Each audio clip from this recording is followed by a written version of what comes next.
Food is something we all need, but sometimes it can be deadly. In this video, we will look at 5 real stories of the most bizarre and tragic deaths caused by food. These cases are strange and shocking, showing that even what we eat can be dangerous. It was April 4th, 2019, in Chorley, Lancashire. Darren Hickey, a 51-year-old wedding venue manager, was finishing his workday at Ridgemont House, which he managed with pride. Darren was admired for his resilience. 7 years earlier, he had survived a massive stroke that required an 18-month hospital stay. Despite ongoing challenges with walking and speaking, Darren built a meaningful life focused on charity work. His dedication earned him the Stroke Association's Inspirational Person of Courage Award. That afternoon, Darren's day took an unexpected turn. As he prepared to leave, a chef asked him to taste a fish cake for an upcoming event. Darren agreed, taking a small bite. Unbeknownst to him, the fish cake was extremely hot and burned his throat. Darren dismissed it as a minor discomfort, unaware of the serious consequences it would bring. Initially, Darren didn't think the injury was severe. However, by afternoon, the pain grew worse. He informed his partner, Neil Parkinson, who encouraged him to seek medical help.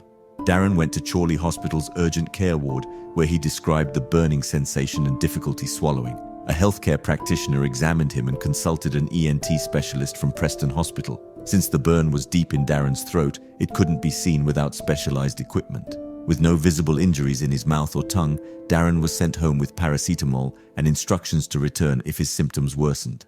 Dr. Patrick Waugh, a pathologist who later conducted Darren's post-mortem, explained that such injuries were exceptionally rare. Burns to the throat is usually seen in cases involving extreme heat from industrial accidents or fire inhalation. Because the swelling caused by these burns develops slowly, symptoms may seem manageable initially but become life-threatening over time. This delay made Darren's condition difficult to identify and treat. Later that evening, Darren tried to rest at home, but his throat continued to swell. Around 9:45 p.m., Neil heard alarming sounds and found Darren choking and struggling to breathe. Neil tried to help, but Darren collapsed. In a panic, Neil called for an ambulance. Unfortunately, a delay in locating their address added about 5 minutes to the emergency response. By the time paramedics arrived, the swelling had blocked Darren's airway entirely. He was rushed to Royal Bolton Hospital, but was pronounced dead in the early hours of April 5th, less than 12 hours after eating the fish cake. During the Bolton Coroner's Court inquest, acting senior coroner Alan Walsh described the case as a rare and devastating tragedy. Dr. Waugh testified that the burn caused Darren's voice box to swell, which ultimately blocked his breathing.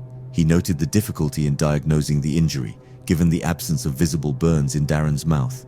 The coroner also raised concerns about Darren's care at Chorley Hospital.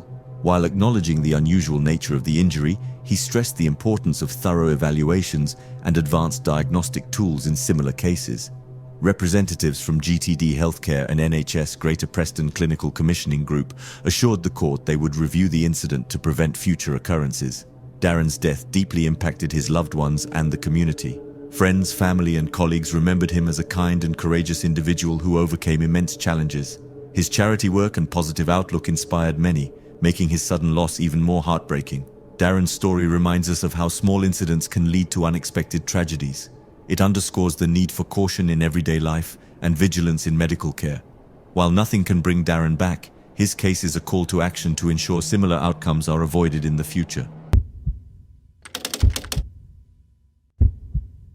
It was October 10, 2014 in Rhyl, Wales, when 75-year-old Vera Williams, who lived at Lys Tudor, faced a tragic chain of events that began with a simple breakfast. That morning she was eating toast when a sharp fragment became lodged in her throat, causing immediate discomfort. However, it seemed like a minor issue, which began a devastating turn of events. Vera, who had a history of severe heart disease, visited the accident and emergency unit at Ysbyty Glan CLW WID, reporting pain in her throat. She was seen by junior doctor Noor Ismail, who assessed her condition and found no signs of serious illness. Without further tests, Vera was sent home. Over the next 2 weeks, the pain in Vera's throat persisted, but she didn't immediately seek further medical help. On October 23rd, she returned to the hospital and was examined by Dr. Adedeji Adeleke. She mentioned pain in her neck but didn't explain that it had been continuous since her initial visit. Without understanding the full scope of her symptoms, Dr. Adeleke suspected an infection, prescribed antibiotics, and discharged her the following day. The real issue, however, remained undetected. On October 24th, Vera's condition worsened dramatically. She began coughing up blood and was rushed to the hospital. Doctors conducted a thorough examination, including a CT scan, which revealed that the sharp piece of toast had torn her esophagus, leading to a rupture, a rare and serious condition known as an esophageal perforation. This injury had caused blood to leak into her intestines, explaining her symptoms and recent bleeding. Esophageal tears are exceptionally rare, occurring in about 3 cases per million people. Unfortunately, the delay in identifying the problem left limited treatment options. Due to Vera's severe heart condition, surgery, the most effective solution, was deemed too risky. Her medical team focused on managing her condition, but despite their efforts, Vera's health declined rapidly. She passed away a few days later. Vera's death led to a review to determine if earlier detection or intervention could have changed the outcome. The inquest highlighted the challenges faced by the medical team. Dr. Marion Hughes, a senior consultant in emergency medicine, reviewed the case and stated that the doctors acted appropriately based on the information available at the time. She noted that esophageal tears were so rare that most doctors wouldn't suspect them without clear signs.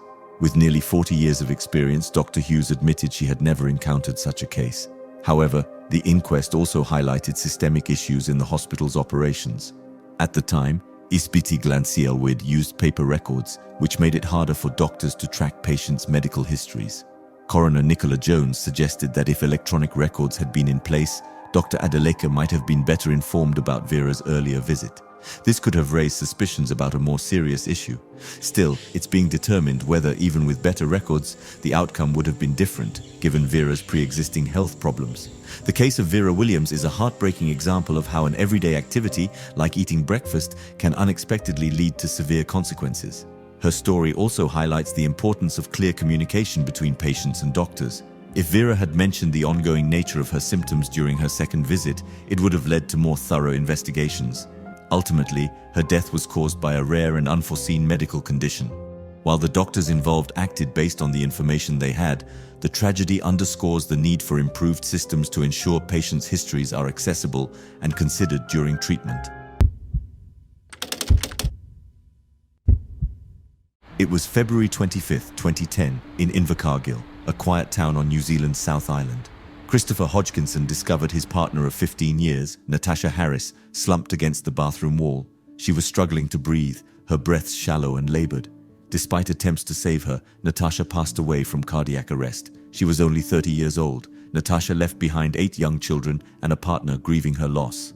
Her death revealed a troubling dependency, not on drugs or alcohol, but on Coca-Cola. Natasha's addiction began in her teenage years. Over time, her soda consumption escalated to 10 liters a day, equivalent to 18 pints. This amount exceeded the recommended daily sugar intake by more than 11 times and doubled the safe caffeine limit. Her daily routine revolved around Coke, starting her day with a glass and ending it the same way. Without it, she suffered withdrawal symptoms like irritability and trembling. Her mother-in-law, Vivian Hodgkinson, described how Natasha became extremely agitated if Coke was unavailable.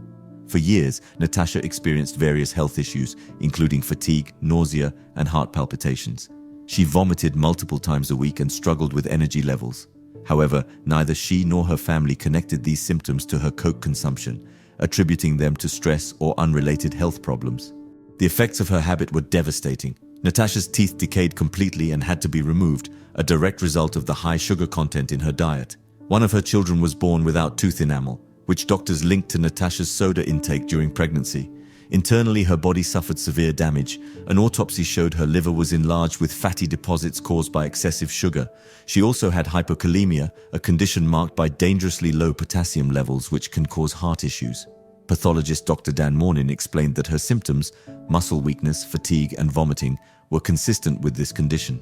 Her caffeine consumption also contributed to her irregular heartbeat, which ultimately led to her death. On the day she passed, Natasha didn't appear alarmingly unwell, though she complained of feeling unwell. Later, Christopher found her unresponsive in the bathroom. Despite calling for help, paramedics were unable to save her. An inquest into Natasha's death highlighted the extreme impact of her soda addiction. Coroner David Crerar concluded that her excessive Coke intake played a significant role in her cardiac arrest. He stated her death was unlikely to have happened when it did and how it did, without her extreme soda consumption. The combination of sugar and caffeine caused serious metabolic imbalances, including hypokalemia.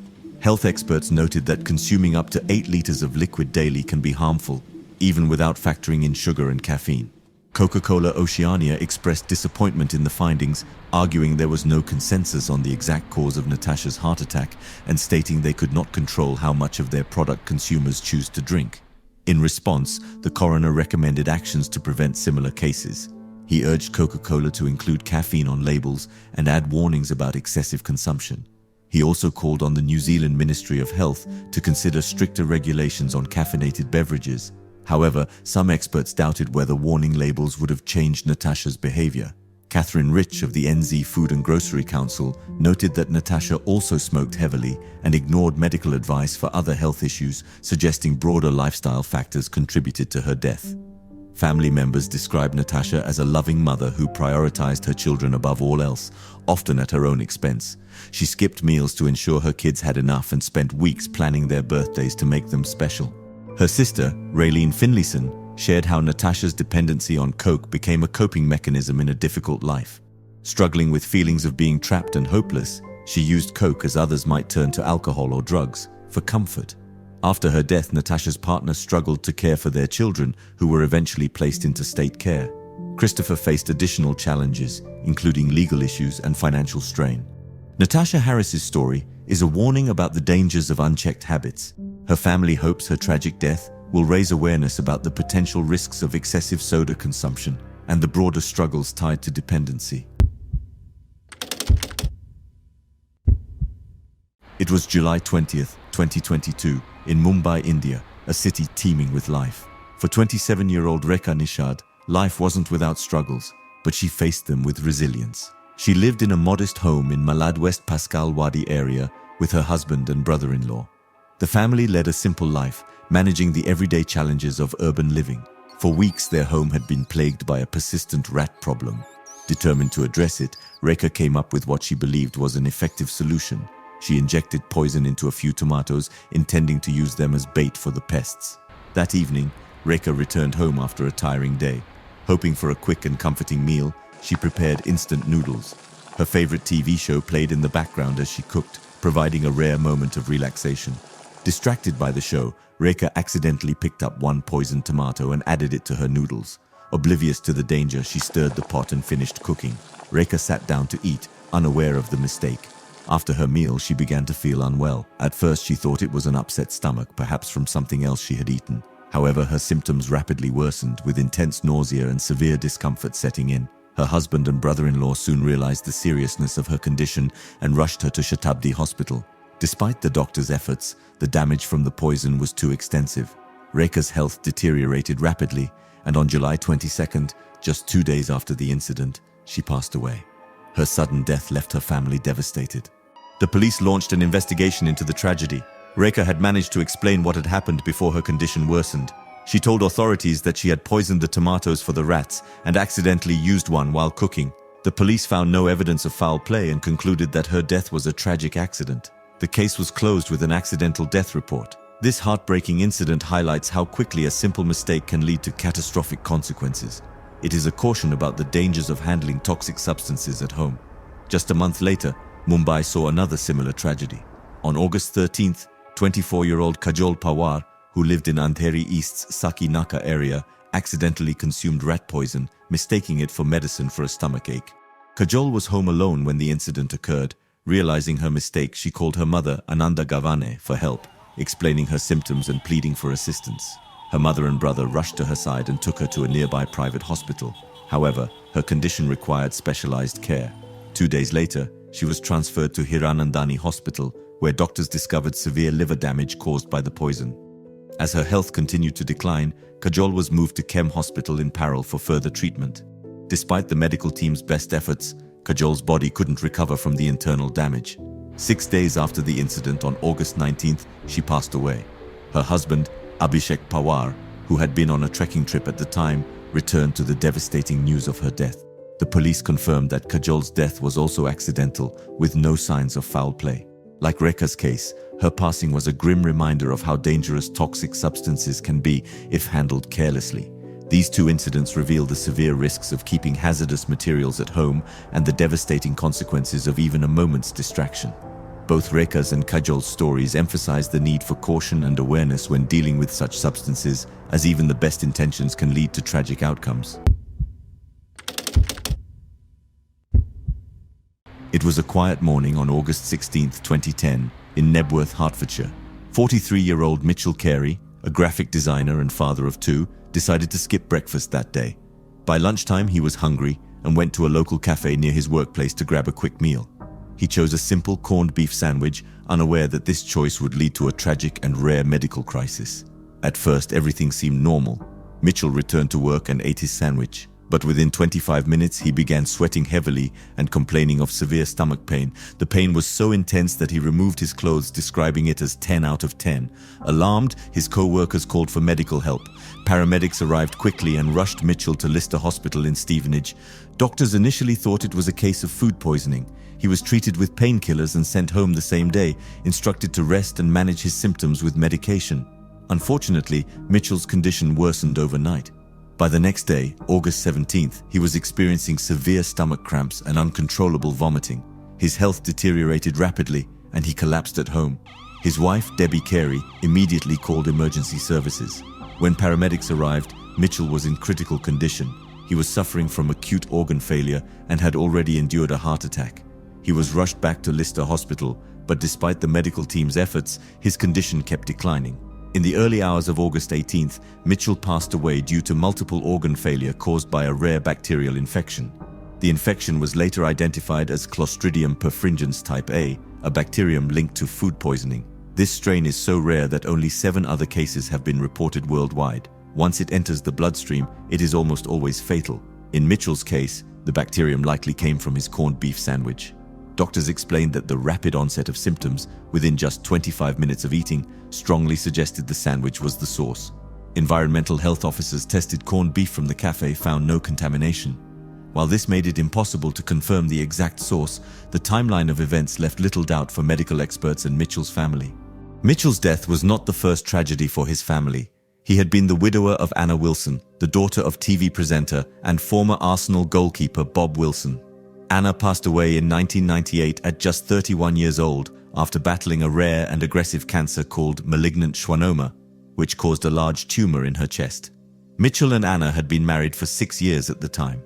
After Anna's death, Mitchell remained close to her parents, Bob and Megs Wilson, who considered him a beloved member of their family. Bob, now retired and living in Dorset, said he was devastated by losing his son-in-law, describing him as dearly loved. In 2004, Mitchell found love again with Debbie Smith, a close friend of his late wife. The two married and built a life together in Nebworth, raising Mitchell's sons, Dylan and Ewan, who were 9 and 7 years old when he passed away. An inquest into Mitchell's death highlighted the shocking rarity of his condition. Coroner Edward Thomas called it an extremely rare case and said details would be shared with the Department of Health to raise awareness about the dangers of Clostridium perfringens type A. The official cause of death was ruled as multiple organ failure due to intravascular coagulation and enterocolitis caused by the bacterial infection. The cafe and its suppliers faced scrutiny following the tragedy, but no legal action was taken. Aldi, the retailer that supplied the corned beef, expressed confidence in their product's safety and extended their condolences to Mitchell's family. Mitchell's untimely death left his family and community heartbroken. It is a reminder of how rare but devastating bacterial infections can be and the importance of vigilance in food safety practices. Imagine leaving the world in a way so bizarre it sounds like a punchline. These stories capture the moments when life's weirdest twists turn deadly, and the results are as tragic as they are absurd. From outlandish accidents to downright silly mistakes, brace yourself for 2 hours of people who died in extremely silly ways. It was February 21st, 2004, in Ottawa, Canada. Amir Jinnah, a 20-year-old engineering student at Carleton University, was celebrating his birthday. Known for his intelligence, kindness, and sense of humor, Amir was mature beyond his years, and his friends admired him for it. That night, he hosted a small gathering in his apartment on the 11th floor of 199 Kent Street, surrounded by close friends. The party was lively, filled with laughter and conversations typical of a close group of university students. As the night went on, they came up with a harmless game, a spitting contest from the apartment balcony. However, what started as fun quickly took a tragic turn. Amir, competitive by nature, wanted to win. He believed that running toward the balcony would give him enough momentum to spit the farthest. Relying on his quick calculations of trajectory and velocity, he confidently took his turn. But at around 11 p.m., things went terribly wrong. Amir's momentum carried him past the balcony railing, and in a split second he fell 11 stories to the ground below. His friends were stunned, unable to process the tragedy that had just unfolded. Jason Armstrong, the security guard on duty that night, heard an unusual thud and sensed something was wrong. Shortly after, 2 women burst into the lobby, panicked and begging him to call for help. Realizing the gravity of the situation, Armstrong immediately called 911. Amir's friends, who had been enjoying the party just moments earlier, were now in shock. About 8 of them rushed downstairs where Amir lay. The sight was devastating, and the group, full of young adults with hopes and plans, was suddenly faced with an unimaginable loss. Armstrong, who had known Amir for about 8 months, was deeply affected. He described Amir as one of the smartest and most polite individuals he'd met. Amir had a way of befriending people easily, and Armstrong remembered him fondly. "He was one of the classiest guys," Armstrong said. "I'm really going to miss him." Police quickly arrived and launched an investigation into the accident. Sergeant Joe Simpson confirmed that alcohol had been involved, but stressed that Amir's death was a tragic accident. "Momentum carried him beyond," Simpson explained. "It was a heartbreaking outcome of what had started as an innocent game among friends." Amir's roommate, Eric Huang, was too distraught to speak about the incident. The apartment, once full of laughter and celebration, was now silent, heavy with the weight of loss. Amir's family was shattered by the news. Just hours before, Amir had spoken to his father, Elnor, and his grandfather. He had recently returned to Ottawa after visiting his family in Belleville. His grandfather remembered their final conversation vividly. When he got to Ottawa, he called and said, "Papa, I'm here, and I'm all right." The news of Amir's death spread quickly, leaving a deep impact on his friends and the Carleton University community. One of his close friends, Troy Lejam, described him as a brilliant and loyal individual. In their grief, Amir's parents wanted to ensure that as many of his friends as possible could attend his funeral in Toronto. Troy and others arranged for a convoy of buses to transport them. "His parents are leading this effort," Troy explained. "It looks like we'll have 2 or 3 buses." On the day of the funeral, Amir's friends gathered at the spot where he had fallen, laying flowers and reciting a traditional Muslim prayer in his honor. It was a solemn moment as they paid tribute to a young man who had touched their lives deeply. Amir's sudden death was a harsh reminder of how fragile life can be. A bright student with a promising future, his life was tragically cut short in a matter of seconds. His friends and family were left to cope with the sorrow and the haunting what-ifs. What if Amir hadn't decided to take part in the game? What if someone had stopped him before he ran toward the balcony? What if the railing had been higher? These questions now lingered in the minds of those who knew him. Amir's story is a heartbreaking reminder of how quickly life can change, and the importance of safety, even in moments that seem harmless. It was July 12, 1997, in Springfield, Virginia. Eric Barcia, a 22-year-old from Reston, decided to attempt a stunt that tragically cost him his life. Known for being adventurous and smart, Eric came up with the idea to bungee jump off the Accotink Creek Railroad Bridge using a homemade bungee setup. What he thought would be an exhilarating experience ended in disaster. Eric had always been known to take risks. He did well in school and was responsible at his fast food job. His grandmother, Lucille Kalinsky, remembered him fondly as someone who consistently got good grades and took pride in his work. Despite his intelligence, Eric didn't fully understand the dangers of bungee jumping. Instead of using professional gear, Eric built his own system using ordinary bungee cords, the kind typically used to hold down luggage or secure items in cars. He carefully measured the combined length of the cords, estimating that it was just under 70 feet, the height of the trestle he was jumping from. Confident that everything would work, he tied one end of the bungee around his foot and secured the other end to the bridge. As Eric prepared for the jump, he likely felt excited and confident. He was about to do something daring, something few would attempt. However, in his excitement, he missed a critical point. Bungee cords stretch. When he jumped, the cords extended far beyond the distance he had calculated. Instead of bouncing back, Eric plummeted headfirst onto the pavement 70 feet below. The cords had stretched too far, offering no resistance. Around 2 a.m., a passerby found Eric's lifeless body. The scene made it clear what had gone wrong. The Fairfax County Police quickly arrived and began their investigation. The bungee cords were still attached to the bridge, showing the failed stunt. Police spokesman Warren Carmichael later said, "The length of the cord he had assembled was greater than the distance between the trestle and the ground." This single fatal miscalculation had cost Eric his life. The bridge where Eric made his jump was clearly marked with signs warning people to stay off the trestle. It was dangerous, and for good reason.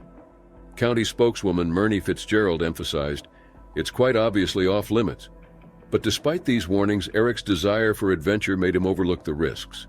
Many in the community were left puzzled by his actions. One local resident remarked, "I trust a bungee cord to hold my bike, not me." Eric's family was devastated by his death. His grandmother Lucille was in disbelief.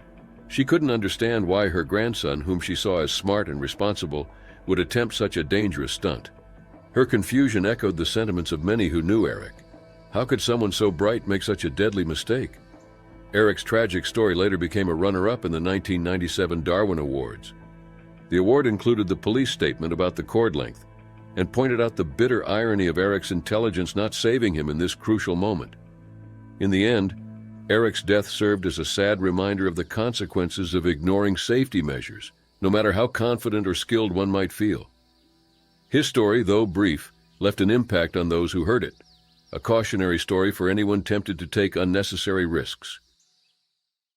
It was 1995 in Poland, and a tragic and bizarre event occurred that left the entire country stunned.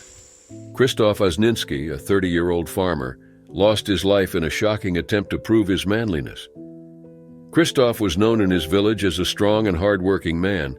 He spent most of his days tending to his farm, doing the tough physical labor that defined his life. Like many men in his community, Krzysztof enjoyed spending his evenings with friends, sharing drinks and talking about life.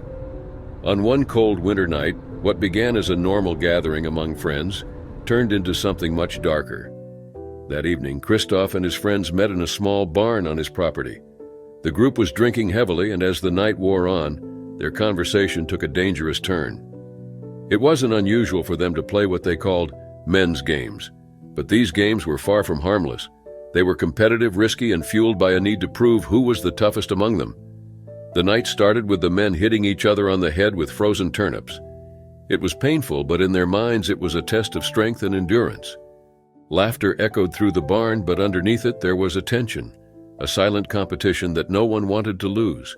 They were driven by pride, each man trying to show he could take more pain than the others. But things took a terrifying turn when one of Krzysztof's friends decided to up the stakes. He grabbed a chainsaw that had been lying around and, in a shocking move, cut off the end of his own foot. The barn fell silent as the reality of what he had done sank in. Blood poured from his wound, but instead of stopping the madness, it seemed to urge the others to do more. Krzysztof, feeling the pressure not to be outdone, made a decision that would cost him his life. In his drunken state, he believed he had to prove that he was even tougher than his friend. He took the chainsaw, looked at his friends, and shouted, "Watch this then!"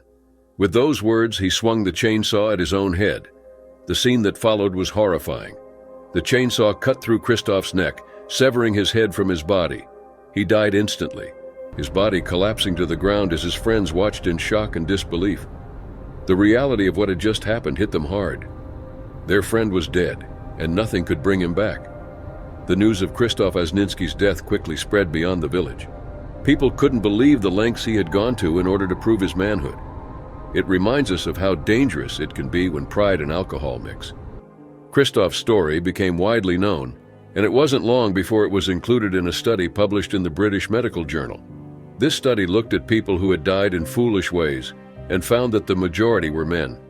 The researchers suggested that men are often more willing to take unnecessary risks to prove themselves, especially when alcohol is involved. Krzysztof's death was also mentioned in connection with the Darwin Awards, a darkly humorous honor given to people who die in the most foolish ways, effectively removing themselves from the gene pool. His story stood out as one of the most extreme examples of toxic masculinity and the deadly consequences it can have. Looking back at what happened that night, It's impossible not to wonder what could have been different. What if Christoph and his friends hadn't been drinking so much? What if someone had stopped the games before they got out of hand? Could Christoph's life have been saved if someone had intervened? These questions don't have easy answers, but they remind us of the importance of making better choices and looking out for each other. Christoph Asninsky's death is a tragic example of how a desire to prove one's manliness can lead to disaster. It's a story that forces us to think about the pressures men face to appear tough and how dangerous those pressures can be. In the end, no amount of pride is worth the cost of a life. It was a regular day in early February 2011 in Bradford, England. Brian DePledge, a 38-year-old father of two, was going about his usual household chores. Brian lived peacefully, and his routine often involved taking care of his home and children. That day he was hanging wet laundry on a clothes horse, a simple, everyday task that many of us perform without a second thought. But for Brian, this normal activity turned into a tragic and fatal accident. Brian DePledge was known to his family and friends as a loving and easygoing person. He had an 18-year-old daughter, Shawnee, and an 11-year-old son, Ryan. Brian was looking forward to Shawnee's wedding in April, where he was supposed to give her away. He was also deeply connected to Ryan, who suffered from hydrocephalitis, a condition that affects the brain. Despite the challenges, Brian was devoted to his children and worked hard to provide for them. On that day, Brian was alone in his living room. He had just placed wet clothes on the drying rack, also known as a clothes horse. The clothes horse was an ordinary plastic drying rack, something found in many households. As he was arranging the clothes, he tripped over a small stool. This caused him to fall backward into the drying rack. Tragically, Brian's fall led to his neck becoming trapped between the bars of the rack. The accident happened quickly. Brian's immediate reaction was to free himself, but this only made things worse. As he struggled, the bars tightened around his neck and chest, creating what experts described as a cat's cradle effect. Detective Inspector Mark Long, who investigated the incident, explained that Brian's attempts to free himself unknowingly tightened the grip of the clothes horse. By pushing down on the bars, the rack closed like a concertina, making the situation more critical. The wet clothes on the rack added extra weight and pressure on Brian's neck, worsening the compression and making it even harder for him to breathe. Dr. Philip Batman, the consultant pathologist who performed the post-mortem examination, described the effects of the incident as similar to hanging. Brian's lungs were congested with excess fluid, a condition consistent with asphyxiation. Deep indentations were found on the right side of his chest and neck, indicating where the bars had pressed into his body. Blood was also found on Brian's face, suggesting that he had struggled intensely to free himself. The coroner, Professor Paul Marks, recorded a verdict of accidental death. He remarked that in his career, he had never come across a case like this. Brian's death was caused by an extraordinarily rare set of circumstances. Professor Marks noted that such a death was probably rarer than being struck by lightning or hit by a meteorite. Shawnee, Brian's daughter, was devastated by the loss of her father. She described him as a lovely, easygoing person who was always there for his family. Shawnee had a special bond with her father, often joking with him about her upcoming wedding. She remembered how they joked that he would kick her down the aisle to get rid of her. On her wedding day, Shawnee thought of her father and felt his presence with her, even though he wasn't physically there to give her away. Ryan, Brian's young son, struggled to understand his father's sudden death. His grandmother, June Evans, explained that Ryan kept asking when he could see his dad again. She tried to comfort him by telling him that his father was always with him in his heart. The family's grief was worsened by the bizarre and unexpected nature of Brian's death. Household accidents are common, but what happened to Brian DePledge was exceptionally rare. According to the Royal Society for the Prevention of Accidents, most household accidents involve falls, burns, cuts, and poisoning. However, the circumstances surrounding Brian's death underscore the unpredictability of accidents and the importance of being cautious, even during routine activities. When Brian fell into the clothes horse, his immediate instinct was to escape. This instinctive struggle only worsened the situation, leading to a vicious cycle where the more he fought, the tighter the bars became. This tragic scenario suggests the need for calmness and strategic thinking in emergencies, although maintaining such composure can be incredibly challenging in a panicked state. It was September 23, 2017, at the Plas Talgarth holiday complex near Machynlleth, Wales. Elizabeth Isherwood, a 60-year-old former policewoman from Wolverhampton, arrived for a week-long stay. This trip was a last visit to the timeshare her family had recently sold. But Elizabeth, known as Mary to friends and family, would never return home. Elizabeth was fit and active, enjoying golf, caring for her grandchildren, and meeting new people through her job as a carer. She had been a policewoman, a teacher, and even worked for the post office before moving to New Zealand and later returning to the UK. This trip was meant to be a peaceful retreat, but it ended in tragedy. On the first night, Elizabeth got up to use the bathroom in her ensuite. She accidentally walked into the airing cupboard, mistaking it for the bathroom. The door handle malfunctioned, trapping her inside. Naked and disoriented, she struggled for hours to free herself. Elizabeth used all her strength to escape. She broke a pipe and used it to try to break through the walls. Unfortunately, the water sprayed from the broken pipe, soaking her and speeding up hypothermia. Despite her struggle, her body temperature dropped dangerously low. Throughout the night and the next day, Elizabeth continued trying to escape. She clawed through brickwork and plaster, making significant progress. She managed to create a hole large enough to climb through, but didn't realize it was blocked by a picture screwed to the other side of the wall. Her cries for help went unheard, or were mistaken for maintenance work by other guests. A neighboring couple heard the banging and considered reporting it if it continued after 5 p.m.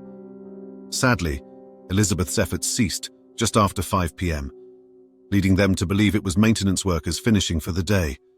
Exhausted and drenched, she eventually succumbed to hypothermia. Elizabeth's body was discovered a week later, on the day she was due to check out. Staff found her during an investigation into a water leak. Her clothes and suitcase were untouched, indicating she had never even unpacked. The inquest into her death ruled it as misadventure, concluding she died of hypothermia after becoming trapped. Elizabeth's son Craig and her ex-husband Clive were devastated by the news. They had to inform Elizabeth's grandchildren, Molly and Poppy, of the tragic circumstances. Craig described the conversation as the worst possible one a father could have with his children. The family was left shattered by the loss. Craig decided to take legal action against McDonald Resorts, the owners of the Place Talgarth complex. He believed the company was negligent in failing to properly maintain the door handle. Craig, represented by Adam Wilson from FBC Manby Bowdler, sought compensation not for money, but to prevent any other family from experiencing a similar tragedy. Adam Wilson stated that the central issue was whether the company was negligent in maintaining the property. He emphasized the horrific nature of the tragedy and the distress Elizabeth must have endured trying to free herself. The legal action aimed to secure compensation for Elizabeth's injuries and the loss of care she provided to her grandchildren. More importantly, it sought to hold the company accountable and prevent future incidents. Craig pointed out that the case wasn't about financial compensation. No amount of money could replace his mother. It was about acknowledging the mistake and preventing future negligence. Elizabeth had been a vibrant and active individual, with many years of happiness ahead of her. Her death was a senseless and avoidable tragedy, one that Craig hoped would lead to changes in how such properties were maintained. Elizabeth Isherwood led a remarkable life. She lived in New Zealand with her partner Rosie before returning to the UK. She took up a part-time job as a carer, which she loved because it allowed her to meet new people and stay active. Her relationship with her ex-husband, Clive, remained good despite their separation almost 30 years ago. They had met in the police force and stayed friends even after Elizabeth came out as gay. Their final meeting for a drink before her trip to Place Talgarth shows their enduring friendship. Clive and Craig described Elizabeth as a sporty, fit, and healthy woman who adored her grandchildren. The inquest into Elizabeth's death revealed the harrowing details of her final hours. It showed how she fought tirelessly to escape, using a broken pipe to claw through the plasterboard. The constant water spray and her lack of clothing led to the rapid onset of hypothermia, ultimately causing her death. The public's reaction to the case was one of shock and sympathy. Elizabeth's tragic death highlighted the importance of proper maintenance and safety measures in holiday resorts. Many questioned how such a preventable accident could have occurred and expressed support for Craig's legal action. It was an ordinary day in Massachusetts in 2019. A 54-year-old construction worker, whose name remains unknown, was having lunch at a fast food restaurant. He had always had a sweet tooth, often indulging in various candies. But his recent obsession with black licorice turned out to be a fatal choice. This is the unsettling story of how his love for candy led to his untimely death. The construction worker had a history of poor dietary habits. His meals primarily consisted of several packages of candy daily. For years, he had a particular liking for red fruit-flavored twists. However, 3 weeks before his death, he switched to black licorice. This seemingly minor change had catastrophic consequences. Black licorice contains glyceric acid, a compound derived from licorice root. This acid can cause a significant drop in potassium levels in the body, leading to serious health issues. According to Dr. Neil Butala, a cardiologist at Massachusetts General Hospital, even a small amount of licorice can increase blood pressure. But the construction worker's consumption was far from small. He was eating 1.5 bags of black licorice every day. On that day, the man was enjoying his lunch when he suddenly began to feel unwell. Witnesses reported that he gasped, started shaking violently, and then lost consciousness. Emergency responders arrived quickly and performed CPR, reviving him briefly before rushing him to the hospital. The medical team discovered that he was experiencing ventricular fibrillation, a life-threatening heart rhythm problem. Despite their best efforts, the man died 32 hours after arriving at the hospital. A study published in the New England Journal of Medicine provided a detailed account of the man's condition. The study revealed that his potassium levels were dangerously low, leading to heart rhythm disturbances. This was directly linked to his excessive consumption of black licorice.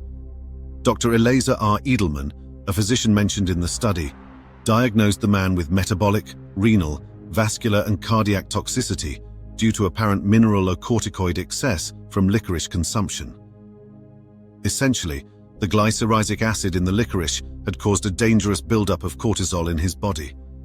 This in turn led to high blood pressure, metabolic alkalosis, fatal heart arrhythmias, and kidney failure. The man's health was already compromised before his black licorice addiction.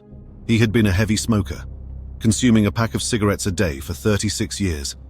Additionally, he had a history of heroin use disorder and untreated hepatitis C. These pre-existing conditions likely made his body more vulnerable to the toxic effects of the licorice. This tragic incident is not an isolated case. In 2017, the US Food and Drug Administration issued a warning about the dangers of glycyrrhizin, the sweetening compound found in black licorice. The FDA cautioned that eating as little as 2 ounces of black licorice a day for 2 weeks could lead to heart rhythm problems, particularly for individuals over 40. January 14, 2013, in Cantonment, Florida. James Campbell, a 68-year-old Vietnam veteran, had lived in the area for most of his life. He was well known and well liked, a loyal friend and family man with 2 children and 4 grandchildren. On this particular day, James and his partner, 56-year-old Iris Fortner, were returning to their home. The day was like any other until it turned into a tragic and unusual accident. James and Iris had just pulled up to their driveway in their 1995 Chevrolet van. As they approached the metal gates of their home, James stepped out of the passenger side to open the gates, allowing the vehicle to enter. Iris remained in the driver's seat, ready to back the van into the driveway once the gates were open. As James walked towards the gates, Iris opened her door to check on his position. In that moment, their dog, a large boxer bulldog, curious and excited, leaped into the front seat. The large dog accidentally pressed down on the accelerator. The van, which was in reverse gear, suddenly surged backward. Iris, caught off guard, tried desperately to stop the vehicle. She reached for the brake, but it was too late. The van backed into James, trapping him under its wheels. Emergency services were called immediately. Escambia County paramedics arrived quickly, but there was little they could do. James Campbell was pronounced dead at the scene. The impact had been severe, and despite Iris's efforts, the accident was unavoidable. She suffered minor injuries but was not charged with any wrongdoing. The Florida Highway Patrol conducted an investigation into the incident. Reports confirmed the sequence of events. James had exited the van to open the gates.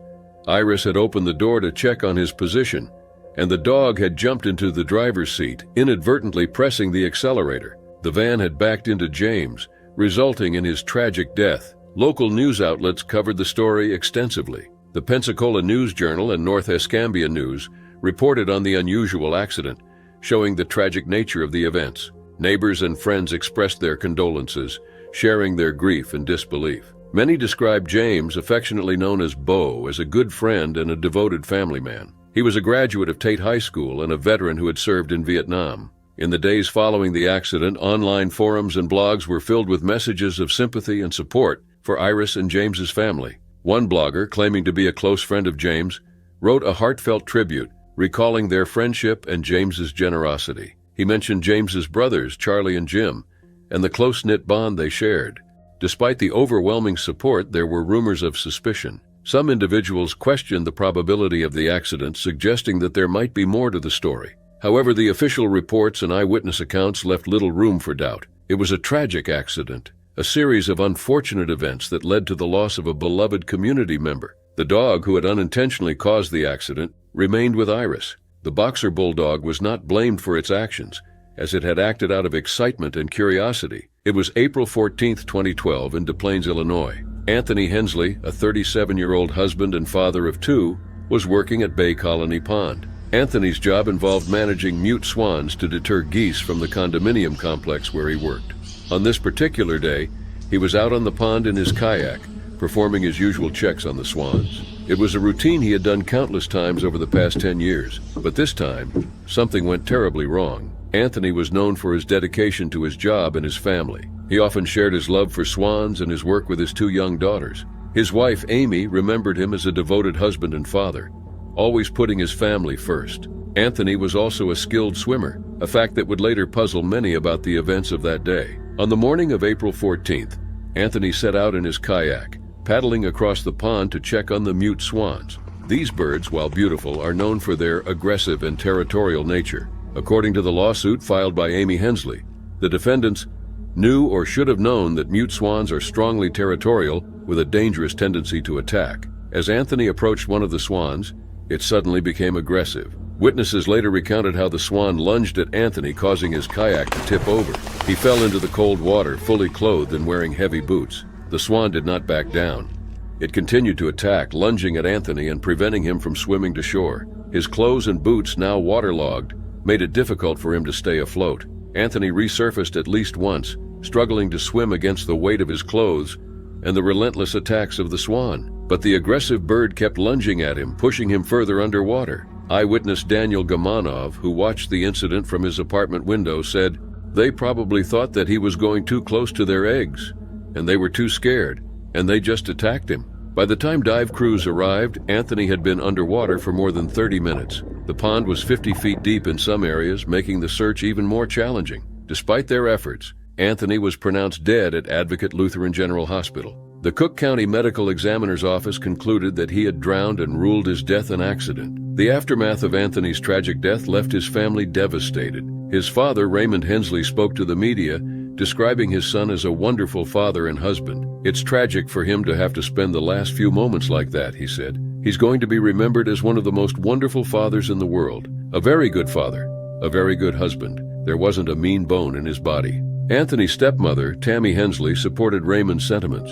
"We are all very upset, but I can't stop thinking about his two daughters," she said. The family struggled to cope with the loss, unable to comprehend how such a tragic event could occur. Amy Hensley, grieving the loss of her husband, filed a wrongful death lawsuit against Anthony's employer, Knox Swan and Dog LLC, and the Bay Colony Drive condo complex. The lawsuit claimed that the defendants failed to recognize the dangers posed by the mute swans, which can attack with powerful wings and large bills. According to the suit, a mute swan is one of the heaviest flying birds, with males averaging about 24 to 26 pounds. These birds are known to attack by smashing at their victims with bony spurs in their wings, accompanied by biting with their large bill.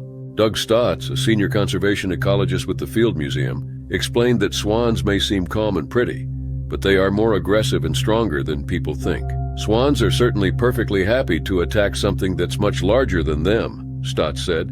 "It's mama with her babies, and mama with her babies is always ferocious." Steve Sullivan, senior curator of urban ecology for the Chicago Academy of Sciences and its Peggy Notebert Nature Museum, added that swans will fiercely defend their territory, especially to protect their young. "Swans are certainly perfectly happy to attack something that's much larger than them," Sullivan explained. Anthony's employer, Knox Swan and Dog LLC, had placed swans in the pond to keep geese away. This method is commonly used in various locations, but it requires careful management to ensure the safety of both the birds and the people working around them.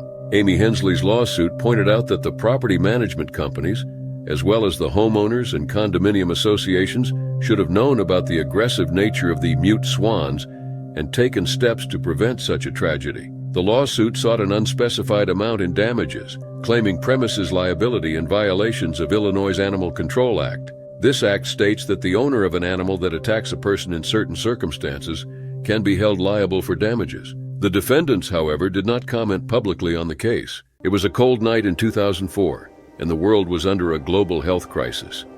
Taiwan, like many countries, was battling severe acute respiratory syndrome, or SARS, a deadly virus that had claimed hundreds of lives.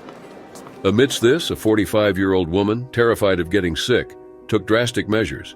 She believed that soaking in a bathtub filled with 40.5% ethanol would protect her from the virus. Unfortunately, her attempt to shield herself had fatal consequences. Around 11 p.m., the woman filled her bathtub with ethanol and got in, thinking it would act as a barrier against SARS. Her family, unaware of her actions, went about their night. By the next morning, they found her in the tub, lifeless. It was 11 a.m., and it was already too late. At first glance, there seemed to be nothing unusual about her death. Her head was above the ethanol, and there were no signs of trauma or drowning. Investigators found no evidence of drugs, and her stomach was empty, ruling out alcohol ingestion. Yet her blood alcohol concentration, or BAC, was an alarming 1.35%. To put it in perspective, a BAC of 0.4% can be lethal. So how did she end up with such a high BAC without drinking? The answer was skin absorption. Normally, the skin doesn't absorb enough alcohol to cause harm. But in this case, the woman had been immersed in the ethanol for nearly 12 hours. Over time, her body absorbed a significant amount of alcohol through her skin. On top of that, she likely inhaled alcohol vapors, speeding up the process. As her BAC rose, the alcohol began affecting her central nervous system. By the time her BAC reached 0.1% to 0.2%, she was likely disoriented and unable to move. She probably couldn't climb out of the bathtub, leaving her trapped as her body continued to absorb more alcohol. Eventually, her BAC reached the fatal level of 1.35%. When her family found her, there was nothing they could do. This rare case stunned the medical community. Alcohol poisoning through skin absorption is almost unheard of in adults. However, the woman's extended exposure to ethanol and her decision to use such a high concentration created a dangerous situation. Researchers who examined the case estimated she absorbed about 1.5 liters of ethanol, enough to kill her. The SARS outbreak triggered widespread fear, leading people to take extreme measures to protect themselves. In Taiwan, over 660 cases of SARS have been reported, and 73 people have died. The woman, like many others, was caught up in the panic, but her desperate attempt to avoid infection ended in tragedy. Sadly, this case is not unique. During times of crisis, people often resort to dangerous methods out of fear. For example, during the COVID-19 pandemic, some people ingested or injected harmful substances in an attempt to protect themselves from the virus. Following the woman's death, public health officials urged the public to avoid unverified remedies. The World Health Organization, WHO, clarified that while alcohol-based hand sanitizers effectively kill germs, the amount of alcohol absorbed through the skin during regular use is safe. They warned against bathing in alcohol or using it in unsafe ways. This case reminds us of the dangers of misinformation and panic. In her attempt to protect herself from SARS, the woman inadvertently put herself at even greater risk. Her death was a tragic, preventable outcome, underscoring the importance of following reliable, science-backed advice during health crises. In August 2014, a chef named Peng Fan, who worked in Foshan, Guangdong province in China, tragically died in an unusual way. Peng was preparing a dish that included the meat of an Indo-Chinese spitting cobra, a snake known for its deadly venom. This dish is considered a delicacy in some parts of Asia. That day, Peng had already severed the snake's head and was busy preparing the rest of its body to cook a soup. The snake's head was set aside as Peng focused on his work. About 20 minutes later, Peng went to throw the snake's head into the trash, thinking it was no longer dangerous. But to his shock, the severed head suddenly bit his hand, injecting him with venom. The venom of the Indo-Chinese spitting cobra is extremely powerful. It contains neurotoxins that attack the nervous system, causing paralysis and eventually stopping the victim from breathing. In Peng's case, the venom started affecting him almost immediately. He had no time to react or get help before his respiratory system began to shut down. The diners in the restaurant were enjoying their meals, unaware of what was happening in the kitchen. But then they heard loud screams and a lot of noise coming from the back. Restaurant guest Lynn's son, who was there celebrating his wife's birthday, later described the chaos. "We were eating when suddenly there was a lot of noise. We didn't know what was going on but could hear people screaming from the kitchen." Realizing something was terribly wrong, the restaurant staff called for a doctor. Unfortunately, by the time medical help arrived, it was too late. Peng Fan had already died from the venom. The speed at which the venom worked left little time for anyone to save him, and without anti-venom, there was nothing that could be done. A police spokesman described the event as a highly unusual case, explaining that once the venom took hold, there was no chance of saving Peng's life. Only the anti-venom could have helped, but it wasn't given in time. It was just a tragic accident. Experts later explained how this could happen. Yang Hong Chang, a snake expert with 40 years of experience, said that reptiles, including snakes, can still move for a short time after their body parts are removed, or even after they are decapitated. When a snake's head is cut off, it's technically dead because its basic body functions stop, but reflexes can still happen, he said. This means that even after being killed, the snake's head can still bite and inject venom, which is exactly what happened to Peng. The Indo-Chinese spitting cobra, the type of snake Peng was handling, is especially dangerous because of its venomous bite and its ability to spit venom with great accuracy. This snake's venom can cause severe damage and even death, as seen in Peng's case. Despite being decapitated, the snake's reflexes allowed it to bite and kill Peng, showing just how dangerous these creatures can be even after death. In some parts of Asia, snake meat is believed to have health benefits, and it is often used in traditional medicine. In Guangdong province, where Peng worked, snake meat has been eaten for centuries and is considered a delicacy. It is believed to cure various ailments and strengthen the body. This belief, however, doesn't eliminate the very real dangers involved in preparing and consuming such dangerous animals. The restaurant where Peng worked was left in shock after his death. The diners who were there that day will likely never forget the tragedy that unfolded in the kitchen. What began as an ordinary meal ended with the sudden loss of a life. It was October 2012 in São João de Meriti, a busy suburb of Rio de Janeiro, Brazil. Rejane Moreira Teles, a 23-year-old student nurse, had just started working at a local clinic. With only 3 days of experience, she was still learning the ropes. That day, 80-year-old Palmerina Pires Ribeiro was a patient at the clinic. Her family had recently celebrated her 80th birthday. Now she needed medical care. Rejane was responsible for administering an intravenous feed to Mrs. Ribeiro. However, the intravenous feed and a mixture of coffee with milk were placed next to each other. In a moment of confusion, Rejane mistakenly injected the coffee and milk mixture into Mrs. Ribeiro's veins instead of the intravenous feed. Rejane later explained on Brazilian TV Globo's Fantástico that the intravenous feed and the coffee mixture were next to each other, and anyone could have made the same mistake. She admitted she knew the risks of administering an intravenous feed, but insisted she had not been trained properly for the procedure. She said, "Anyone can get confused. I injected the coffee and I put it in the wrong place." Tragically, the mistake had severe consequences. The coffee and milk mixture went directly into Mrs. Ribeiro's heart and lungs. Doctors explained that it would have felt like suffocating. Dr. Armando Carrere, a nutritional specialist at the Federal University of Fluminense's Hospital Antonio Pedro, said the fluid would have caused the lungs to fill up, leading to a slow and painful death. Mrs. Ribeiro's daughter, Lorraine Ribeiro, witnessed the incident. She recalled, "I saw my mother was agitated. She opened her mouth and this youngster put coffee with milk into the veins of my mother, half a glass." Mrs. Ribeiro died a few hours after the injection. The tragic incident led to Rejane Moreira Teles being charged with involuntary manslaughter.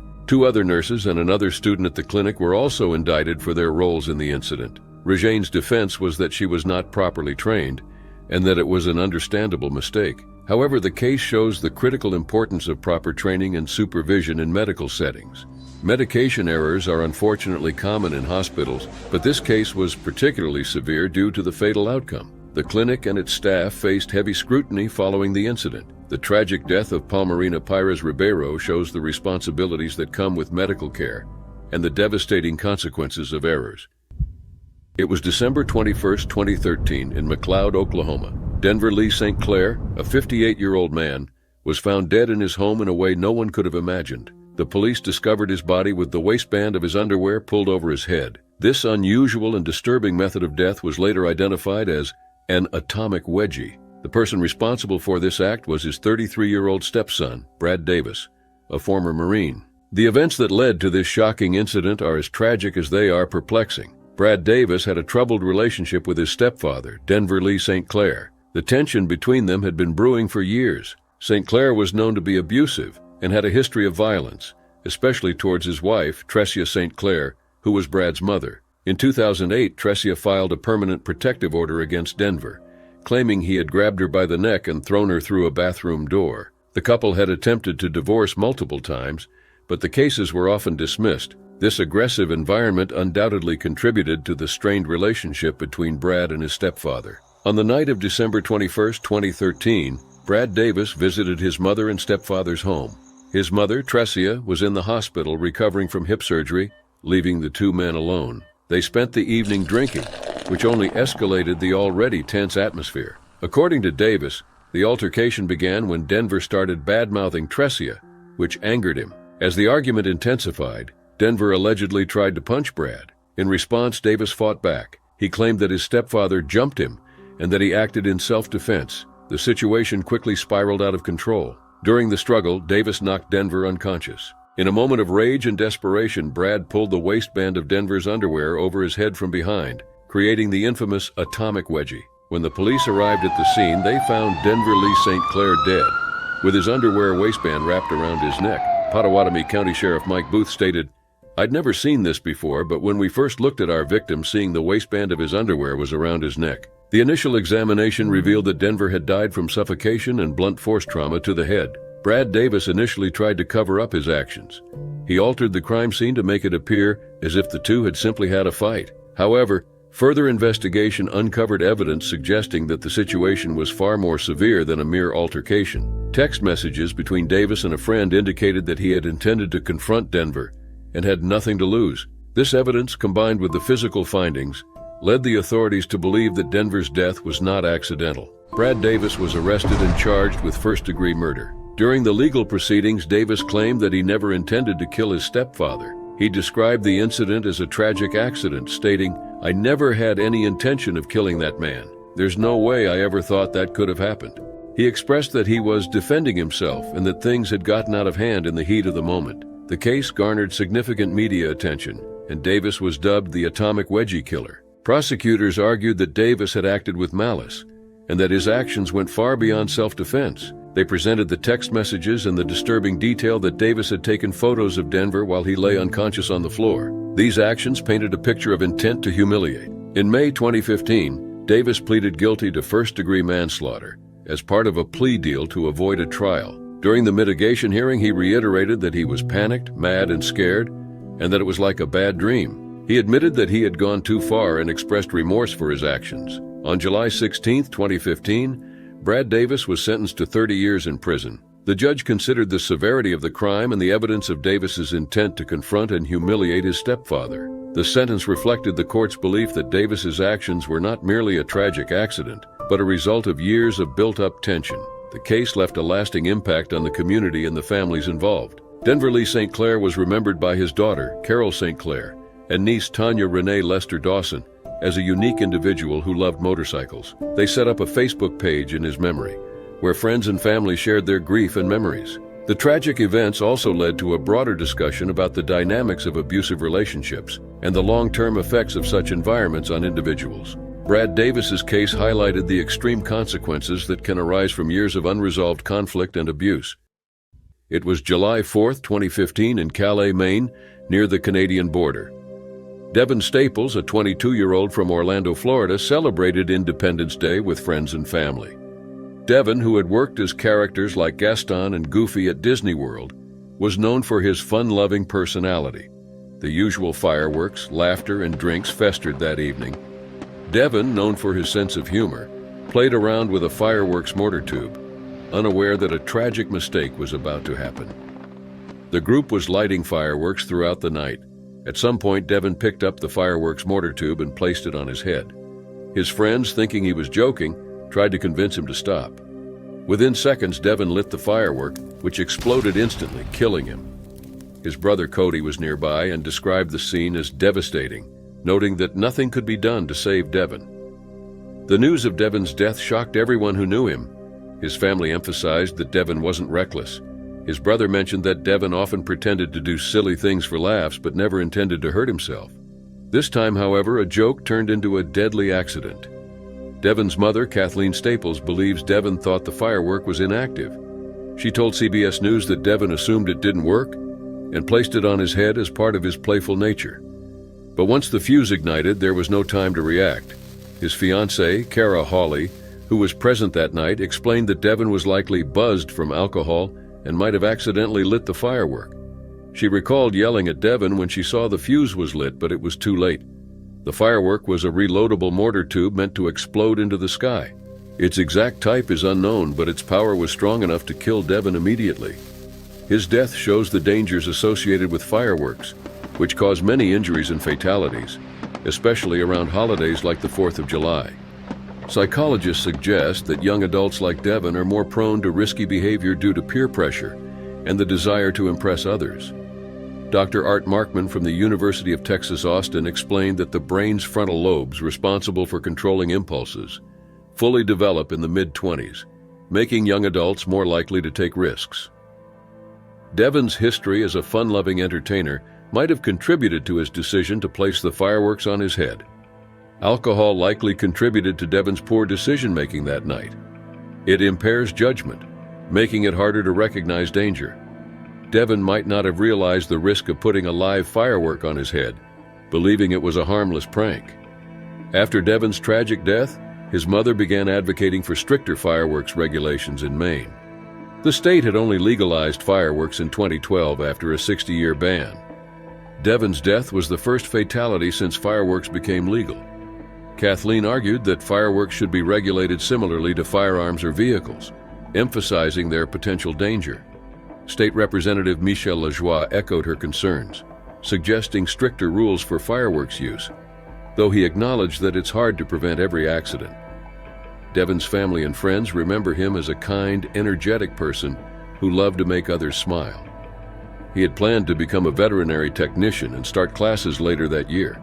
His love for animals and his joyful spirit are how his loved ones want him to be remembered. To honor his memory, his brother Cody encouraged people to do something nice for someone and show love in his name. It was July 9, 1993, in Toronto, Canada. Gary Hoy, a 38-year-old lawyer, was preparing for a special event. His law firm, Holden Day Wilson, was hosting a reception for students interested in internships. The gathering took place on the 24th floor of the Toronto Dominion Bank Tower, a high-rise in the city's financial district. Gary, a respected corporate lawyer, was excited to meet the students and give them a tour of the office. However, what started as a normal day became a tragedy that would be remembered for years.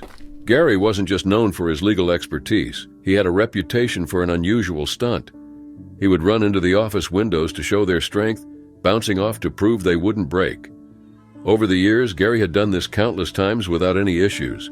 His colleagues and visitors often found it amusing, and Gary took pride in pulling off the demonstration. That day, Gary decided to show the trick again to the students. Confident as always, he threw himself at the window, and just like before, the glass held and he bounced back. But for reasons unknown, Gary wasn't satisfied and decided to do it again.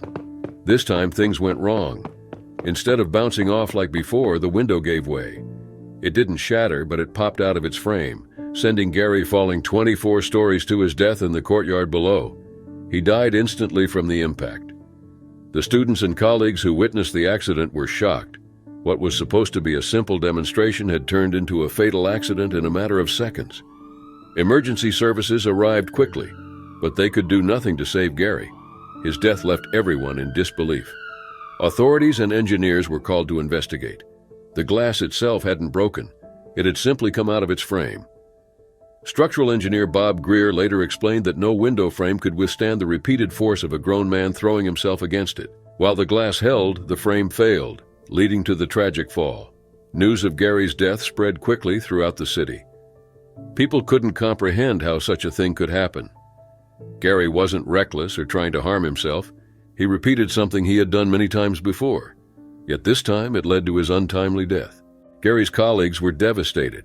Hugh Kelly, another lawyer at the firm, described Gary as a brilliant lawyer and a kind person who would be deeply missed. The tragedy shook the firm, once one of the most prestigious in Canada. A crisis team was brought in to help employees cope, but the emotional toll remained evident.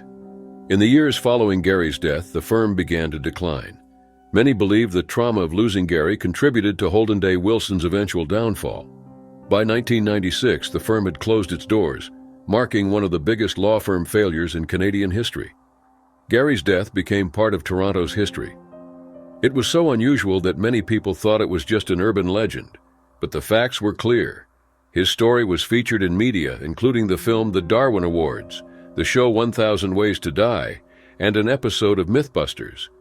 Online forums even debated the event, with some questioning whether it was real. But there was no denying the truth. A man lost his life in a bizarre, tragic accident. It was January 2, 2001, in Budapest, Hungary. Jimmy Zambo, a 42-year-old pop star, spent the evening at home with his wife and friends, drinking and enjoying their company. Zambo, widely known as the King, had become a legend in Hungary. His career was thriving, with millions of records sold, and his recent album, Christmas with Jimmy, was topping the charts. He seemed to have it all. That night, he was peaceful until early morning when Zambo became annoyed by a neighbor's rooster disturbing his sleep. Frustrated, he decided to scare it off with his 9mm Beretta. As an experienced gun owner and hunter, he didn't think twice. He fired 2 shots from a window, and the noise quieted the rooster. Relieved, he returned inside, confident the matter was resolved. Zambo removed the magazine and prepared to show it was empty to reassure his wife that the gun was safe. However, he missed a critical detail. A bullet was still in the chamber. In a moment of carelessness, Zambo raised the gun to his head and pulled the trigger. The gun went off, and the bullet struck him in the temple. Panic ensued as his wife and friends rushed to help him. They called for an ambulance, and he was taken to the hospital in critical condition. Sadly, despite efforts to save him, Jimmy Zambo was pronounced dead hours later. News of his sudden death spread quickly, leaving fans and the country in shock. At first, rumors of taking his own life circulated, but a police investigation confirmed it was a tragic accident. Zambo, slightly intoxicated but not heavily drunk, had misjudged the situation, leading to the fatal shooting. For Hungary, the loss of Jimmy Zambo was hard to process. Born in 1958 as Imre Zambo, he had worked his way up from humble beginnings, starting in the state radio children's choir. After performing in the United States, he returned to Hungary in the 1980s, where his career took off. His albums went platinum, and he was even named Hungary's Singer of the Year in 1993. By his death, he hosted a popular TV show and had secured his place as the face of Hungarian pop music. As the details of his death became public, grief spread across the country. Fans gathered outside his home, lighting candles and laying flowers. Many were visibly heartbroken, mourning the man who had brought so much joy to their lives. His house became a shrine, with people leaving tributes in his memory. On January 5th, just days after his death, Zambo's body was laid out for public viewing at a Greek Catholic church on Sheppel Island. Over 30,000 people came to pay their respects. The next day, tens of thousands more lined the streets for his funeral. It was a grand, emotional event unlike anything Hungary had ever seen. Black horses drew his coffin, and mourners watched in disbelief as the procession passed by. The Mass, broadcast live on TV, showed Zambo's family flanked by 30 bodyguards, helping them through the massive crowd. Thousands of doves were released during the ceremony as his coffin was lowered into the ground. A crown was placed on a red cushion next to him, a final tribute to the man known as the King. Fans, some having traveled hundreds of kilometers, stood by, overwhelmed with grief. His death left a significant void in Hungarian pop culture that would be difficult to fill. Jimmy Zambo's life resonated with many, especially those who had lived through tough times in Hungary during the 1990s. His music provided comfort, joy, and a sense of unity. Even after his death, Zambo's legacy continues. His home remains a place of pilgrimage, and fellow musicians have recorded tribute songs in his honor. His albums still sell, and his influence on Hungarian pop culture remained strong. Jimmy Zambo was more than just a singer.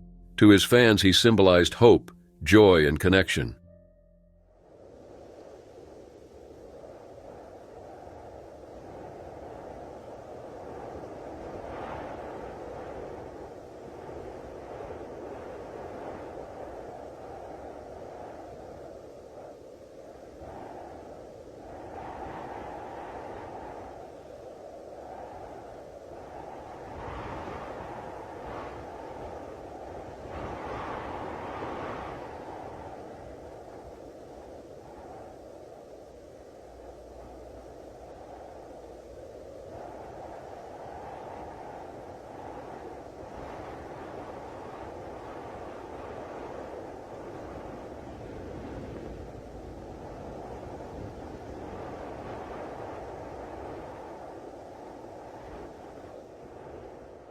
It was October 23, 2017, in the small coastal village of Kuala Sanglang, northern Malaysia. The Nine Emperor Gods Festival, a major Taoist celebration, was in full swing, and crowds gathered to witness various rituals, including one performed by Lim Ba, a famous Taoist medium. Known for his extreme physical endurance, Lim, who was 68 years old, had become a local legend through his ritual known as human steaming. In this act, he would sit inside a large metal wok and endure being steamed alive, showcasing his spiritual strength. Lim had captivated his followers with this dangerous ritual for over a decade. Many saw it as a powerful symbol of faith, and it had drawn crowds to witness Lim's perceived invulnerability. However, his family was deeply concerned. Lim had undergone heart surgery the previous year, and his health had been in decline. His son Kang Huai and daughter Wei Ling had pleaded with him to stop. He was on medication for hypertension and hadn't been feeling well leading up to the event. Despite their warnings, Lim insisted on going through with the performance. At 10 p.m., Lim took his usual position in the large wok. Sitting in a lotus pose, he clasped his hands in prayer, and a massive steel lid was placed over the top. The fire underneath began to heat the wok, and food items like corn, rice, and buns were steamed alongside him. It was both a religious ritual and entertainment to the audience as they watched the steam rise from the wok. Everything appeared normal initially, with Lim sitting calmly inside as he had done many times before. His previous record for enduring this was 75 minutes, and no one expected anything different this time. However, after 30 minutes, strange noises were heard from within the wok. What began as soft sounds soon became frantic banging. Lim, once calm, was now in distress. Panic spread through the crowd as Lim's son and others rushed to lift the lid. When the lid was finally removed, Lim was found unconscious with severe burns covering his face, hands, and body. He had gone into cardiac arrest, and although efforts were made to revive him, they were unsuccessful. Lim was pronounced dead at the scene, and the cause of death was determined to be a heart attack worsened by the burns he suffered. The news of Lim's death shocked the local community, where he had long been regarded as a spiritual leader who appeared almost invincible. However, his family had always feared this day would come. His son had expressed that they had repeatedly urged him to stop, knowing the risks, especially after his surgery. His daughter Wei Ling noted that although he cherished the admiration of his followers, the family constantly worried about his safety. Following Lim's death, the temple canceled all further performances out of respect. Taoist officials distanced themselves from the ritual, with some explaining that it wasn't part of mainstream Taoist practice, but rather a Fa Shu, a magic-like performance that tested physical endurance. Tan Ho Kio, president of the Federation of Taoist Associations of Malaysia, emphasized that while such feats could attract believers, they were dangerous and not recommended. Lim's death brought attention to the risks of extreme rituals. Malaysia, known for its religious diversity, has a long history of endurance-based religious acts. Still, this incident underscored the potential danger of pushing the body beyond its limits, even in the name of faith. For Lim's family, the grief was overwhelming. They had always been aware of the risks, but his devotion to his followers and belief in his spiritual strength had always outweighed their concerns. Wei Ling noted that he had been performing these rituals for so long that they never imagined it would end this way. In the end, many wondered why Lim continued the ritual despite his deteriorating health. Having undergone heart surgery and being on medication for hypertension, It was clear that his body was no longer capable of handling such extreme conditions. Nonetheless, his belief in the ritual's power and his determination to continue ultimately proved to be too much for his weakening body to endure, leading to his untimely collapse. It was August 25, 2010 in Daejeon, South Korea. A 40-year-old man whose name remains unknown was navigating his way through Seodaejin Najori Station. This man was physically disabled, relying on his electric wheelchair for mobility.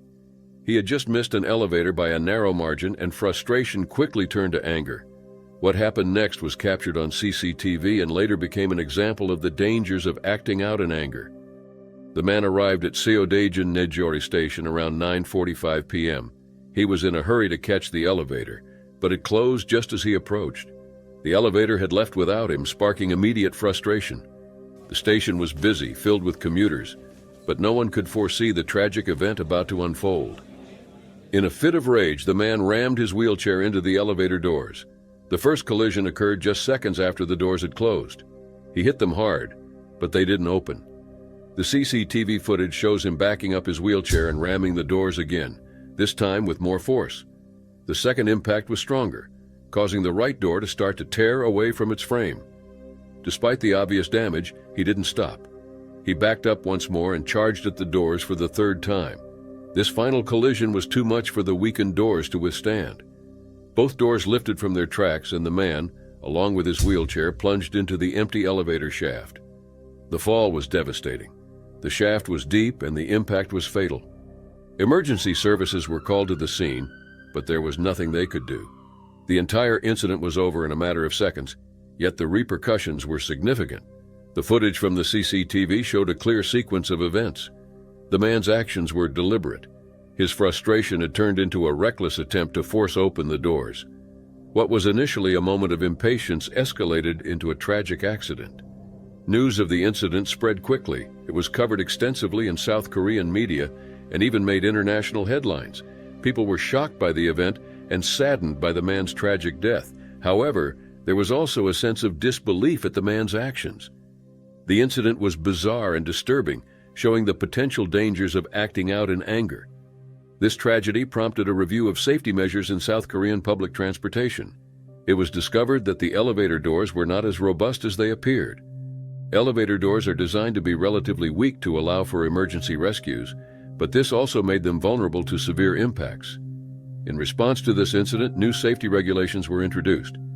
Elevators in public transportation facilities, particularly those used by disabled individuals, were retrofitted with stronger doors.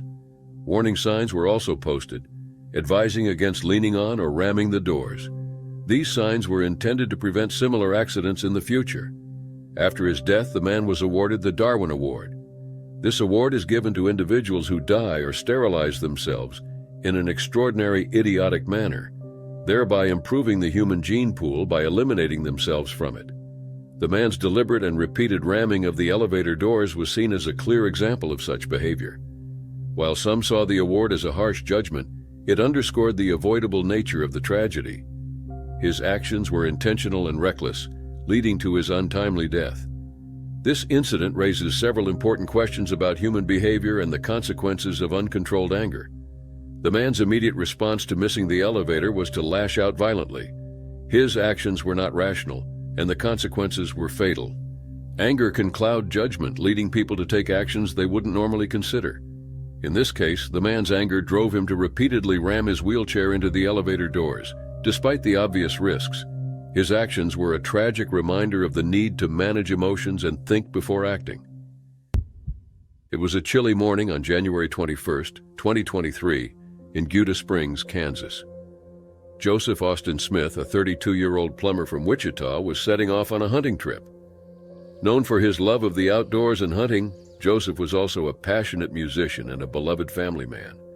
He often shared his adventures and daily life on social media, where his humor and kindness shone through. That morning, Joseph was accompanied by his loyal dog, who was more than just a pet. He was a part of the family. Joseph's pickup truck was packed with hunting gear. In the back seat, a loaded rifle lay alongside the other equipment. Joseph had just settled into the passenger seat, ready to go on a day filled with the promise of the hunt. At around 9:40 a.m., the unthinkable happened. His dog, moving around in the back seat, stepped on the rifle, causing it to discharge. The bullet struck Joseph in the back, and he died instantly. The Sumner County Sheriff's Office responded quickly to the 911 call reporting the incident.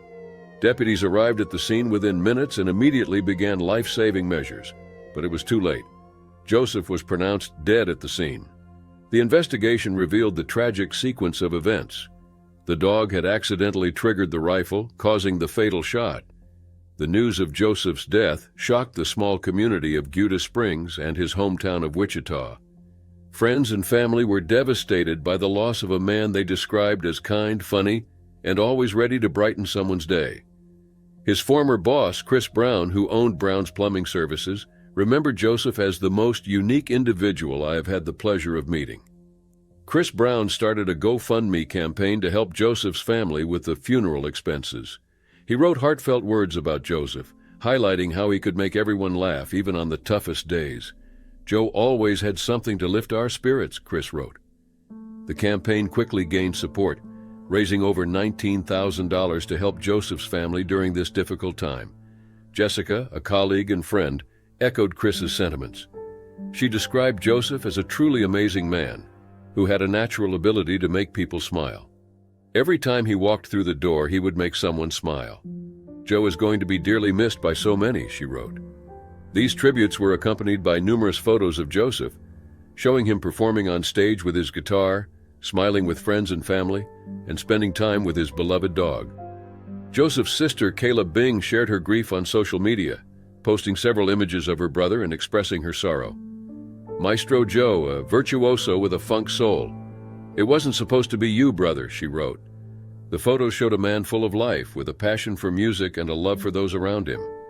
The incident also brought attention to the rare but real dangers of accidental shootings involving pets. While such occurrences are uncommon, they remind people of the importance of gun safety. In recent years, there have been other notable cases where dogs accidentally discharged firearms, leading to injuries and fatalities. These incidents show the unpredictable nature of accidents and the devastating impact they can have on families and communities. Joseph's death left a void in the lives of those who knew and loved him. As a musician, plumber, and family man, he touched many lives with his kindness and humor.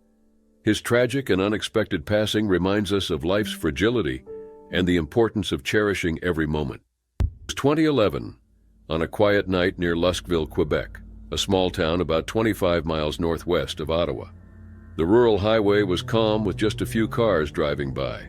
Around 10:30 p.m., two vehicles were traveling in opposite directions, along Highway 148. Neither group knew that their paths would soon meet in a tragic way. A Pontiac Sunfire was heading eastbound with two young men, a 23-year-old driver and his 19-year-old passenger. They were likely having a normal conversation, unaware of what was about to happen. At the same time, a black Nissan Pathfinder SUV was moving westbound. The driver was a 25-year-old woman from Ottawa, and she had two passengers, her 28-year-old boyfriend in the front seat and a 40-year-old man from Gatineau, Quebec in the back seat. They were likely focused on reaching their destination, oblivious to the danger ahead. Suddenly, a 300-pound male black bear wandered onto the highway. It was mating season, and bears often roam outside their usual territories during this time. The bear's timing was awful. The Pontiac Sunfire hit the bear with great force. The car's low height and design caused the bear to become airborne. The bear was thrown into the air like a massive projectile, flying across the road and crashing into the windshield of the Nissan Pathfinder. The impact was devastating. The bear smashed through the windshield, instantly killing the 25-year-old driver and the 40-year-old man sitting in the back. The bear's body continued through the SUV, shattering the rear window before finally coming to a stop. Remarkably, the driver's boyfriend, seated in the front passenger seat, only suffered minor injuries. The scene was gruesome. The SUV was left destroyed with its windshield blown out. Emergency vehicles arrived quickly, and the bear had died on impact and lay motionless nearby. Police and emergency responders worked to secure the area and tend to the injured. Officer Martin Fournel, a regional police spokesman, described the bear as a 300-pound bullet, noting the horrific damage it had caused. The two men in the Pontiac Sunfire were unharmed but undoubtedly shocked by the bizarre series of events they had just experienced. Investigators worked to piece together the details of the accident. Alcohol and drugs were ruled out, and the focus shifted to determining how fast the vehicles had been traveling. The speed limit on that stretch of road was 90 kilometers per hour, or 56 miles per hour, and while the exact speeds weren't immediately known, the impact severity suggested both cars were moving at a significant pace. Local authorities pointed out that collisions with deer were more common in the area, but accidents involving bears were extremely rare. Daniel LaRocque, a local hunting guide, explained that during mating season, male bears often wander far from their usual habitats, increasing the chance of such accidents. However, incidents like this remained highly unusual.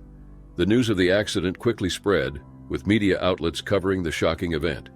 Photos of the destroyed SUV showed just how much damage the bear had caused. The community was in disbelief, struggling to process the randomness and horror of the tragedy. The identities of the victims were initially withheld to respect the privacy of their families. As the investigation continued, it became clear that this was a freak accident, one that couldn't have been easily avoided. The sudden appearance of the bear and the resulting collision were tragic reminders of the unpredictability of life. It was a quiet Saturday evening on December 6, 2009, in the small town of Konotop, Ukraine. Vladimir Likonos, a 25-year-old chemistry student, was at home working at his computer. His parents were nearby, enjoying a peaceful evening. Vladimir had always been passionate about chemistry. Since he was a child, he had been fascinated by the mysteries of science, particularly math, physics, and chemistry. His love for these subjects led him to study at a regional branch of the Kiev Polytechnic Institute, one of the most prestigious technical universities in Ukraine. He had dreams of becoming a scientist, and his time at university had only fueled his curiosity and ambition. Vladimir was known to be a quiet and level-headed young man. He spent most of his free time experimenting with various chemicals, often making homemade firecrackers. It was a hobby that reflected both his knowledge and passion for chemistry. But on this particular evening, something went horribly wrong. Vladimir had a peculiar habit. He liked to chew gum, but not just any gum. He had a habit of dipping it into citric acid. This was something he did regularly to prolong the gum's flavor. On this night, as he sat at his computer, he reached for his usual dose of citric acid to dip his gum into. But unbeknownst to Vladimir, he made a fatal mistake. On the table next to him were two containers. One contained citric acid as usual. The other contained a substance that looked very similar to citric acid, but it was something far more dangerous. Vladimir had been working with explosives for his studies, and on this night, he had some of the explosive powder on the table. In the dim light, or perhaps out of sheer habit, Vladimir dipped his gum into the wrong container. A loud explosion shattered the peaceful silence of the night. The sound was so loud that it could be heard throughout the house. Vladimir's mother, who was in another room, rushed to her son's room, only to find a horrifying scene. Vladimir was lying on the floor, his face bloodied and disfigured. The lower half of his face, including his entire jaw, had been blown off. It was a gruesome sight that even experienced police officers would later describe as one of the most shocking scenes they had ever encountered. Emergency services were called immediately. When the medical workers arrived, they tried to save Vladimir, but his injuries were far too severe. There was nothing they could do. Vladimir was dead. The police arrived shortly after. They quickly began to investigate what had happened. On Vladimir's work table, they found about 100 grams of a powder that resembled citric acid. But it wasn't citric acid. It was an explosive substance. The police realized that Vladimir had accidentally dipped his chewing gum into the explosive powder, mistaking it for citric acid. The scene was so disturbing that even the most experienced officers were shaken. They had seen many things in their careers, but nothing quite like this. A bomb squad was dispatched to the scene to determine the exact nature of the explosive substance. The powder was deemed too volatile to move, so the bomb squad had to carefully neutralize it on site. As the investigation continued, more details about Vladimir's life emerged. His friends and classmates described him as a brilliant student who was deeply passionate about his studies. He was home for the holidays, having just finished his semester exams. During this time, he spent most of his days at home, either on his computer or working on his experiments. Vladimir's parents were devastated by the loss of their son. They had always known about his passion for chemistry, but they never imagined it would lead to such a tragic accident. The town of Konotop was also in shock. News of the accident spread quickly, and people couldn't believe that something so terrible could happen in their quiet town. The authorities conducted further tests on the unknown substance found at the scene. They wanted to be sure of what had caused the explosion. The tests confirmed that the substance was indeed an explosive, though its exact composition remained unidentified. It was clear that Vladimir had made a fatal mistake, one that cost him his life. Vladimir was buried in the Alexandrovka Cemetery in Sumy, Ukraine, not far from where he had grown up. A single photograph of him remains on his Find a Grave memorial, capturing the image of a young man who had so much potential, a life full of promise that was suddenly and violently ended. On May 15, 2011, 20-year-old Acton Beale from Brisbane, Australia, tragically lost his life while participating in the internet craze called planking. Planking is a trend where people lie face down in unusual or risky places while someone takes a photo, which is then shared online. The more dangerous or unusual the location, the more attention the photo receives. That night, Acton and a friend were returning home after a night out. Acton decided to try planking on the railing of his apartment's balcony. This railing was only 5 centimeters wide, making it extremely dangerous. As he attempted to lie down on the railing, he lost his balance and fell 7 stories to the ground. Despite the efforts of paramedics who tried to revive him for 20 minutes, Acton was pronounced dead at the scene. The incident shocked the community and led to widespread media coverage. Deputy Police Commissioner Ross Barnett confirmed that Acton had been drinking before the accident. He also stated that planking itself wasn't the issue, but doing it in dangerous places like a high balcony was extremely risky. Barnett pointed out that while planking on a park bench might be harmless, trying it on a narrow ledge high above the ground could be fatal. Following Acton's death, police and government officials issued warnings about the dangers of planking. Queensland Police, for example, warned that those caught planking in dangerous locations or on private property could face legal consequences. They emphasized that while planking might seem like harmless fun, the risks involved in extreme cases were too high. Acton's death also sparked a heated debate online, especially on social media. A Facebook page created in his memory was flooded with comments, both in support of and against the trend. Some people expressed their condolences and remembered Acton as a fun-loving young man, while others criticized planking and those who encouraged it. The situation became so tense that the page's comments section had to be shut down after people began posting defamatory remarks and even sharing a video mocking Acton's death. The video was later removed from YouTube. The tragedy also caught the attention of Australian Prime Minister Julia Gillard, who described the incident as really tragic. She emphasized the need for people to think about their safety first before engaging in risky behavior, even if it's just for fun. Acton's death was believed to be the first planking-related fatality in Australia, and it raised concerns that it might not be the last. As more people attempted to outdo each other with increasingly dangerous stunts, authorities feared that there would be more injuries or deaths. The Queensland Police even issued a general warning on their Facebook page, cautioning people about the potential dangers of planking as it gained popularity. Despite the warnings, the planking trend continued to grow. The Planking Australia Facebook page, which had over 55,000 followers before Acton's death, saw a surge in popularity, reaching over 87,000 followers shortly after the incident. The page featured photos of people planking in various locations, from park benches to railway tracks, and even on top of police cars. Before Acton's death, another 20-year-old man from Queensland had been arrested for planking on a police car. He was charged with trespassing, and authorities warned that similar stunts could result in fines or even jail time. They also emphasized that while people might see planking as a fun activity, they needed to be aware of the risks and the potential consequences of their actions. Acton's death shows the dangers associated with internet trends that encourage risky behavior. While planking might have started as a harmless game, it quickly escalated into something much more dangerous as people pushed the limits to gain attention online. Sam Ballard was a lively 19-year-old rugby player from Sydney, Australia, full of promise and enthusiasm. One weekend in 2010, he was hanging out at his friend Jimmy Galvin's house, enjoying a get-together that included a bit of red wine tasting, when Sam made a decision that would change his life. What was it? While having fun and chilling, a garden slug crawled before them, setting the stage for a life-changing moment. In a bid to act mature and possibly influenced by the wine, Sam dared his friends that he could eat the slug. Without giving it much thought, he went ahead and did just that. Initially, everything seemed all good, and the friends continued their evening. However, a few days later, Sam started feeling unwell, complaining of severe leg pain followed by vomiting and dizziness. Concerned by his condition, which was only getting worse, his mother, Katie, rushed him to the hospital. She was very anxious, fearing that her son might be suffering from multiple sclerosis, a condition that affected his father. But the doctors quickly ruled that out.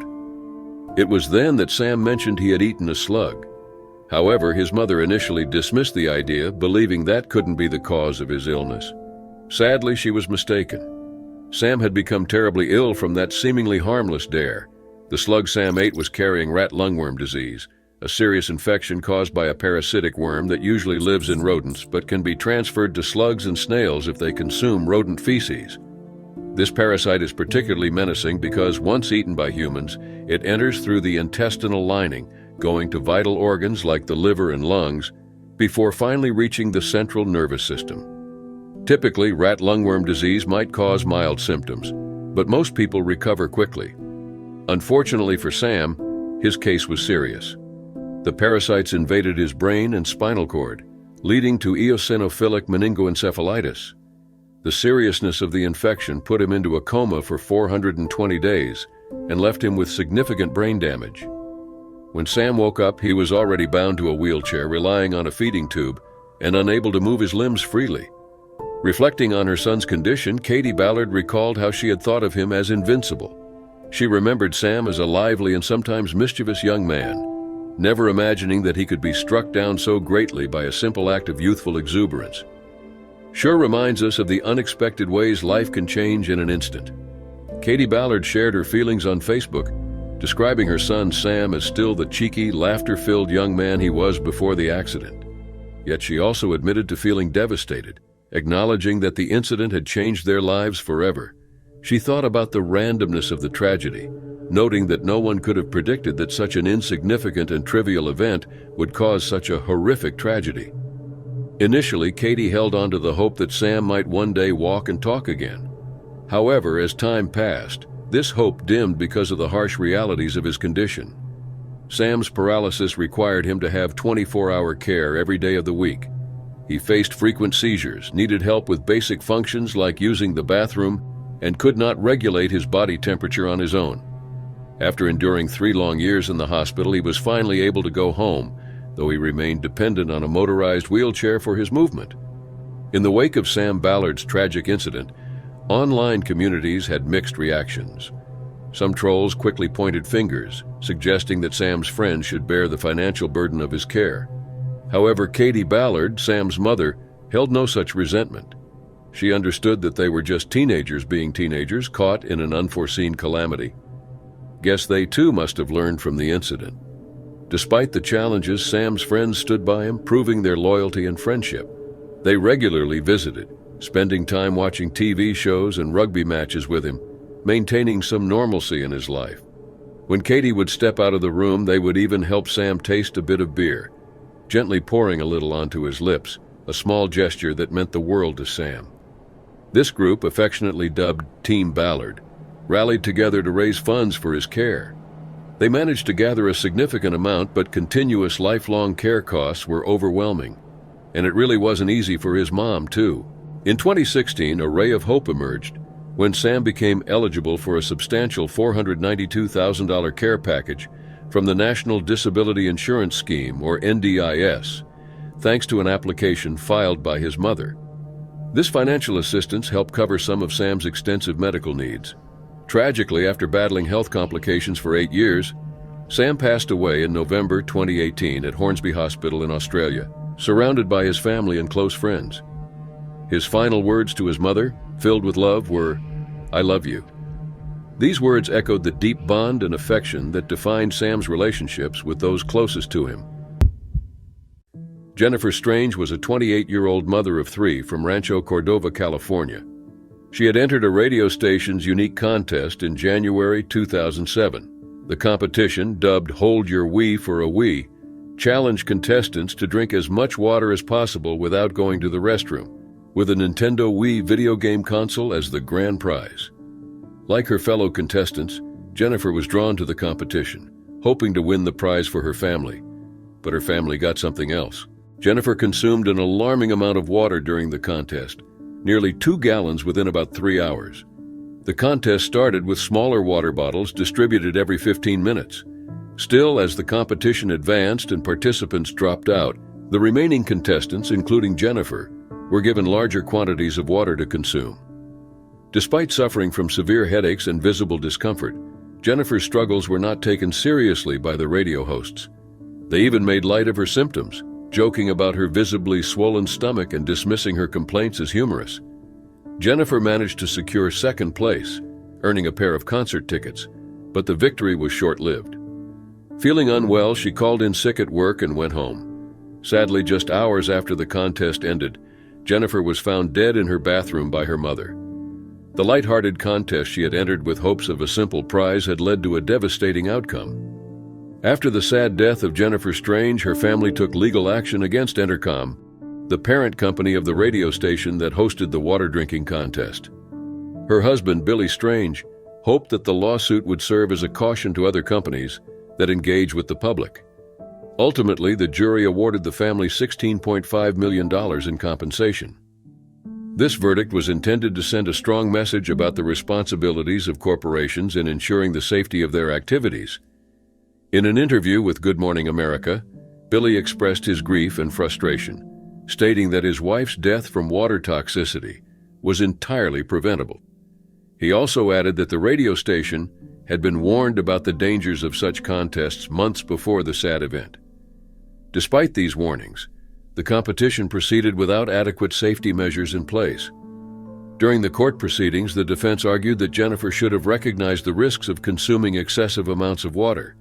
However, Billy's attorney, Roger Dreyer, countered this by claiming that Jennifer acted as any reasonable person would under those circumstances, driven by the incentive of winning a prize without a clear understanding of the potential health risks. During the water drinking contest, concerns were raised not just internally, but also by the public.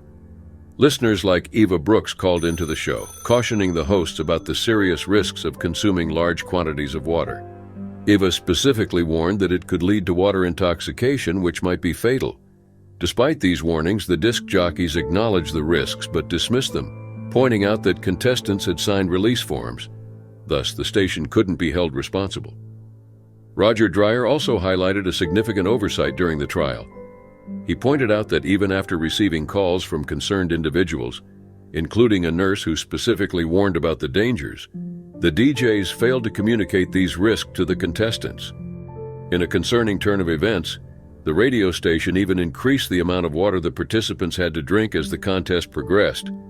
An initial autopsy confirmed that Jennifer's death was caused by water intoxication, leading to a condition known as hyponatremia. Hyponatremia happens when excessive water intake dilutes the sodium in the bloodstream, causing cells to swell. In severe cases, it can lead to brain swelling, seizures, and death. You don't want to imagine.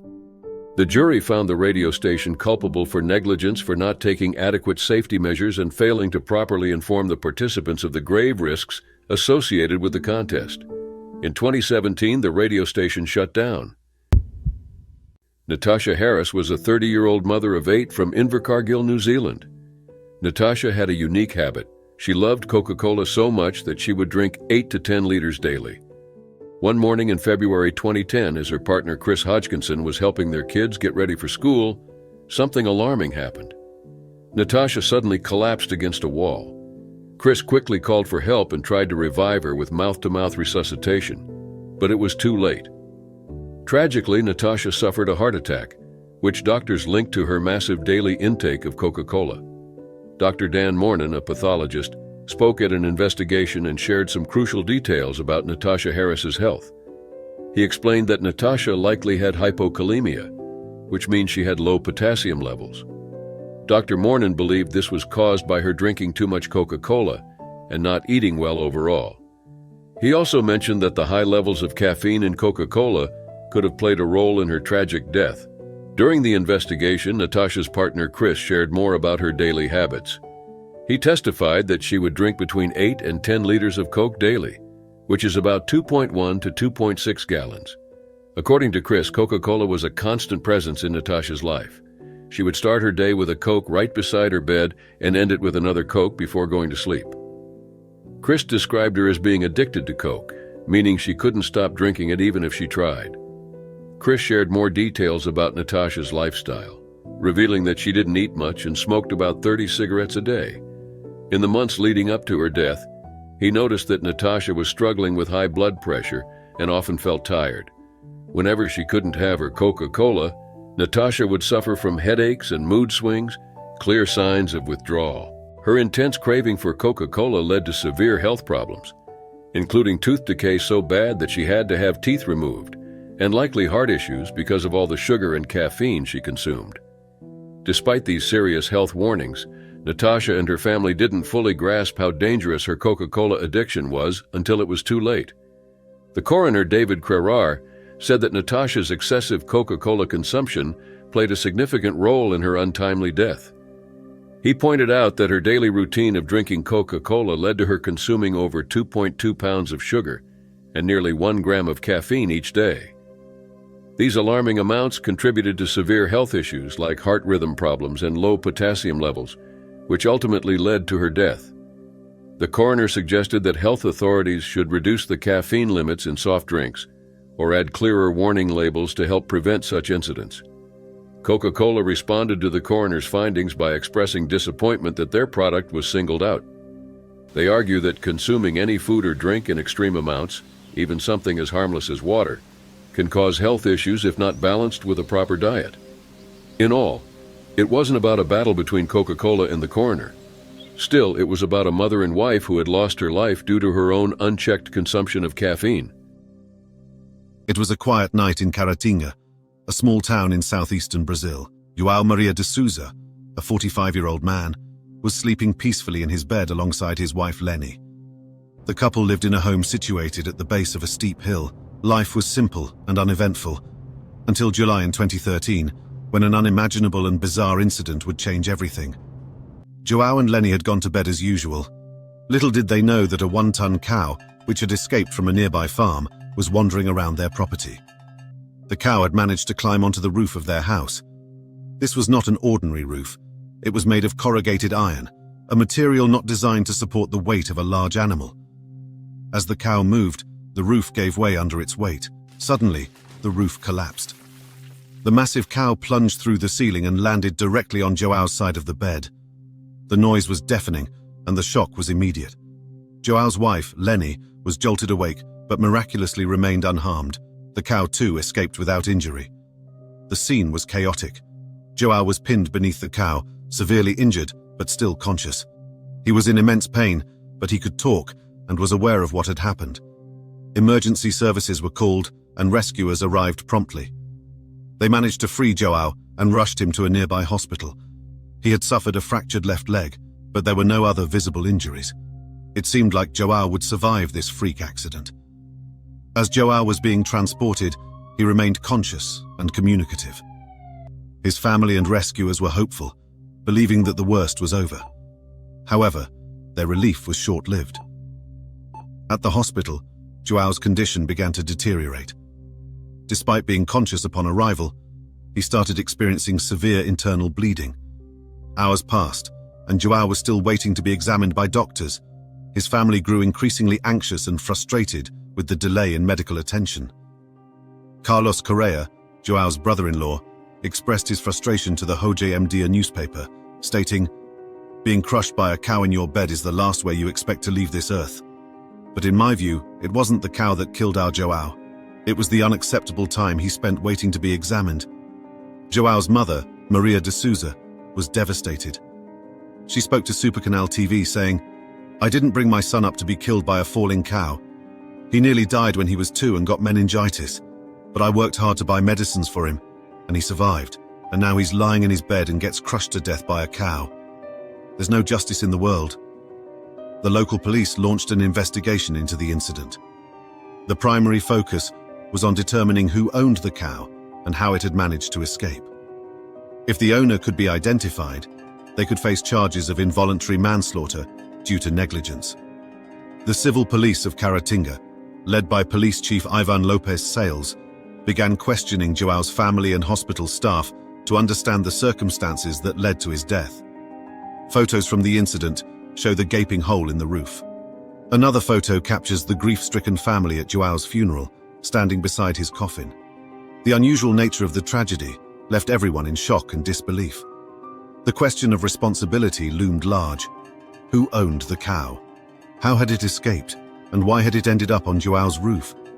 These were questions that the police needed to answer. The potential charges of involuntary manslaughter will depend on proving negligence on the part of the cow's owner. For Joao's family, the pain of losing a loved one in such a bizarre manner was made worse by the frustration with the healthcare system. The delay in treatment was, in their eyes, a critical factor in Joao's untimely death. It raised broader concerns about the quality and efficiency of emergency medical care in the region.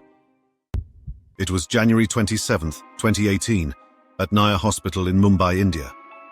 Rajesh Maru, a 32-year-old man from Lalbagh, was there to help his brother-in-law's mother, Laxmi Solanki, who needed an urgent MRI scan for suspected meningitis and pneumonia. Rajesh, concerned but trusting of the hospital staff, had recently started a new job at a clothing shop in Parel and was known for his helpful nature. Rajesh was wheeling Laxmi on a stretcher with his brother-in-law, Harish Solanki.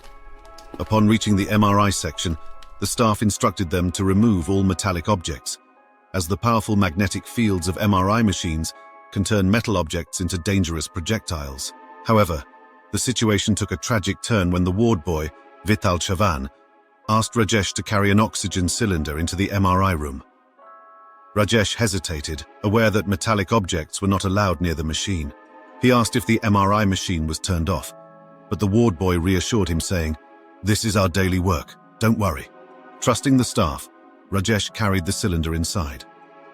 As Rajesh entered the room, the powerful magnet of the MRI machine, still operational, pulled the metal cylinder with immense force. Rajesh, holding the cylinder, was dragged along, and his hand became trapped. The cylinder's flow meter broke, causing liquid oxygen to leak onto his face. Harish and the ward boy immediately tried to free Rajesh, but it was a struggle. Rajesh's left index finger was severed in the process. Despite their efforts, the excessive inhalation of oxygen proved fatal. Rajesh was rushed to the trauma center, but the medical team could not revive him. By the time they reached the emergency ward, he was already dead. The news of Rajesh's death shocked everyone in the hospital. His father, Galal Maru, was devastated, expressing disbelief and sorrow over the negligence that led to his son's tragic demise. The MRI room had become the scene of a horrific accident. The police quickly got involved, arresting Dr. Saurabh Landrekar, ward boy Vital Chavan, and maid Sunita Surve, charging them under Section 304A of the Indian Penal Code for causing death by negligence. The hospital administration initiated an internal investigation. A team from Philips, the MRI machine manufacturer, along with senior doctors, visited the site to remove the oxygen cylinder and Rajesh's severed finger. In the following days, the family faced additional heartache.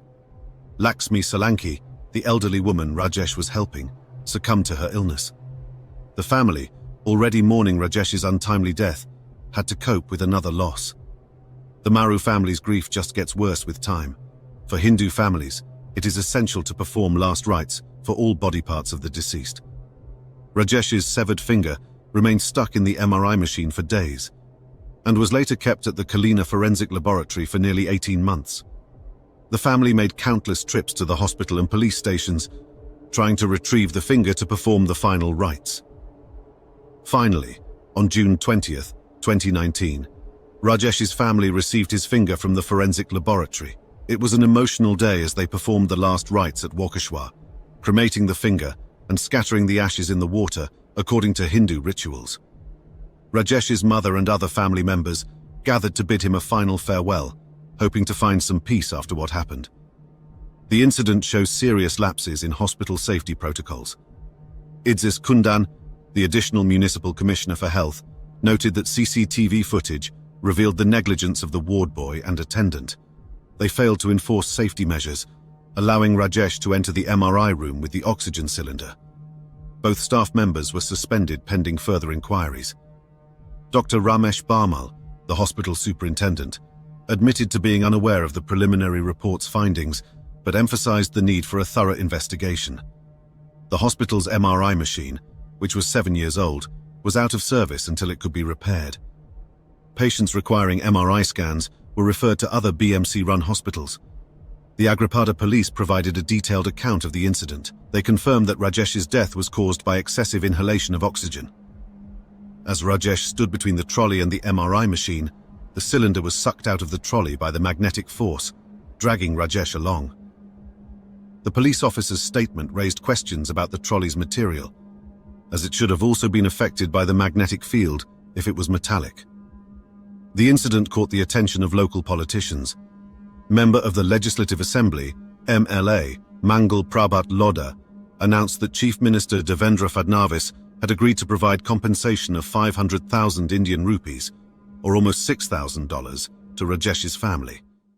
However, the family later claimed that the promised compensation was not paid. November 3, 2014, in Jersey City, New Jersey. Gary Anderson, a 58-year-old delivery man from Summerdale, had a routine job that day, delivering drywall to a high-rise construction site. He worked for George Hildebrandt Incorporated, a trucking company based in New York. The construction site was filled with activity as two 50-story residential towers and an attached hotel were being built on Christopher Columbus Drive. It was a typical day for Gary, but it would soon turn into a tragic one. Gary was known as a diligent worker. He had been with his company for a long time and was well regarded by his colleagues. His truck, marked with "Owned by God," was parked at the site as he prepared to deliver the sheetrock. Gary had a hard hat, but it was left in his car that morning. Around 9 a.m., Gary was standing near his truck, talking to another worker who was inside a pickup truck. Unbeknownst to Gary, high above him on the 50th floor, a construction worker was fiddling with a tape measure. The worker was preparing a wall for windows when the 1-pound tape measure became dislodged from his belt. The tape measure slipped from his hands and began its descent. The tape measure fell nearly 500 feet, gaining speed and momentum.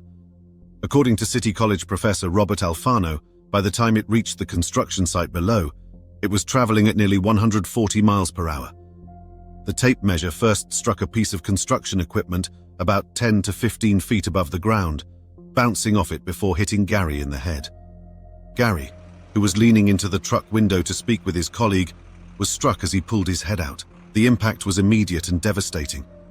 Gary collapsed to the ground, unconscious. The scene was chaotic, as workers and bystanders rushed to his aid. An ambulance was called, and he was quickly transported to Jersey City Medical Center. Despite the efforts of the medical staff, Gary went into cardiac arrest while being treated.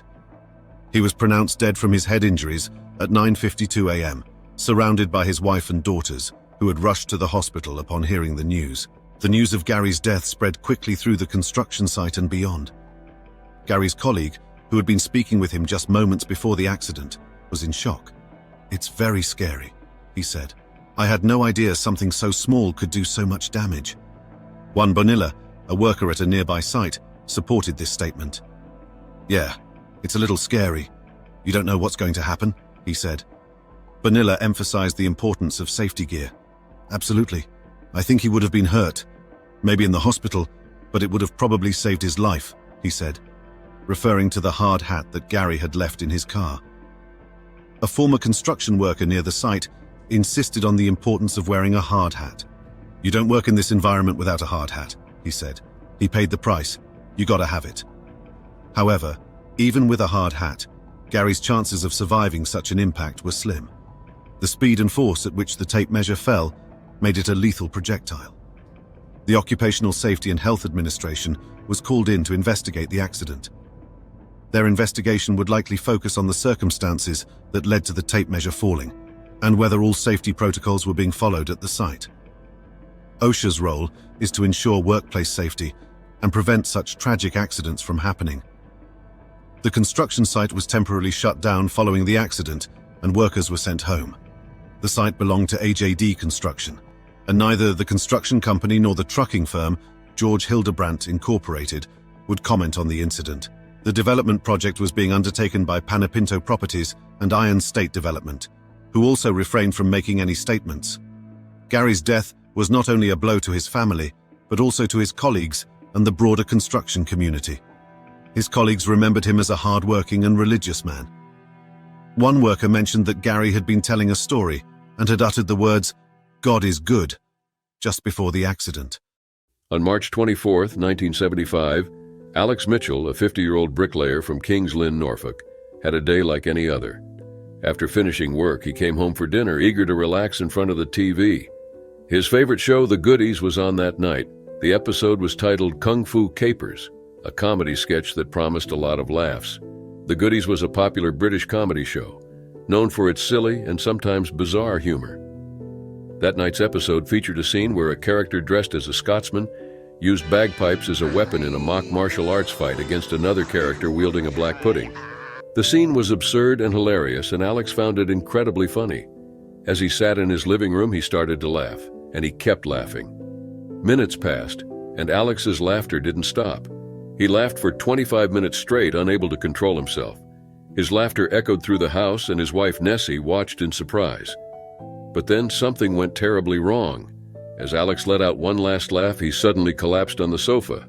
His laughter had stopped, and so had his heart. Alex Mitchell died that evening from heart failure, right there in his living room. The doctors believed that his uncontrollable laughter had triggered a heart attack or stroke. It was an unbelievable way to go, and his story quickly made headlines. The idea that someone could die from laughing seemed almost impossible, yet it had happened. In the days following Alex's death, his widow Nessie reached out to the cast of The Goodies. Despite the tragedy, she wanted to thank them for making her husband's final moments so joyful. She wrote them a letter expressing her gratitude for the laughter they brought into his life. For years, Alex Mitchell's death was a mystery. It wasn't until 37 years later that a possible explanation emerged. In May 2012, Alex's granddaughter, Lisa Cork, suffered a near-fatal cardiac arrest at the age of 23. She was put into a medically induced coma, and after extensive testing, doctors diagnosed her with long QT syndrome. Long QT syndrome is a genetic disorder that affects the heart's electrical activity. It can cause sudden irregular heartbeats, which can lead to fainting, seizures, or even sudden death. The syndrome is often triggered by intense emotions or physical exertion. In Lisa's case, it was likely the cause of her cardiac arrest. Given Lisa's diagnosis, doctors began to re-examine Alex Mitchell's death. They suspected that he too might have had long QT syndrome, which would explain why his heart failed during a fit of laughter. The condition can be inherited, so it's possible that the gene was passed down through the family. This new information brought some clarity to the Mitchell family. It also prompted them to get tested for the syndrome to prevent any future tragedies. Lisa was fitted with an internal cardiac defibrillator to help regulate her heartbeat, and other family members were tested to see if they carried the same gene. While Alex Mitchell's death remains one of the strangest in medical history, it is also a reminder of how fragile life can be. Laughter is usually a good thing, but in rare cases it can be deadly, especially for those with underlying health conditions. Darren Hickey was a 51-year-old wedding planner from Bolton, England, who had overcome significant challenges in his life. 7 years before, he had endured a severe stroke that impacted his ability to move and speak. Despite these difficulties, Darren found a new purpose in dedicating himself to charity work, for which he was honored with a Courage Award by the Stroke Association. And when things seemed all chill, everything went south. On a regular workday, April 4, 2019, around 4 p.m., Darren was at a wedding venue when a chef offered him a small fish cake to simply taste. Sadly, the fish cake was extremely hot and burned the back of his throat. As the afternoon progressed, the pain became even worse, prompting Darren to seek help at the urgent care ward at Chorley Hospital, Lancashire. The medical staff treated him with painkillers and advised him to return if his condition worsened. Darren then went home to rest. However, the situation got even worse later that evening. Around 9 p.m., Darren's partner, Neil Parkinson, discovered him choking in their room. In a desperate attempt to help, Neil tried to thump Darren's back, hoping to clear whatever obstructed his breathing. Despite his efforts, Darren tragically fell on the floor. Neil Parkinson immediately called for help, and the paramedics quickly arrived at the scene, providing urgent treatment and transporting Darren to the Royal Bolton Hospital. Despite their efforts, Darren was tragically pronounced dead just after midnight. Shockingly, all of this occurred less than 12 hours after he had tasted the fish cake that caused such severe burns in his throat. The swelling in Darren's throat, specifically around his voice box, worsened progressively over the hours following the incident, eventually leading to his inability to breathe. An investigation into Darren's sudden and unusual death revealed that the internal damage to his throat was so deep that it required specialist equipment to be seen, showing just how severely burned his throat was. During the investigation, pathologist Dr. Patrick Waugh, who carried out the post-mortem examination, said that such extreme symptoms were typically observed in victims of house fires who had inhaled hot smoke. He pointed out that encountering such a severe reaction from eating hot food is not an everyday circumstance. Initially, Darren Hickey seemed to be coping well after the incident with the hot fish cake. Still, the swelling in his throat quickly worsened, leading to severe complications. The coroner raised concerns about the level of care provided at the hospital's urgent care ward, which GTD Healthcare operates. This facility is designed to alleviate the pressure on traditional accident and emergency departments. A practitioner had reached out to a specialist at the ear, nose, and throat unit at Preston Hospital, hoping to get a clearer understanding of Darren's injuries. However, the lack of visible burns on Mr. Hickey's mouth and tongue made it difficult to identify the extent of the damage initially. Ultimately, Darren's death was ruled as accidental and caused by asphyxiation. The investigation highlighted the need for heightened awareness and possibly revised protocols to handle such unusual but severe reactions. Elaine Hertzberg, a 49-year-old woman, was crossing a 4-lane road with her bicycle in Tempe, Arizona, when the unthinkable happened. On the evening of March 18, 2018, around 9:58 p.m., Elaine was crossing the street when an Uber test vehicle, which was operating independently in autonomous mode, clashed with her. Sadly, she died from the clash immediately. Countless and lengthy investigations were carried out to understand what went wrong. The U.S. National Transportation Safety Board, together with local police, searched for details of the crash that occurred on that fateful evening, and all their findings pointed to human error as the primary cause. A certain Rafaela Vasquez was in the driver's seat and was supposed to watch the vehicle as a human safety driver. However, investigations later revealed that Vasquez was not paying full attention to the road at the time of the accident.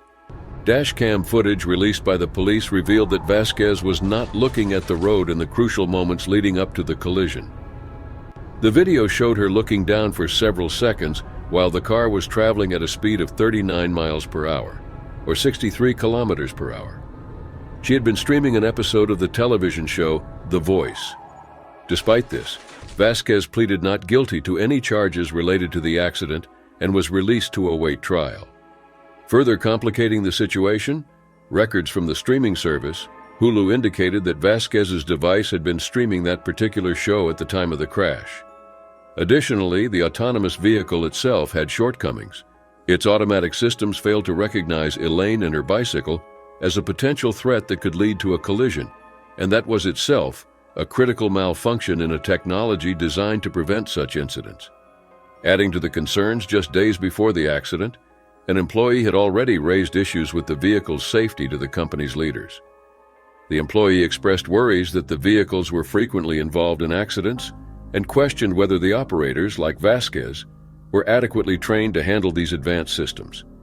These warnings, however, did not lead to any immediate action, and sadly, the fatal crash occurred, raising serious questions about the overall safety and reliability of autonomous vehicles. The police report issued in June 2018 concluded that the fatal collision could have been entirely avoided if Vasquez had been monitoring the road. This incident has sparked discussions about the safety protocols for autonomous vehicles and the crucial role that human operators play in ensuring these technologies do not pose a risk to public safety. After the incident, the state of Arizona took decisive action by suspending Uber's ability to test self-driving cars on its public roads. This move reflected growing concerns about the safety of autonomous vehicles. In response to the suspension and ongoing safety concerns, Uber ended all its autonomous vehicle tests in Arizona. However, Uber later managed to regain permission to conduct these tests in California, starting earlier in 2020, signaling a cautious continuation of their development of this technology. In July 2023, Rafaela Vasquez pleaded guilty to endangerment. This plea was a key moment in history, as it was the first time a clash involving a fully autonomous car resulted in a criminal conviction. Rafaela initially told police that she hadn't seen Elaine before the clash, claiming that Elaine came out of nowhere on a dark street in Tempe. Initially charged with negligent homicide, Rafaela eventually reached a plea agreement with prosecutors. The judge overseeing the case accepted Rafaela's plea and sentenced her to 3 years of supervised probation. This quiet old cabin in the woods seemed like the ultimate summer getaway, a perfect spot for peace and relaxation. But for the Robison family, it became the setting for something straight out of a nightmare. It was the summer of 1968 when this well-off family made headlines everywhere. Not for anything good, but because they fell victim to brutal horrors in the very cabin where they were supposed to be resting. The crime was so horrific that it still shakes the officers and everyone else who knew about the case to this day. What's really interesting is that some investigators and people considered the case solved, yet somehow there's still something missing. And by the end of this video, you'll understand why. To kick things off, let's get to know the Robison family. The Robisons, a family of 6, were well known in Detroit's Lathrop Village, recognized for being both successful and generous. At the head of the family was 42-year-old Richard, a successful advertising executive and the owner of I Empresario magazine. His wife, 40-year-old Shirley, was a devoted homemaker, keeping everything in order at home. Their kids brought a lot of energy to the family dynamic. Their only daughter, 8-year-old Susan, 12-year-old Randall, 16-year-old Gary, and 19-year-old Richie, who was just stepping into adulthood. Now, about 10 years before the tragic summer of 1968, Richard had bought a charming cabin in Goodhart, Michigan, a peaceful, tree-filled area. This secluded spot was the perfect retreat, surrounded by stunning hardwood forests that stretched all the way to the cliffs overlooking Lake Michigan. The cabin was tucked off a scenic lakeshore road, hidden from view, surrounded by luxury lodges that blended seamlessly into the serene landscape. By the 60s, lakefront properties in Goodhart were selling for around $2,400 per foot. Adjusted for inflation, that would be about $21,090 per foot today. This made the area a prime spot for the wealthy and those looking for a private retreat.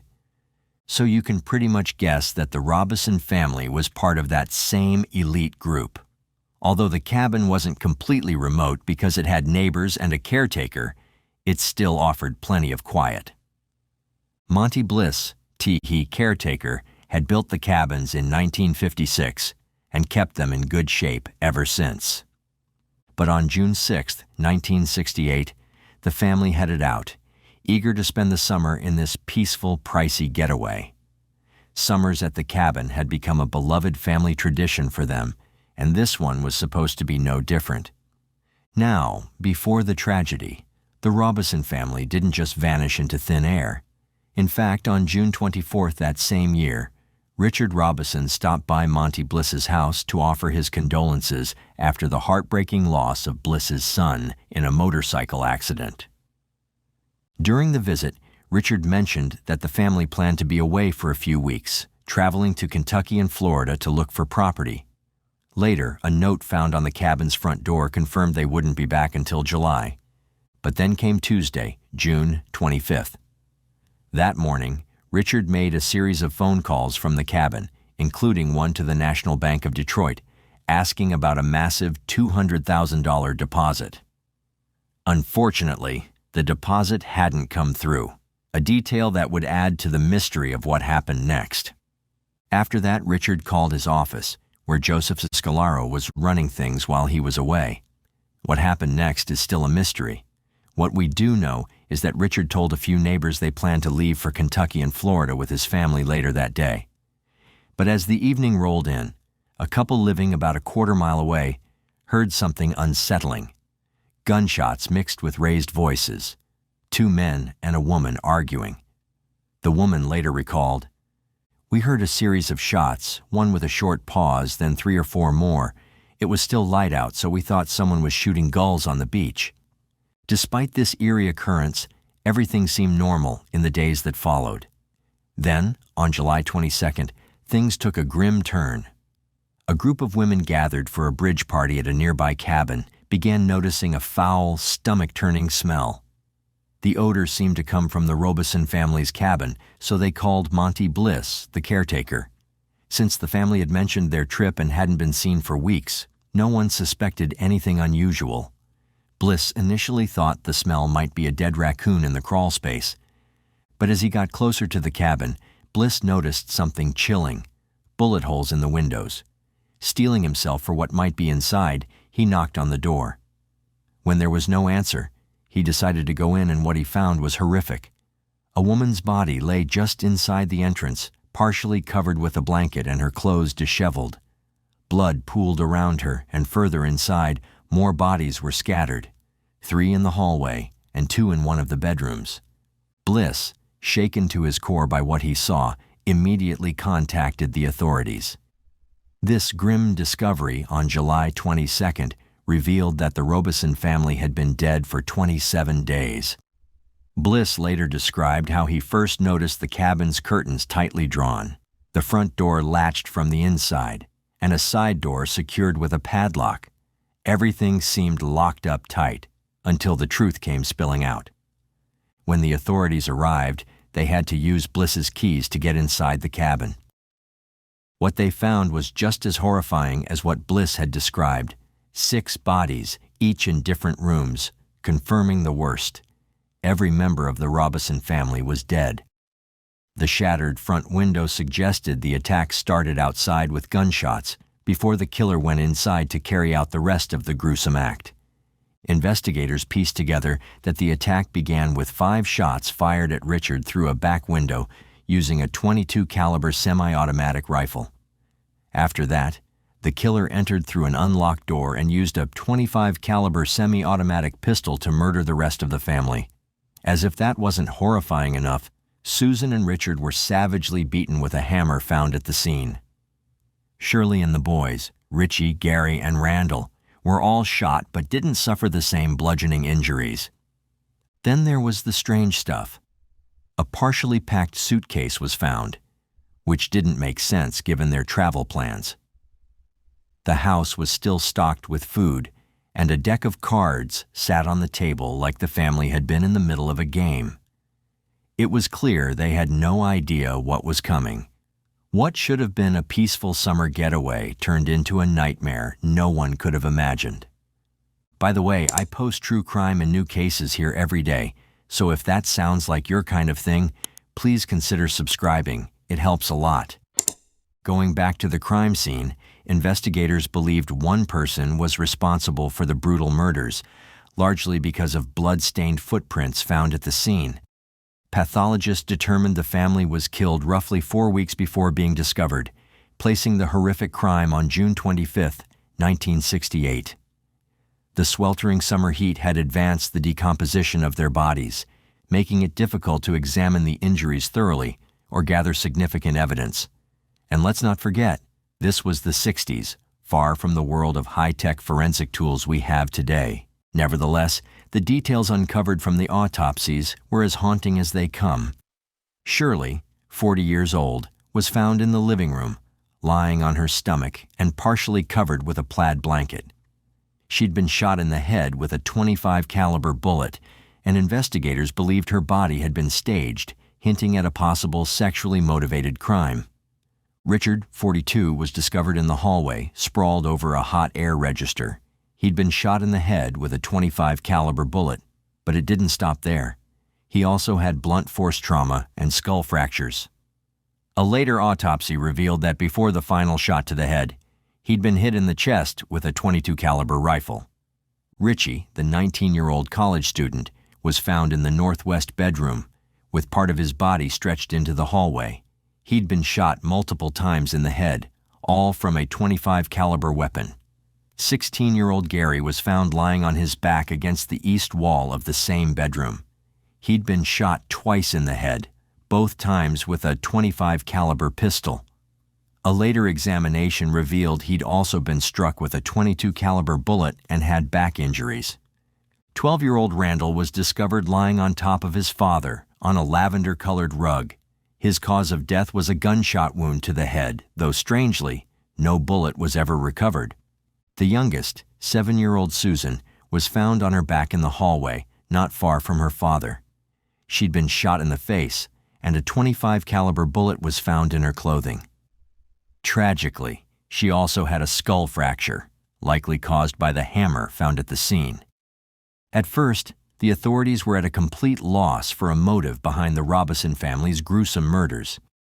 By all accounts, they were a loving, church-going family with no known enemies. The kids were well-mannered and academically successful. It begged the haunting question, who could commit such a horrific act, and why? The first order of business for investigators was to dig into any potential grudges or reasons why the Robisons might have been targeted. Their suspicions quickly turned to Richard Robison, the family patriarch. But here's the twist. If Richard was the intended target, why slaughter the entire family, including 4 children? As the investigation deepened, it became clear that Richard's seemingly picture-perfect life had some cracks beneath the surface. As mentioned earlier, Richard was the owner of Impresario, a magazine that on the outside seemed like a thriving business. But detectives soon learned that his business ventures were entangled in financial struggles. And it didn't stop there. Allegations surfaced that Richard had been running shady practices in his advertising business, allegedly prioritizing his gains over those of his clients. To top it off, rumors of extramarital affairs and inappropriate relationships with his secretaries added even more intrigue. Investigators discovered that over the past 3 years, Richard had scammed clients out of as much as $50,000, charging for ads he never ran or failing to pay for placements. He had also printed full-page airline advertisements in an Impresario without authorization, creating the illusion that his magazine was more successful than it really was. And if you're asking why? Well, Richard had bigger plans, an ambitious, almost fantastical vision of building a global network of computerized warehouses near airports, each doubling as cultural centers. For this, he needed a jaw-dropping $100 million in investments. To further achieve this dream, Richard had aligned himself with a group he called the Superior Table, a supposedly global organization dedicated to world peace and unity. Leading this mysterious group was a figure named Robert, an enigmatic presence who loomed large in Richard's ambitions. Richard even wore a St. Christopher medal inscribed with, "Richard, to my chosen son and heir, God bless you, Robert." But here's where things get murky. It's still unclear whether Robert was a real person or just a figment of Richard's imagination. On the night of the murders, Richard was reportedly expecting someone named Mr. Roberts at the Pellston airport, a name suspiciously similar to Robert. Yet this mysterious figure never showed up. Even stranger, no one from the so-called Superior Table came forward to inquire about the Robison family after the crime. Adding more fuel to the fire, detectives uncovered a peculiar pattern in Richard's behavior. He often checked into airport hotels for days at a time, telling his family he was away on business trips. And this begged the questions. Was he meeting with shadowy associates? Was it part of his grand scheme? Or was there something much darker and more secretive going on? The spotlight eventually fell on Joseph Scalaro, a 30-year-old employee of Richard Robison. Now remember, Scalaro was the last person Richard had contacted with, and he claimed to have little knowledge about Robison's secretive dealings, suggesting that the airport hotel stays were connected to a new business venture. But here's the twist. During these trips, Robison mostly stayed holed up in his room, with no visitors and no suspicious phone calls. The questions only deepened. Was Robert and the so-called Superior Table real or just an elaborate fabrication? And if Robison was spinning lies, what was he hiding? These mysteries remain unsolved to this day. Adding to the intrigue, whispers of mental health struggles in Richard's past surfaced, though the truth of those claims remains murky. And considering he's now dead, We may never know the truth about his shady dealings, if there were any. Then came a bombshell. Scalaro himself.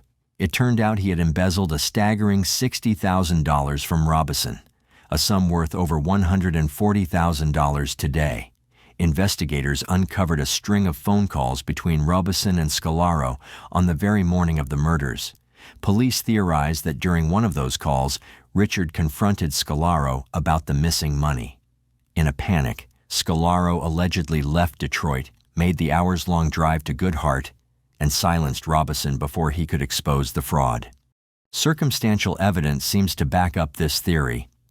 For starters, Joseph was completely off the grid for a 12-hour stretch on the day of the murders. He didn't contact anyone, friends, business associates, or family, and had no alibi to confirm his whereabouts. Joseph claimed he was at a plumbing convention and meeting clients, but no one could verify his story. But even with this, some parts of the case remain murky. The drive from Detroit to Goodhart usually takes about 5 to 6 hours, yet gunshots rang out around 9 p.m. on the night of the murders. Joseph's wife later provided an alibi, saying he was at home in Birmingham around 11 p.m., which throws a huge wrench into the timeline. This inconsistency left investigators scratching their heads. But as the investigation continued, more holes appeared in Joseph's story. The authorities focused on his alibi, particularly regarding the time of the murders. Joseph initially told the police that his last conversation with Robison was on June 25, 1968, when Robison had asked about some company checks. However, further digging revealed that Joseph had recently given himself a big pay raise, boosted his expense account, and even handed out raises to other employees, all without Robison's approval. When they looked at some of Robison's pre-signed checks, they discovered Joseph had been inflating the amounts in the weeks leading up to the murders. At the crime scene, detectives found shell casings and blood-soaked footprints that pointed to the killer's presence. The investigation took another twist when they found a pair of shoes in Joseph's possession that perfectly matched the prints left behind. The catch? The shoes were spotless, clearly never worn. This was a tricky detail for the police since it didn't directly link Joseph to the crime scene, but it raised more questions. It turned out that Joseph had a habit of buying duplicate items, so the police speculated that he might have used the other pair for the murders. To make matters worse for Joseph, he failed 2 polygraph tests, and the results from a third were inconclusive. Following the brutal killings of the Robison family, Joseph suddenly found himself in control of the business, adding a final layer of suspicion. But this wasn't the only piece of the puzzle that pointed toward his involvement. Investigators uncovered that Scalaro owned a firearm, which, while not an exact match, bore certain similarities to the weapon believed to have been used in the murders. The 2 key firearms central to the case were a .25 caliber Beretta automatic pistol and a rare .22 caliber Armalite AR-7 rifle. Police records showed that Scalaro owned 2 of each, and he claimed that he had given 1 pistol to Robison and donated both rifles. But things took a dramatic turn in 1969 when witness testimonies led detectives to a private shooting range owned by Scalaro's father-in-law. It turned out that Scalaro, a former military marksman, frequented the range. There, they made a breakthrough discovery: AR-7 shell casings that perfectly matched those recovered at the crime scene. This finding was confirmed by a state police lab report, giving law enforcement the conclusive evidence they had been searching for. So in December of 1969, over a year after the murder of the Robison family, investigators presented their case to the county prosecutor, hoping to bring charges against Joseph Scalaro. However, without the murder weapons or any eyewitnesses, the prosecutor decided not to move forward, deeming the evidence as circumstantial and insufficient for a conviction. The case went cold, but the detectives didn't give up. They continued to work with prosecutors from Emmett County, where the crime occurred, and from Oakland County, where the Robison family lived, pushing to keep the investigation alive. 4 years later, in 1973, a new prosecutor, Lewis Brooks Patterson, took a fresh look at the Robison case and was prepared to pursue charges against Scalaro for conspiracy to commit murder. But just as things seemed to be heading toward a breakthrough, disaster struck. On March 8, 1973, two individuals entered Scalaro's office to collect a debt of $730. Instead, they found Scalaro dead in his chair, a gunshot wound to his skull, and a picture frame shattered on the wall. Police quickly arrived at the scene, confirming that Scalaro had taken his own life with a self-inflicted gunshot wound. The prosecutor's pursuit of justice came to an abrupt halt. On Scalaro's desk was a note, chilling in its admission. It read, "Mother, where do I start? I am a liar, cheat, phony. Any check that any of the people have with your signature isn't any good because I forged your name to it to get them off my back. I know I'm sick, but seeking help isn't going to help the people I've hurt." He added a postscript. "I had nothing to do with the Robisons. I'm a cheat, but not a murderer." But even with this statement, the case surrounding Joseph Scalaro remained full of mystery. While he insisted on his innocence, many, including the state police and the Emmett County Sheriff's Department, still viewed him as the prime suspect. No charges were ever filed against him, and with his death, the opportunity to ever get the full truth out of him vanished for good. Now things took another strange turn when, on the night of his death, an anonymous caller reached out to the detective working on the case. But it wasn't the detective who answered the phone. It was his high school-aged son. The mysterious caller simply said, "Just tell him Joe called and that he was right." The detective believed this message was likely tied to something he had told Scalaro before. "You're a good Catholic boy.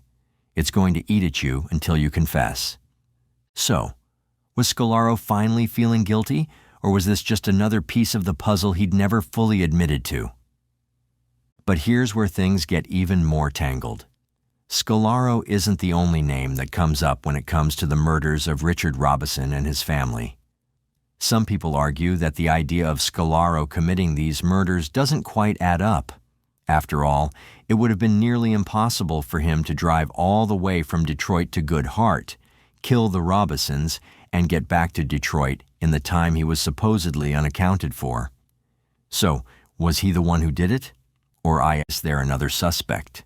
Enter John Norman Collins, a name tied to a whole different string of unsolved murders. Collins was linked to a series of killings between 1967 and 1969 in southeastern Michigan, where young teenage girls were abducted, SAE'd, and brutally murdered. He was convicted of one murder in 1970, but many believe he could have been behind other killings, making him the infamous Michigan murderer. What makes things even more interesting is Collins' connection to the Robison case. He knew Richie, the Robison family's eldest son. Both had attended the same university in eastern Michigan. But despite this connection, there's no clear reason why Collins would have targeted the Robisons. His usual victims didn't fit this profile, and there's no evidence that links him directly to the crime. As a result, many dismiss him as a credible suspect. Additionally, there are whispers around the involvement of Monty Bliss, the caretaker of Blisswood, the cabin where the Robison family's bodies were discovered. Bliss was no stranger to the property. He had a hand in building the cabin and knew the area well. Some locals in Good Heart even speculate that Bliss might have had a motive for the murders, suggesting that grief over his son's tragic motorcycle accident, which occurred shortly before the family's death, may have pushed him to seek revenge. According to this theory, Bliss, feeling wronged by Richard Robison in the wake of his son's death, took matters into his own hands. But while this theory seems plausible on the surface, it's important to note that the police never seriously considered Monty Bliss a suspect. A revenge killing fueled by grief is an understandable narrative, but it doesn't quite fit the facts of the case. And just when you think the theories can't get any crazier, here's another jaw-dropper. One theory suggests that Robison's former secretary, who later married a wealthy manufacturing mogul with rumored mafia connections in Cleveland, might be wrapped up in this mystery. Around the time of the murders, this woman had a miscarriage, and the gossip mill started churning with whispers that the baby might have been Robison's, not her 70-year-old husband's. And as if that wasn't enough, some people speculated that a family tied to one of Robison's botched business deals could have had mafia links. Marty Joe Link, the author of Up When Evil Came to Goodhart, doesn't shut down the mob theory, even saying it certainly has some validity. The weapon used in the murders, an AR-7 rifle, was considered a novelty weapon, but it was also a favorite among mafia hitmen at the time.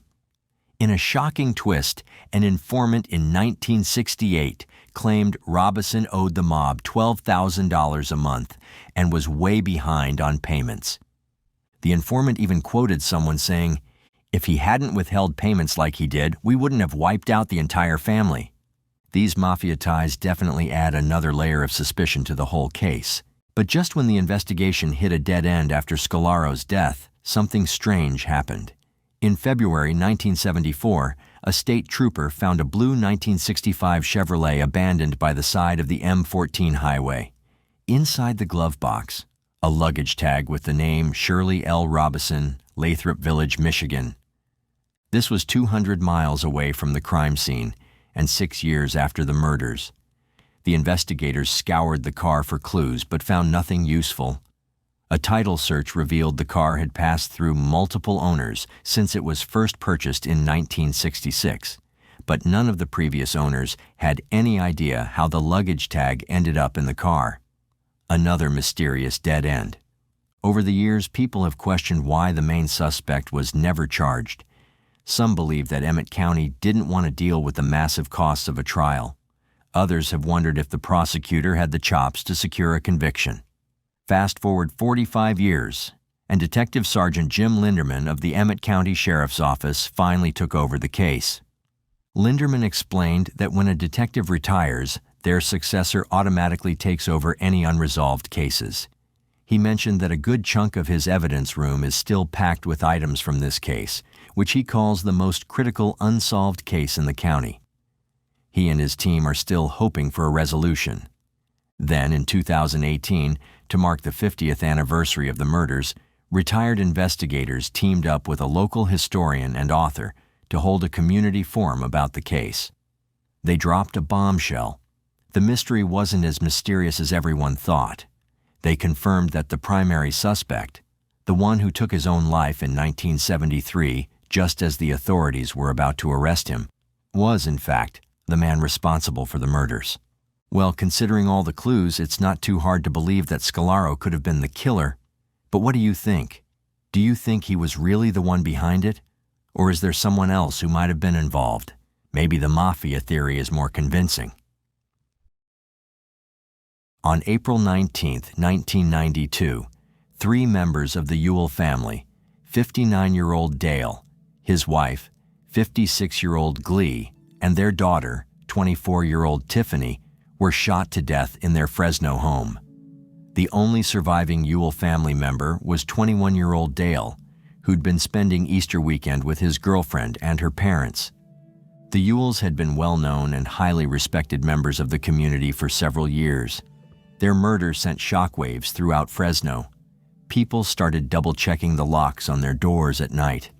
No one felt safe anymore, especially when police failed to find the killer over the next 3 years. Today, we're going to dive into the case of the Ewell family murders and how the search for the killer led to dead end after dead end until finally circling back to the one person that seemed to have the strongest alibi of all. But first, we need to take a look at the type of people the Ewells were. Born in 1932, Dale Allen Ewell didn't exactly have it easy in life. His family wasn't rich. They were farmers in rural Ohio, a state that his dad, Austin Ewell, was born in and would later die in. Austin wasn't the sort of person that wanted to move around a lot. He preferred to spread his roots in one place, but his son had a different perspective on life. From the very start, Dale wanted to be someone. He was a driven, hardworking man who was born at the height of the Great Depression and spent his teens during the Second World War, so he knew the value of a dollar. After joining the U.S. Air Force, Dale took an interest in airplanes. These miraculous inventions had come to the fore during World War II, and they started to transform how people could travel around the world in its aftermath. All of a sudden, flying between continents became a matter of hours rather than weeks or even days. Dale saw the potential here and seized it. He started a company called Western Piper Sales Incorporated, where he sold small passenger planes. The business was a roaring success, bringing Dale the kind of wealth he'd never seen before. But the thing is, Dale never forgot his humble beginnings. He stayed frugal, keeping as much money as possible aside for the thing that truly mattered, his family. However, all of that money definitely had an impact on his life. For one thing, it made him an extremely eligible bachelor, so much so that he was able to court the heiress to a massive oil fortune named Glee Mitchell. But it wasn't the money that attracted them to each other. If anything, the money removed a major barrier, because both of them knew that the other person didn't need them to sustain their lifestyle. This allowed them to focus on each other's personalities, and it's safe to say that they really liked what they saw. In Glee, Dale saw a kind, generous person who dedicated her life to philanthropy, but also someone that lived an exciting life. Glee had spent time as a Spanish translator for the CIA, and she also sat on the State Bar of California, where she helped vet prospective judges. She was old money, which meant that she was powerful beyond words, but she only used those powers for good. As for Glee, she saw the kind of salt-of-the-earth goodness that lay in Dale's heart. She saw him for the self-made man he was, the sort of provider that most men she knew, men who'd likely inherited much of their wealth, could only dream of being. In 1961, when Dale was 29 years old and Glee was 26, they made it official. After tying the knot, their wealth kept reaching greater and greater heights, but you'd never have been able to tell just by looking at them. Neither of them wanted to show off. They weren't interested in status symbols or conspicuous consumption. The only thing they were willing to spend as much money as possible on was their family, or in other words, their children. In 1967, their first child, Tiffany, was born. 3 years later, they had a son whom they named Dana. All of a sudden, Dale and Glee's dedication to frugality started to change. They wanted their kids to have the best possible life, and they were willing to put up the cash required to make it happen. Dana and Tiffany basically got everything they ever wanted, within reason of course. By the 90s, their parents were worth about $7 or $8 million, which is the equivalent of over $15 million in 2024. They used this money to make sure that Dana and Tiffany wore designer clothes, went to the best schools, and were set up for success. Dale in particular was determined to give his kids the life he never had. He still remembered the relative poverty of his childhood, and he didn't want his own kids experiencing anything close to that. This didn't just mean designer clothes and luxury cars, though. It also meant massive college funds that ensured Dana and Tiffany wouldn't have to deal with student loan debt later on. Tiffany seemed to take all of this in stride.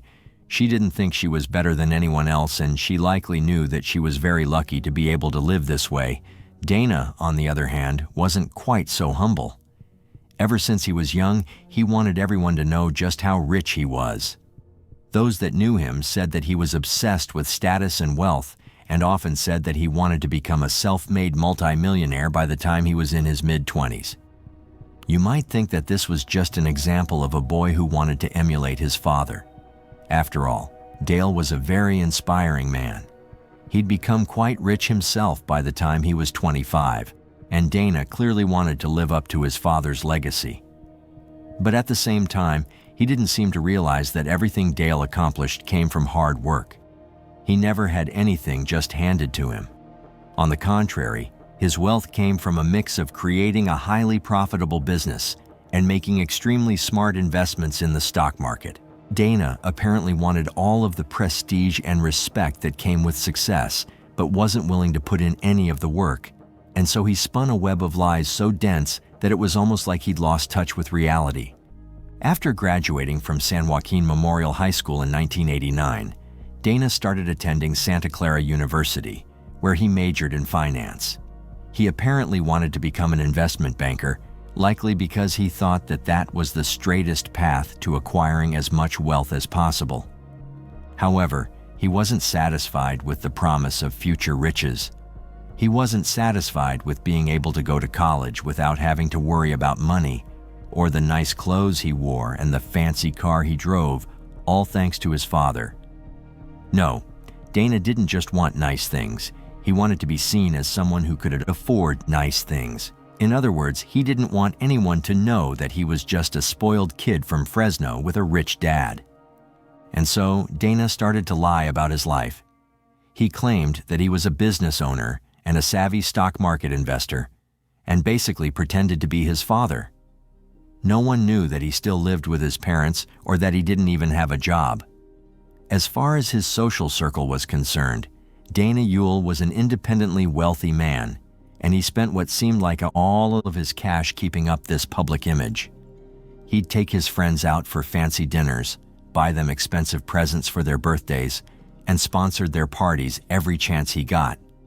But perhaps the biggest recipient of Dana's so-called self-made wealth was his girlfriend, Monica Zent, who he started dating in late 1991. Now, Monica was a good-looking girl who had her sights set on law school, but that might not have been the reason for Dana asking her out. No one could have predicted this at the time, but there's a good chance that Dana started dating Monica because of her father, who was an FBI agent. Why would he care about her dad being an FBI agent? All of that will start to make sense once we get to the incident that killed every member of the Ewell family, except for Dana. For the time being, Dana and Monica seemed like a perfectly normal couple, albeit one with a massive power imbalance. Dana was still putting on a front as a wealthy entrepreneur, and his girlfriend was obviously going to get the most perks. In Monica's case, this meant that Dana went so far as to pay for her college tuition, according to some reports.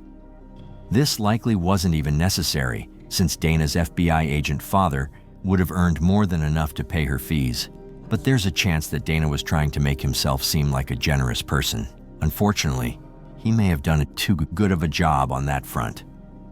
A local news reporter got wind of Dana's supposed success and wrote an article about him, one that became so widely read that even his parents got to know about it. Dale could tell that his son was pretending to be him to impress other people. He also realized that his son clearly didn't know anything about money other than how to spend it. This prompted Dale to change his estate plan, something that Dana would only find out about months later. However, there were rumors circling in the wider Ewell family that Dale's changes meant that he'd cut Dana off completely after he finished college. Dana heard about these rumors and realized that he may not be able to enjoy playing life on easy mode for much longer. This was when he started to hatch a violent plot to get what he believed was his. There's no way to know the exact timeline, but court records suggest that Dana Ewell decided to kill his parents sometime during the summer of 1991. This was before he started dating Monica, but he still had a fairly large social group at the time. One of the members of his social group was a boy named Joel Radovchich, who, similarly to Ewell, had dreams of becoming rich. He didn't have a millionaire father to support him, but he was still impressed by Ewell, likely due to his charming, magnetic personality. Radovchich was nothing like Ewell. He was introverted, lacked the social skills that seemed to come naturally to Ewell, and didn't have the kind of connections that would help him fulfill his dream of becoming a millionaire. This might have been partly why he wanted to help Ewell. While the exact details are unclear, we can say for sure that Ewell enlisted Radovchich's aid in killing his parents. He wanted them out of the picture because he thought that he'd get to inherit their millions. But there was a problem. He'd have to split all of that money with his sister, and while it was more than enough to make both of them rich for the rest of their lives, Ewell simply wanted it all. So far, he only knew that he had to kill his parents. The how and when were still to be determined. Radovchich agreed to be the one to pull the trigger, likely being promised a handsome payment by his rich friend. In the summer of 1991, records show that Radovchich had started looking up how to create a homemade silencer and had started asking his friends where he could buy a gun. As for Ewell, he wasn't going to play a direct role in the murder of his family. He'd already set himself up for a powerful alibi when he started dating Monica. At some point, Ewell and Radovchich agreed that the deed was to be done on Easter Sunday, when the family would return home from an annual beach trip. Ewell planned to visit Monica's parents that Easter. The timing was perfect, and he'd be able to tell authorities that he'd been at the home of a literal FBI agent at the time of the killings. Dale, Glee, and Tiffany spent much of Easter weekend 1992 at a beach house they owned a couple hours away from Fresno. They spent that Saturday playing tennis, walking along the beach, and just enjoying each other's company. Dale decided to fly one of his planes home the next day, while Glee and Tiffany drove. The mother and daughter ended up arriving before Dale, but what they didn't know was that Radovchich was lying in wait. He'd managed to buy a gun by this point, and his partner in crime had likely given him a key to the family. Some reports suggest that Radovchich had shaved all of the hair off his body and hadn't used the bathroom either, with both things meant to prevent him leaving behind any DNA evidence of his presence. When Glee and Tiffany entered their home, Radovchich opened fire, killing both of them instantly. Glee was shot 4 times, while Tiffany was only shot once. To this day, no one knows why Radovchich riddled Glee's body with bullets. Did he have a special grudge against her? Evidence shows that he'd met Glee and Dale at least once, and even stayed over at their home. Could it be that he bore some kind of resentment against his friend's mother? And if so, why? Regardless, Radovchich still had one target left. When Dale came home, he probably didn't even have time to see his dead wife and daughter laying on the floor. The shot came quickly and silently, with Radovchich having successfully made a silencer after his research. All 3 family members were now dead, and Radovchich's part in the plot was over. He left their corpses in the family home and headed out, while Ewell prepared himself for the role he was meant to play. His Easter weekend had gone quite well, so well in fact that he decided to stay for a couple more days. During this time, he tried to call his family home, fully aware that all of the occupants were now dead. The only reason for this was to solidify his alibi. Eventually, he told Monica's father that he was worried about his parents. Every word he said, everything he did over those few days, was tailored to give him plausible deniability, and it almost worked. At 9 a.m. the next day, the family's maid Juanita Avenita arrived and made a shocking discovery.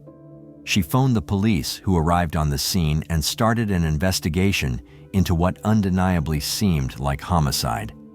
Several clues were found, including a few missing 9mm rounds from a box that Dale had purchased in the 70s, and strange yellow fuzz on the bullets found inside Glee's corpse.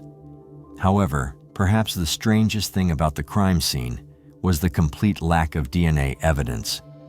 Radovchich had done his job well. But with that said, it didn't take long for police to start looking into Ewell as a person of interest. In fact, one of the detectives assigned to the case said that he got a funny feeling about the young man as soon as he walked through the crime scene. Ewell seemed more focused on cleaning the scene up, and he didn't seem particularly emotionally affected by the death of his family. Ewell's behavior in the aftermath of the murders also made him seem extremely suspicious. For one thing, he couldn't stop asking about his father's will. His uncle ended up receiving it first and informed Ewell that his father hadn't made any specific funeral arrangements. Even when confronted with this difficult decision, Ewell could only think about the money. That's when his uncle broke the bad news. Ewell wasn't going to become rich overnight like he thought.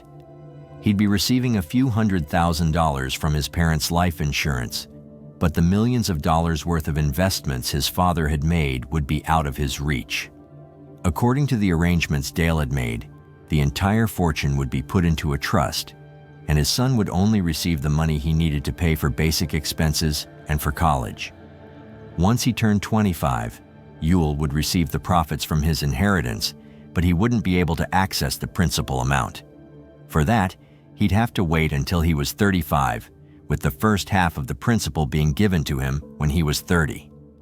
Dale's arrangement was clearly meant to teach his son a thing or two about money. He knew that if Dana received the whole amount, he'd just sell off the company and blow through his father's life's work without putting in a single hour of honest work himself.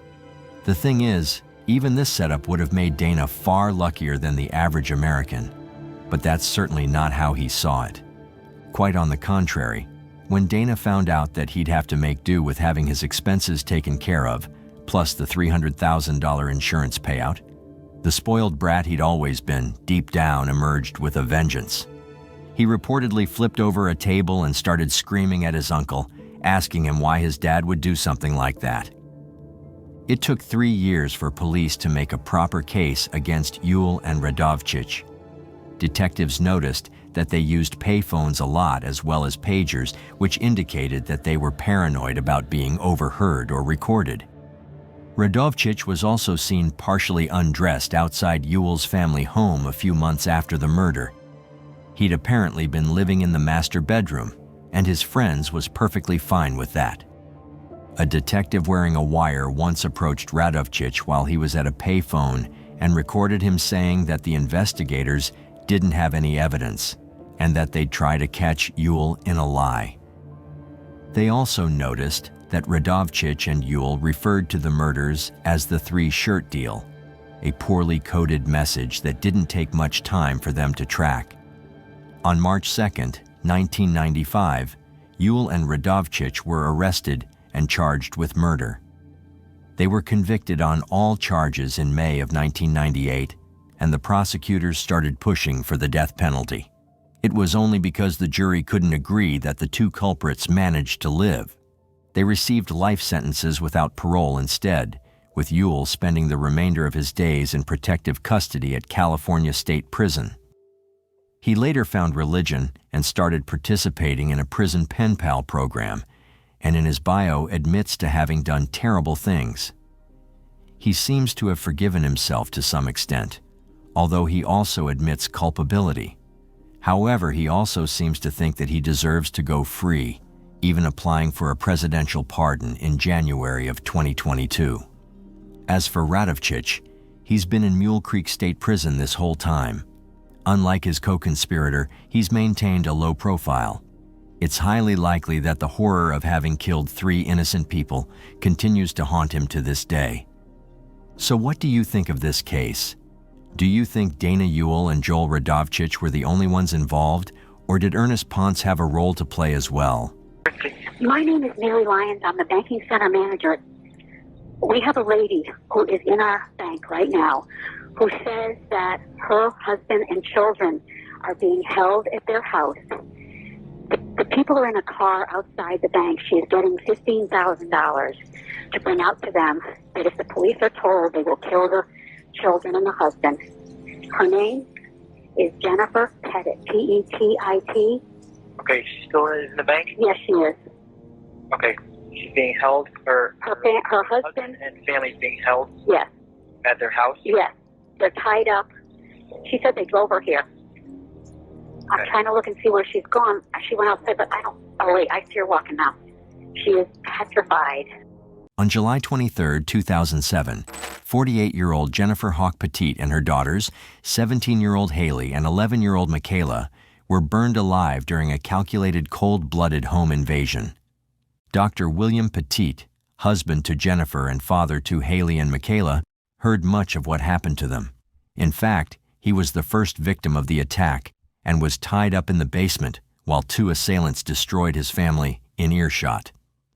Today we're going to unpack the story of perhaps the most horrific crime ever to occur in Connecticut, a crime so savage that it affected legislation and criminal justice police in the state for decades. First, we must understand the family that was so brutally annihilated.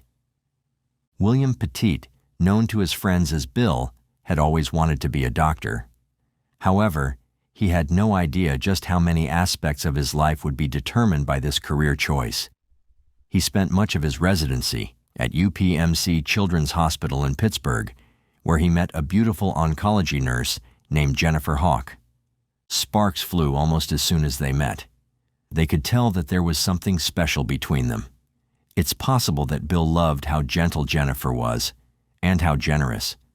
Being an oncology nurse is one of the most emotionally taxing jobs out there, yet Jennifer always seemed to have a smile on her face. Their love blossomed, and shortly after Bill completed his residency in 1985, they got married. Now the Petits weren't the kind of folks that wanted to endure city life. They liked their peace and quiet, and Cheshire, Connecticut, offered exactly that. This quaint New England town, with its tree-lined streets and a population of just under 30,000, was the perfect backdrop for their growing family.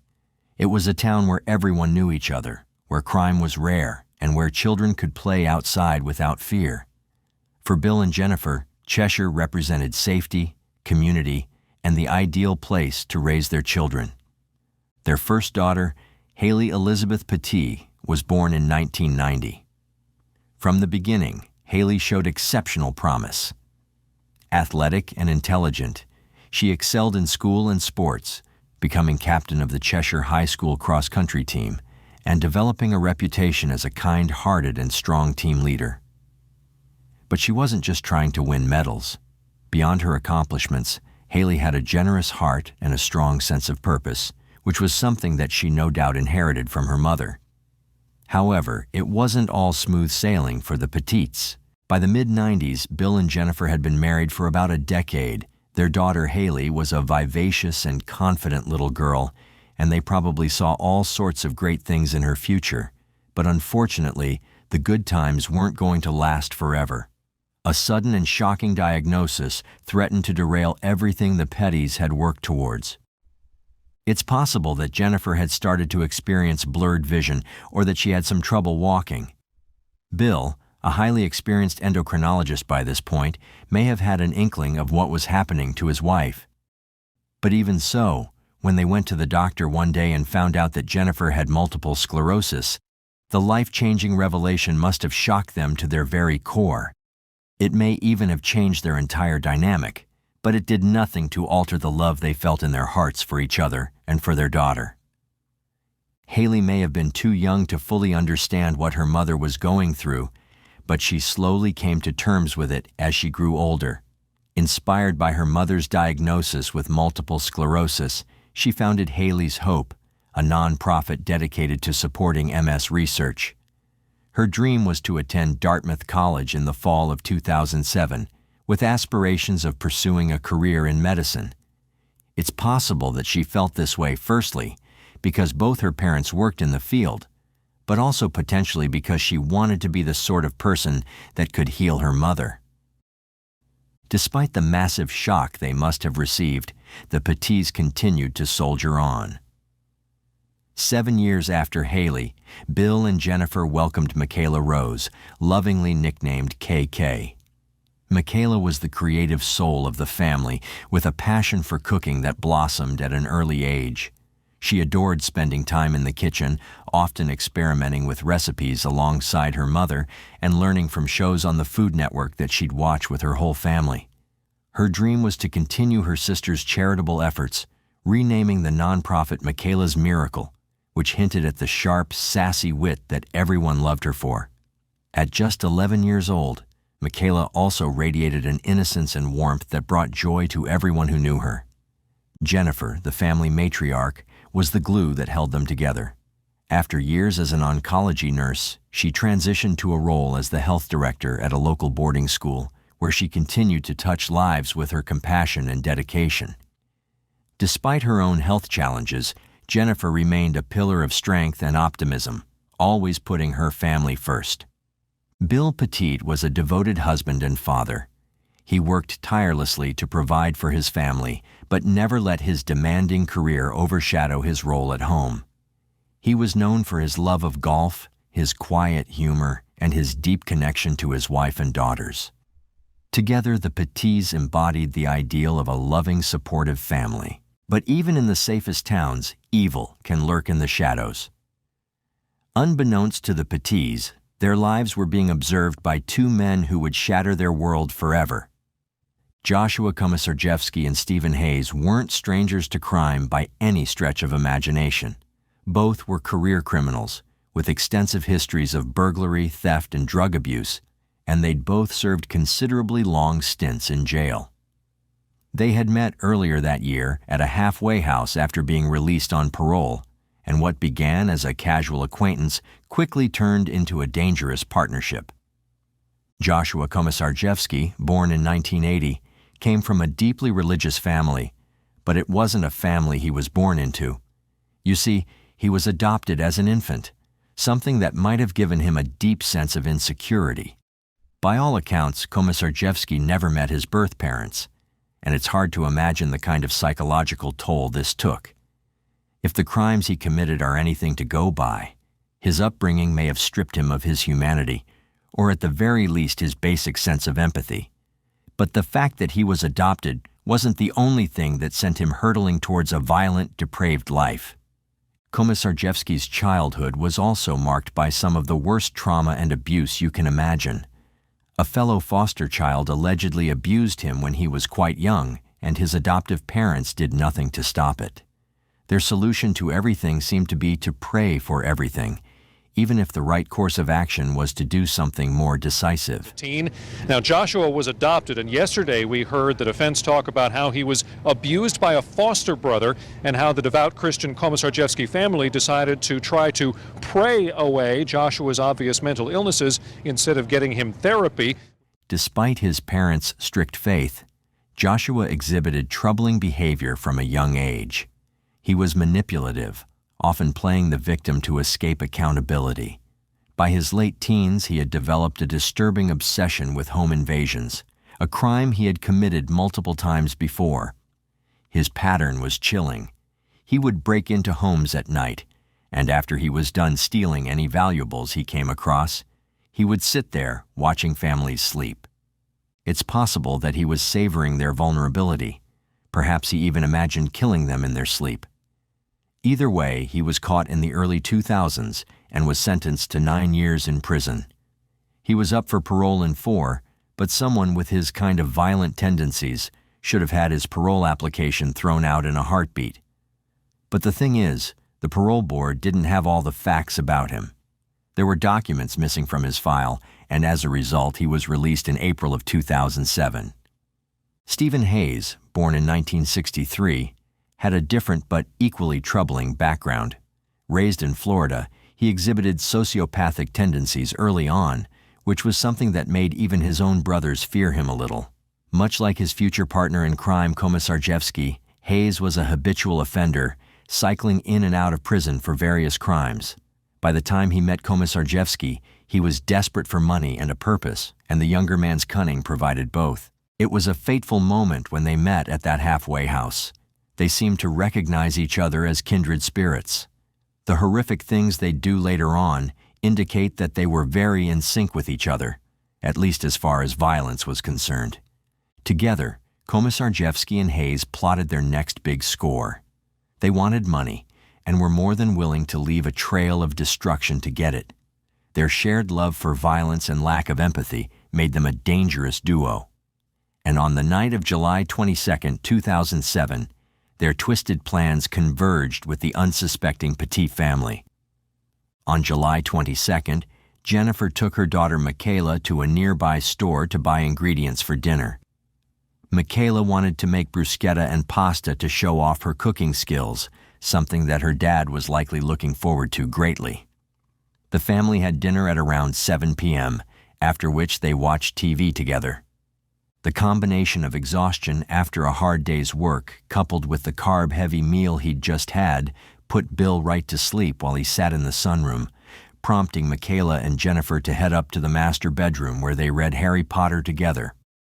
Haley went to her own bedroom and fell asleep.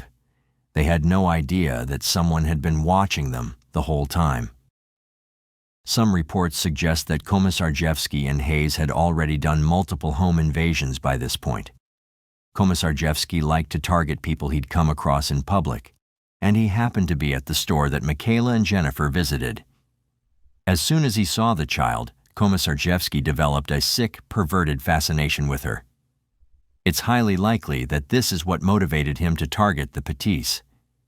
Hayes may have been motivated more by pure greed, because the Petits seemed like they had plenty of money. When he found out that they had new targets, Hayes excitedly started texting his partner in crime, asking him if it was time to do the deed. Komisarjevsky responded that he was putting his 5-year-old daughter to bed, a daughter that he'd likely never met properly until he got out of prison. He told Hayes to hold his horses. Hayes, acting more like a child that can't wait to go to the candy store, said that the horses were chomping at the bit to be set free. At around 3 a.m. on July 23rd, the two criminals headed to the Petit household to set their gruesome plan in motion. The Petits likely felt perfectly safe in their home because all of the doors and windows were locked. Cheshire was also a very safe community, the sort of place that hardly saw any crime. Perhaps this was why the Petits never really locked their basement door.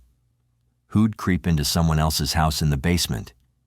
It just wasn't something anyone did in the close-knit Cheshire community, a community that Komisarjevsky and Hayes were about to shatter with their dark urges. After sneaking in through the basement, Komisarjevsky picked up a baseball bat lying against the wall.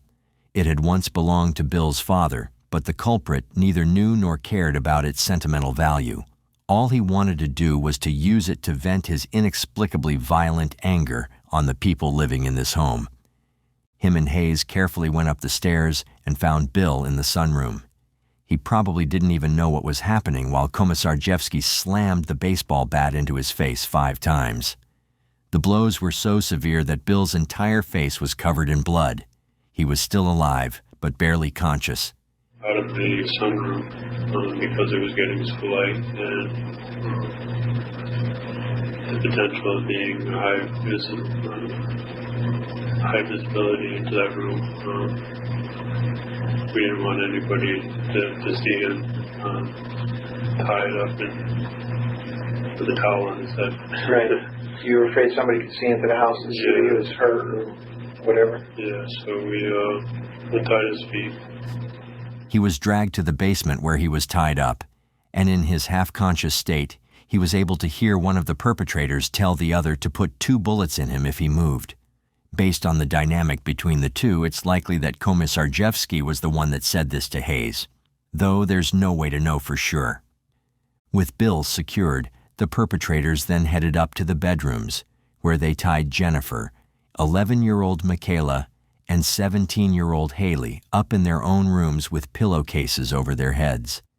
They were told repeatedly that they wouldn't be hurt as long as they did as they were told. This was a lie, but the Petits had no way of knowing that just yet. Hayes and Komisarjevsky then went about ransacking the house, but apparently felt disappointed at how little they found. However, they cheered up when they saw a bank book indicating that the Petits had around $30,000 in a single account. They made Jennifer a proposition. If she went with Hayes to Bank of America and withdrew $15,000, he and Komisarjevsky would leave without harming her daughters. Jennifer had no choice but to comply. Early that morning, Hayes took Jennifer to her bank branch so she could make a withdrawal. This was when Jennifer tried to tell the bank teller that she was being held hostage and that she needed them to call the police. Employees at the bank knew that Jennifer was telling the truth. She seemed too frightened to be making it up, so the bank's manager made the call and a police unit was dispatched at around 9 a.m. Hayes, who'd been circling the block while Jennifer withdrew the sum, was probably overjoyed when Jennifer handed him $15,000. All the while, Jennifer was probably trying to think of a way out. When they returned to the Petit residence, there was an air of tension about the place. Komisarjevsky would later claim that he made sure the girls were comfortable while he guarded them, but it turned out that he had truly sick reasons for staying behind. While Jennifer and Hayes were at the bank, he assaulted Michaela and reportedly took pictures of her afterwards. These pictures were later shown in court and were part of the reason why the jurors needed therapy after the trial concluded. like she wasn't like resisting or anything, so I just kept doing it. The police had started to arrive outside, and had they known what was happening in the home, they might have charged in guns blazing. Hayes reacted in the most bizarrely cruel way possible to discovering that his partner had assaulted Michaela. Perhaps it made him feel free to do what he'd been wanting to do all along, which was assault Jennifer. Bill had recovered slightly from the head wound over the past few hours, and while his captors were busy tending to their vile, perverted fantasies, he managed to escape through the same unlocked basement door that granted Hayes and Komisarjevsky entry. Komisarjevsky rushed to Hayes while he was assaulting Jennifer to tell him that Bill had escaped, prompting Hayes to strangle Jennifer to death. Bill stumbled into the lawn of his neighbor, David Simsick, who could barely recognize him in his blood-soaked state. That was when first responders on the scene noticed that the house was on fire, and they also spotted Komisarjevsky and Hayes trying to drive off in the family's minivan. Their frantic escape attempt ended moments later when they crashed the car, and they were immediately arrested for murder and various other charges. Komisarjevsky and Hayes both admitted to many of their crimes, but both tried to state that the other person was the true mastermind. Komisarjevsky made the twisted choice to refer to Michaela as KK throughout his interrogation, as if she were a friend of his rather than a victim of his crime. Eventually, the jury were not only convinced of the guilt of both these offenders, but also that they deserved the death penalty. On behalf of our daughter Jennifer Hawk Pettit, and for Haley Elizabeth Pettit and Michaela Rose Pettit, we say for them that we are pleased with the verdict. We feel that as far as the trial has gone, justice is being served, and we appreciate the support of all the people who have been behind us through this particular time. This case had such a wide impact that it set the movement to abolish the death penalty in Connecticut back by years, but eventually, the state's Supreme Court changed all death sentences to life imprisonment. Hayes and Komisarjevsky are still alive, despite the fact that a judge and jury both believed that they deserved death. Bill Petit survived the incident, though not without scars. He eventually got into politics and even remarried in 2012, but the horrors he faced that night still haunt him to this day. So what do you think of this case? Did Hayes and Komisarjevsky deserve to get the death penalty for their horrific crimes? On the morning of August 29, 2016, Mary Call became concerned when her daughter Clodagh didn't drop off her two youngest sons, Niall and Ryan, as planned. Unable to reach her or her husband Alan on their phones or receive responses to her texts, Mary then drove to their home at Oakdean Downs in Barkany. Upon arrival, she noticed both family cars in the driveway and closed curtains in the sitting room and bedrooms, which immediately raised alarm bells for her. It wasn't like Clodagh to not contact her if she was running late. At first, Mary Cole feared her daughter Clodagh and her grandchildren might have fallen victim to carbon monoxide poisoning. When she approached the back door with her key, she saw a note taped to the inside which ordered not to enter and to call the police. Recognizing Alan's handwriting on the note, Mary became deeply suspicious that something terrible had happened. She immediately called emergency services at approximately 10:40 a.m. and then sought out her neighbor, Edith Harrigan, informing her that Alan had likely done something to her daughter. On 29th August 2016, we lost our daughter and sister Clodagh and her lovely sons Liam, Niall and Ryan in the most horrific circumstances. This is the case of the Haw family. Our love and respect goes out to all those who knew and loved the victims of the Haw family and all those affected by this case. Alan and Clodagh Haw were both educators deeply involved in their local communities. Alan Haw, originally from Windgap in County Kilkenny, was a deputy principal at Castle Rahan National School near Barcony, where the family lived. Clodagh Haw, formerly Clodagh Call, came from Mount Nugent, a village in the southern part of County Cavan, not far from Ballymamesduff. She worked as a teacher at Orristown National School, which is located southeast of Kells in County Meath. They had 3 sons, 13-year-old Liam, 11-year-old Niall, and 6-year-old Ryan. The previous evening, everything seemed normal to Mary. They enjoyed tea, biscuits, and conversation in the kitchen while their 3 sons watched television in the sitting room. Clodagh mentioned plans to drop off Niall and Ryan at Mary's house early the next morning, as Liam had school. She assured Mary not to worry if she was a bit late, as Clodagh did not have students to attend to that day. Before leaving, Mary wished Alan luck as he prepared to return to school after the summer break. Alan thanked her for the treats, referring to the biscuits she had offered them.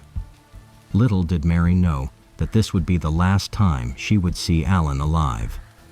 The next morning, when Mary became alarmed at not hearing from Clodagh and attempted to reach her without success, she drove to the Haw family home in Berconey. Discovering the note on the back door and recognizing Alan's handwriting, she immediately called the police. Officer Alan Ratcliffe arrived and, using Mary's key, entered the house. Inside, he found Clodagh Haw's lifeless body on the couch in the sitting room, dressed in pajamas with severe head injuries. A knife and a small axe were found nearby on the floor. Alan Haw's body was discovered in the hallway. He took his own life. Moving upstairs, Garda Ratcliffe found Liam and Niall Haw in separate bedrooms, both with throat injuries indicative of their tragic deaths. In another bedroom, he found Ryan Haw, also deceased, with a knife placed on his pillow. The master bedroom contained neatly arranged jewelry and jewelry boxes on the bed. Garda Ratcliffe informed his colleague about the 5 bodies inside the house, then joined her and Mary Call outside the property, where Mary was waiting anxiously. Garda Alan Ratcliffe informed Mary Call that he found no survivors inside the house when he arrived. The detectives also found various items, including documents, a sealed envelope containing a letter, and a note on the kitchen table. Some of these items were stained with blood. It was later discovered that Alan Haw's right palm print was identified on the blood-stained hatchet found at the scene. The letter inside the envelope was written by Alan after he murdered Clodagh while their sons were asleep. The victim's family, who were withheld the note by Irish police, known as Gardaí, for 16 months, believe Alan Haw wrote it in 2 parts, starting after murdering his wife and finishing after killing his sons. Haw began his spree by murdering his wife Clodagh as she sat on the couch in their sitting room using an axe he kept in the shed. He then sat at the kitchen table to write his murder-suicide letter, sealing it in an envelope.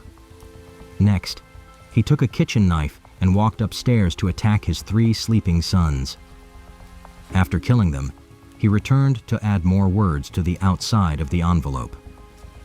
During the investigation, it was discovered that Alan Haw had planned his actions meticulously. He retrieved the axe from the shed and moved furniture so that Clodagh would have her back turned as he entered the sitting room. At that moment, Clodagh was innocently browsing holidays online and having tea.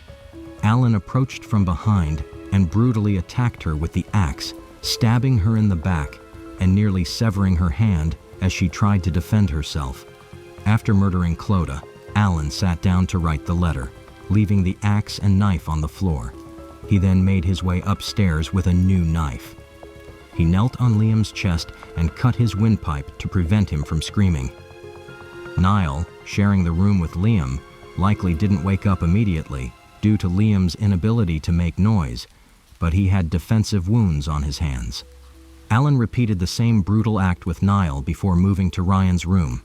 Ryan, the youngest and smallest of the 3 boys, was subjected to a particularly cruel and violent attack. According to the testimony given during the investigation, Haw used a sawing motion on Ryan before covering all of them with a duvet and leaving the knife he used on Ryan's pillow. Afterward, he returned downstairs to write more, transferred money, and organized paperwork while his family lay dead around him. Haw transferred €2,500 from the joint account to his own in the early hours of the morning after the killings. Reflecting on the immediate aftermath, Jacqueline and her mother, Mary Call, expressed their dismay at the lack of initial support they received. They recalled how on the Monday following the murders, they struggled to reach out to people for help and information, finding themselves informed more by media reports than by official sources. The person approached me. They lived in the locality of where Clodagh and the boys lived, and they said to me that they had seen Alan Haw the morning after the murders, around 6:30 that morning, on the way to the direction of the school in the family car, and that person had made a statement to the guards saying that they had seen him. And they told me what guard they'd given the statement to and where they'd given the statement, and had given me a lot of information around it. And we just want to know, is that true? When we meet Drew Harris, we're going to raise the access to the Garda files. We'd like to see statements and who made statements, and we would like to raise issues that we experienced as a family. We would like to see changes in the Succession Act 1965, but at present we feel there's no legitimate reason for it to be stalled, considering the families that have been affected in this country. Finally, we would like to thank everybody all over the country who has shown us such support in this last number of days. We now know that Clodagh, Liam, Niall and Ryan are finally getting the respect that they deserve. We are so thankful to everybody. We cannot thank everybody individually, but thank you comes from the bottom of our heart. Her name is Clodagh. It wasn't until 2 weeks before the inquest, 16 months after the tragedy, that they finally received a copy of Alan's letter. This letter provided chilling insights into Alan's state of mind leading up to the murders, including how he rearranged furniture to carry out his plans. The note began with, "All the good stuff we did, I was really into it. But I think there was some sort of psychosis that made me enjoy that, yet, in the next moment, I was the complete opposite." He continued with an apology for his actions. "I'm sorry for how I murdered them all, but I simply had no other way. I'm sure I've gotten lots of what I wanted to say properly, some badly. I know to many I was so nice to them, but they never knew the real me." He ended with, "God bless you all. Be good to your families. I just don't know what it was that I was so normal yet so dark and no one could see it." At first, the Irish press highlighted Alan Haw as a highly respected member of the community. He was depicted as the head of a church-going family, the dedicated vice principal of a local national school, an athletics enthusiast, and a former teenage handball champion. He was described as the most normal man you could meet, a brilliant dad, and a kind and decent person with an overriding need to look after those around him. These glowing testimonials painted a picture of Haw as a caring and well-adjusted family man, making the contrast with his brutal actions all the more shocking.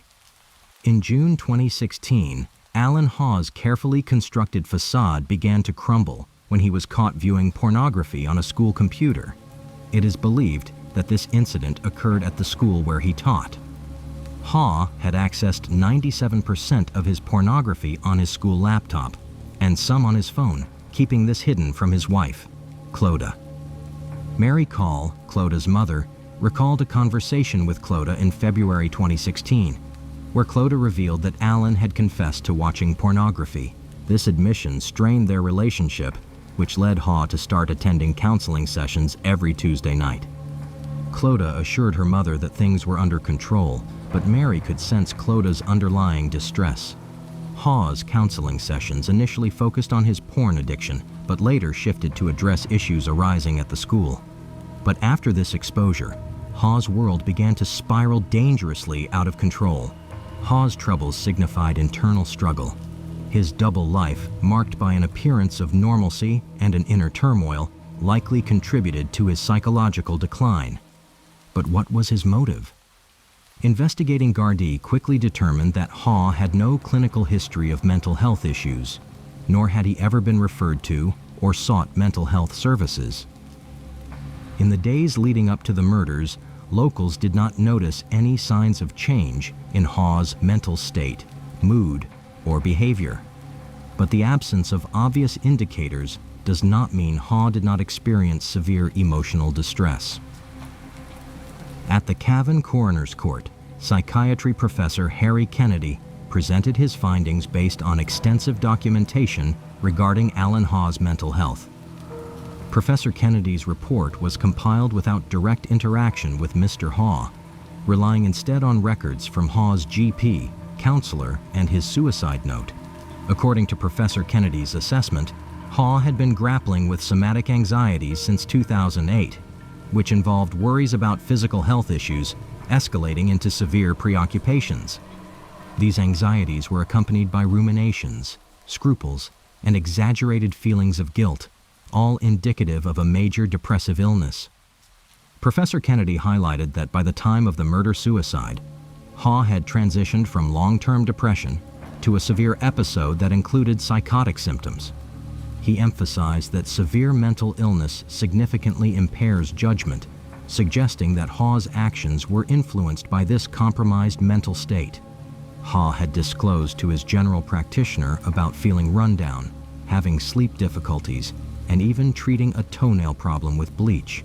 Despite Haw's mental complaints, his practitioner had only treated him for physical ailments over the 5 years of their patient-doctor relationship. In counseling sessions with David McConnell from March to June 2016, Haw expressed ongoing troubles and disclosed a history of feeling down in his 20s, which had resolved when he started working. Haw's goal in therapy was to restore his family life to what it once was, revealing his strong attachment to his role as a father and husband. During their final session on June 21, 2016, Haw appeared stressed, but candidly shared his emotional struggles. He admitted feeling the pressure of maintaining a perfect image in the community, revealing his fear of shame and imperfection. This session ended on an emotional note, with Haw breaking down in tears. Throughout their sessions, there were no breaches of confidentiality, and Haw stopped going to therapy after June 21, 2016. On the same day as his last counseling session, Haw saw his practitioner for his toenail issue. He mentioned experiencing sleep problems due to a conflict with a colleague at work, which made him feel isolated. Despite these issues, he did not ask for a sick note. The practitioner noted that Haw was preparing for the end of the school year and looking forward to a holiday in Italy. She prescribed him 10 sleeping pills to address his short-term insomnia and advised him to avoid further work conflict, suggesting he return if his condition did not improve. The practitioner observed that Haw appeared clear, coherent, focused, and displayed normal behavior with no signs of agitation. She reported no indications of despair or hopelessness, emphasizing that his primary stressor seemed to be the work conflict, and he appeared positive about the upcoming holiday. However, she was unaware that Haw was also seeing a counselor and had an appointment on the same day. In one section of his note, Alan Haw wrote, "I cannot let them face a life without me and the shame they would have to bear that their father had committed suicide. I have wanted to kill myself for a long time now, and I just could not bear the thought of leaving my mess and the anger and rejection that Clodagh and the boys would have to live with forever." It is common for suicidal individuals to perceive themselves as burdens to others, believing that their loved ones would be better off without them. Expressions of sympathy were extended to the Call and Haw families by the police, the coroner, legal representatives, and the jury. The jurors deliberated for about 10 minutes before returning the advised verdicts. For Alan Haw, the coroner recommended a verdict of self-inflicted death or suicide. Following her guidance, the jury deliberated and returned verdicts in accordance with the coroner's recommendations. The inquest concluded on December 19, 2017. Shortly after the murders, women's rights groups in Ireland, such as Women's Aid and the National Women's Council, criticized the Irish press for what they perceived as an overly sympathetic treatment of Alan Haw. Cloda's sister and mother were reportedly left 50,000 euros in debt due to the legal costs of pursuing the release of documents. They also criticized the lack of support provided by the state and charitable organizations to their family and the families of murder victims in Ireland generally. They were savagely and brutally killed by Alan Haw in a premeditated and calculated manner. We are aware that the inquest has a limited role in law in that its function is restricted to establishing how, where and when our loved ones died. However, it is clear from the evidence presented at the inquest that Clodagh and her boys were killed in a sequence that ensured that the eldest and most likely to provide effective resistance were killed first, and that they were executed in a manner which rendered them unable to cry out for help. The case was reviewed in 2019 following efforts by Clodagh's family, amid reports that Alan Haw had been seen visiting the school where he was employed on the morning of the killings. In 2019, the school where Clodagh had been employed unveiled a new hall named in her memory. Do you think there is something that was missed that could have prevented this awful tragedy?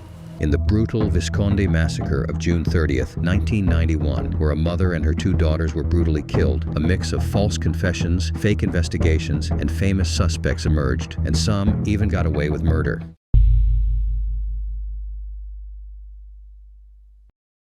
The Philippines has undoubtedly had more than its share of violent crimes. In Manila, there are some well-known families who can afford to live in gated villages where security is tighter than most. Security guards take the ID of visitors before they enter the gates, making sure the families are safe. Ironically enough, this is also exactly where it all happened inside one of these gated villages back in 1991, right at the heart of Metro Manila. On June 30th, 1991, 47-year-old Estrelita Visconde and her daughters, 18-year-old Carmela and 7-year-old Jennifer, were found dead in their residence in BF Homes, Parañaque. Rodel Visconde, a close relative of the victims, rushed to the scene within an hour of the horrifying discovery. Estrelita, 47 years old, had been stabbed over 12 times. Her 18-year-old daughter Carmela was raped and stabbed 9 times. Most shockingly, 7-year-old Jennifer was found murdered with 19 stab wounds. The husband and father of the murdered girls, Lauro Visconde, was in the United States at the time, and there were no witnesses to the crime. 2 days after the murder, Lauro Visconde returned home. At first, he was spared the details of his family's slaughter, but when he finally discovered the details of what happened to his family, he was left traumatized.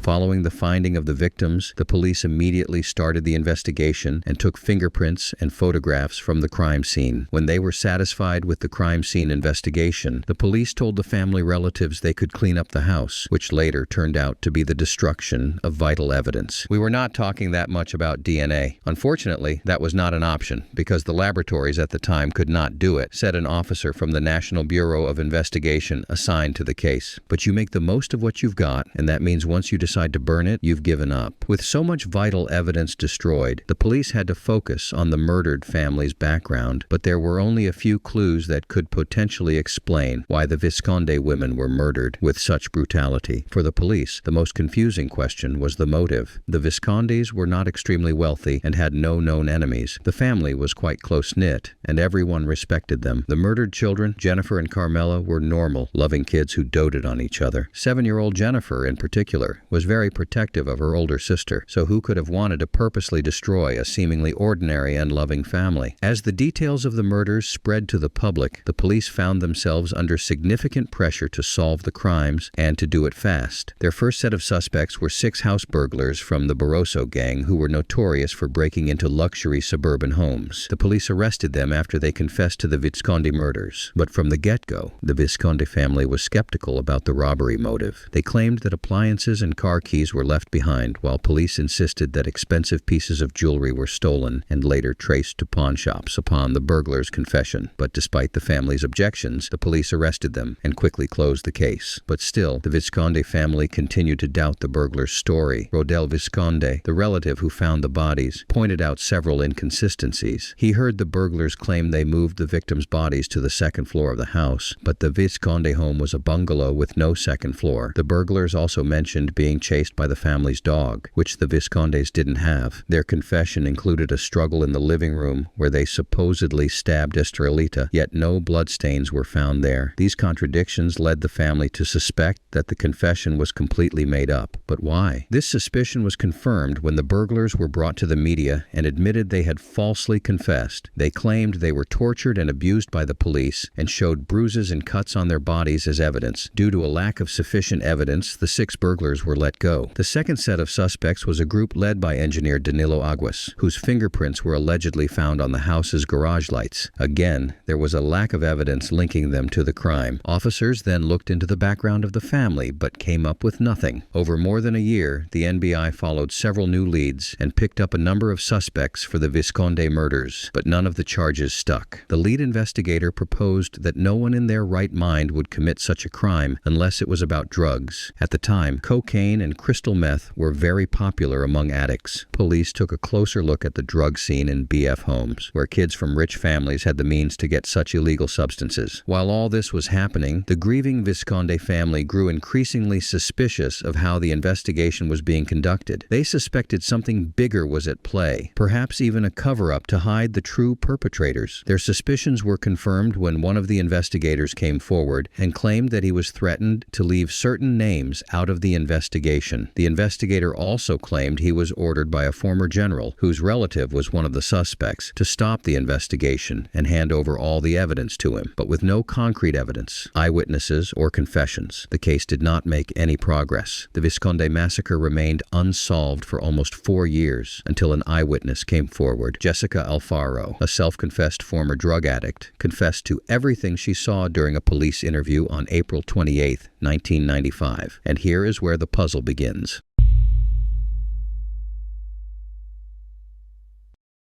Jessica Alfaro pointed the finger at the children of wealthy and well-known families known as the Alabang Boys. For those who don't know, Alabang is an area south of Manila that is popular among rich and influential families. The suspects included Hubert Webb, son of Freddie Webb, who was an actor, a former basketball player, and a congressman of the city where the crime was committed, and later a senator. Jessica claimed Hubert Webb was the mastermind of the crime. She also claimed a policeman was involved in this, Gerardo Biong. Jessica's account of the crime was bone-chilling. She said that the night before the murders, around 8:30 p.m., she and her then-boyfriend Peter Estrada drove her Mitsubishi Lancer and met up with Hubert and his group at Ayala Alabang Commercial Center to do crystal meth together in the car park. Jessica, who was 27 years old at the time, said she was only looking for a good time with her boyfriend and his friends. She said that they did not hang out with the group regularly, but crossed paths occasionally, as they had the same drug supplier who was the son of a wine store owner. Hubert apparently asked Jessica and her boyfriend Estrada to check on the Visconde residence. He was interested in seeing 19-year-old Carmela secretly, but her mom was strict and only allowed her daughter to talk to girls. Jessica agreed and followed the other cars to Vincent Street, led by friends Joey Filart and Miguel Rodriguez, in a Mazda pickup, while the rest were in a Nissan Patrol. Jessica went by the house around 10 p.m. Mother Estrella was there, and Carmela had just returned home. Carmela told Jessica to come back before midnight, and Jessica passed this to Hubert. The group returned to the Alabang Commercial Center to do more drugs while they waited. Jessica was told that Hubert wanted to confess his feelings to Carmela, although Jessica was sure that Carmela already had a boyfriend. Around 10:30 p.m., she saw Carmela driving with a man and dropping him off on the main road. At that point, Jessica figured he was Carmela's boyfriend. She said this to Hubert and passed him a message from Carmela that she was expecting them around midnight and would leave the gate unlocked. They were to flash the car's headlights twice once they arrived. Jessica claimed in her sworn statement that the assault was planned by Hubert, as she heard him say right before heading to the Visconde residence that they would take turns violating Carmela, but he had to go first. Around midnight, they entered the house through the kitchen, as Carmela had left the gate unlocked for them. Jessica entered the house, followed by Hubert and Ventura, while the rest remained outside as lookouts. According to Jessica, Carmela was waiting for them in the kitchen when they arrived. Hubert followed her inside while Jessica went outside to smoke. On her way out, she saw friends Antonio Lajano and Artemio Ventura taking a knife from one of the kitchen drawers. After smoking, Jessica went back inside and peeked through a slightly open bedroom door. There, she saw Estrelita and Jennifer slaughtered on the bed, while Carmela was still alive, tied up, gagged, and crying. According to Jessica, the men men killed Estrelita first before turning their attention to Carmela. She also described a horrifying scene where Hubert killed Jennifer, the youngest daughter. Jennifer had woken up to the noises and tried to help her older sister. She jumped on Hubert, biting his shoulder and trying to pull down his jacket. But despite her attempts, she was no match for the grown man. Angry, Hubert grabbed the little girl, pushed her against the wall, and stabbed her multiple times. Jennifer sustained the most stab wounds among the 3 victims, with her body showing the most severe injuries. Jessica claimed that after Estrelita and Jennifer were placed on the bed, Carmela was violated on the floor by Hubert, Lejano, and Ventura, who took turns assaulting her before killing her. Witnessing these horrors, Jessica left the house and went back to her car. Despite being high on drugs, she was terrified and deeply disturbed by what she had seen. In her statement, Jessica also mentioned that Hubert had paid a police officer named Gerardo Biong to manage the crime scene, and that Biong had done his best to tamper with, destroy, and hide evidence. Lolita Birrer, the ex-girlfriend of policeman Biong, came forward with additional details about the cover-up. She testified that she was with Biong the night before the murders and claimed that around 2 a.m. Biong had been informed about the crime. Birrer recalled that after receiving a phone call, Biong rushed to BF Homes. When he came back home around 7 a.m., she noticed him washing his hands thoroughly while paying special attention to his fingernails, which appeared to have dried blood on them. He also threw away a handkerchief that had a horrible smell and put a knife covered in aluminum foil into a metal cabinet. 2 maids who worked for the Webb family, Mila Gaviola and Narissa Rosales, also gave crucial testimonies. At around 4 a.m. on June 30th,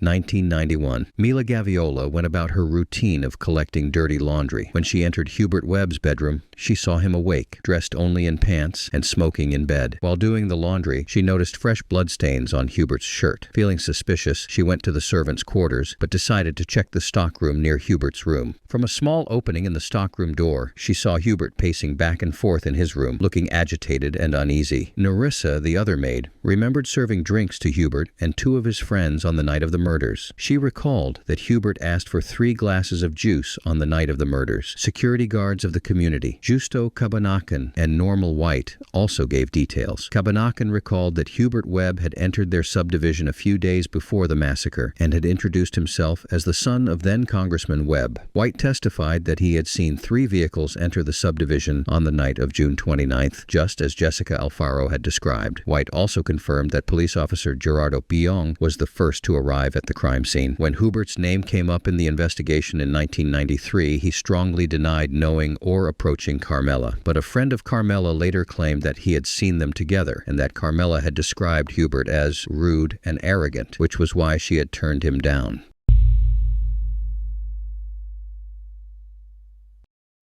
Hearings officially began in October 1995 at the Parañaque Regional Trial Court, ruled by Judge Emily T. Tolentino. The defense team presented 95 witnesses, including Hubert Webb himself, his father, and other relatives and friends, to back up Webb's claim that he was in the United States from March 9, 1991 to October 26, 1992. But on October 1, 1996, 1 year after the beginning of the trial, the judge accepted only 10 out of the 142 pieces of evidence submitted by the defense. According to Philippine law, alibi is generally considered the weakest defense, especially when there is direct testimony from an eyewitness that is corroborated by others. Among the defense witnesses was Artemio Sacagawing, a former NBI official who testified that Jessica Alfaro was an NBI asset and only took on the role of eyewitness when no actual witness to the Visconde killings could be found. In response, former NBI official Pedro Rivera countered Sacagawing's testimony and claimed it was a lie. Rivera said that Sacagawing had a bad reputation within the NBI, which led to his transfer to remote assignments and early retirement. Rivera claimed that Sacagawing was not part of the NBI team investigating the Visconde massacre, and that Sacagawing had falsely taken Jessica Alfaro's statement in April 1995 without a lawyer present. Rivera said Sacagawing's actions were suspicious and unprofessional.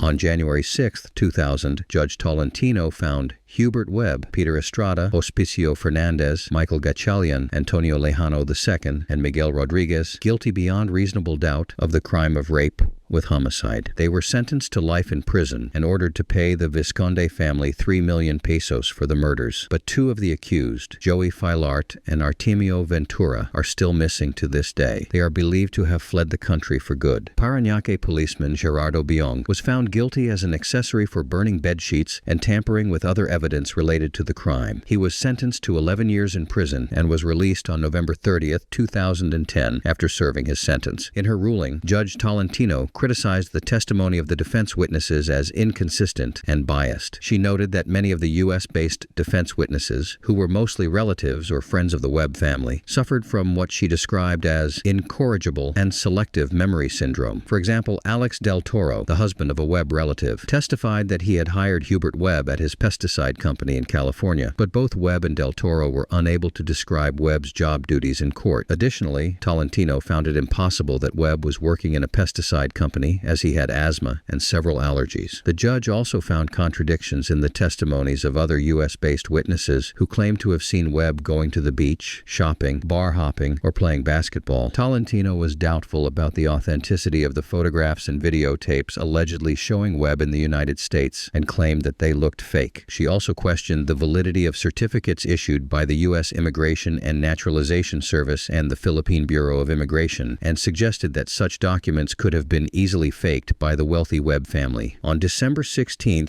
2005, the Court of Appeals upheld the trial judge's decision and denied Hubert Webb and his co-defendants any chance for reconsideration. The Webb family continued to appeal the case, which eventually reached the Supreme Court in 2007. DNA testing, which had only recently become admissible in Philippine courts, was now a critical factor in their case.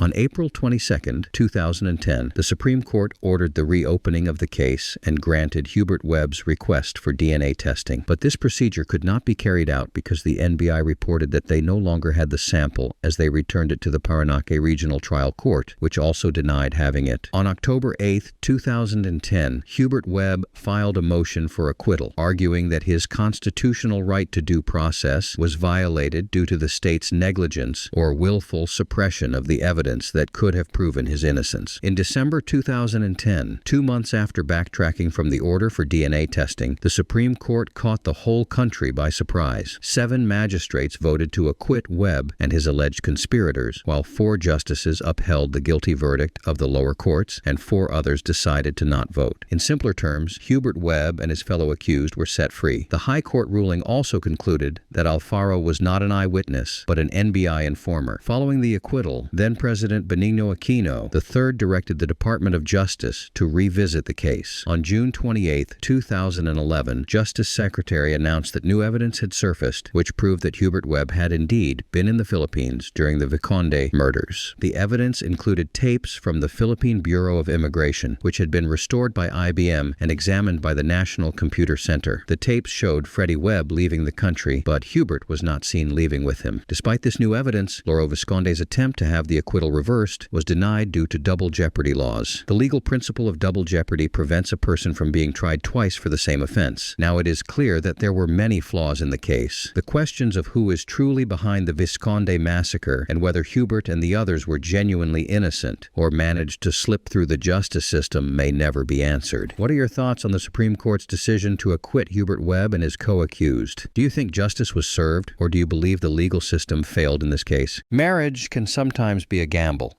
especially when the seemingly perfect partner you married hides a darkness you never imagined. And Anthony Todt is a chilling example of this nightmare. Convicted of brutally murdering his wife, his 3 children, and their beloved dog, Todt's horror didn't end with the crime. He lived with their bodies for weeks, pretending everything was normal. Did you guys celebrate Christmas Day? No, the kids were dead before Christmas. When the police finally uncovered the grisly scene, Todt's defense was both bizarre and disturbing. He blamed the crime on his wife, claiming she had been physically and mentally ill and obsessed with reincarnation. He even insisted that his wife wanted the entire family to die together, yet somehow he was the only one left standing. All that's left for us is to question why and what truly happened. This case is not only one of the most high-profile, but also one of the most bone-chilling tragedies ever. So, today we'll take you through the details of this horrific family murder. Anthony Todt lived with his wife Megan and their 3 kids in the picturesque town of Celebration, Florida. In case you didn't know, Celebration was built by the Walt Disney Company and is just a short drive from Disney World Orlando. This place seemed like the perfect setting for a fresh start, with everyone who lived there embodying the epitome of luxury. The Todts had moved there in 2017, leaving behind their home in Connecticut. Anthony, who was 46, worked as a physical therapist and often traveled back to Connecticut for work during the week.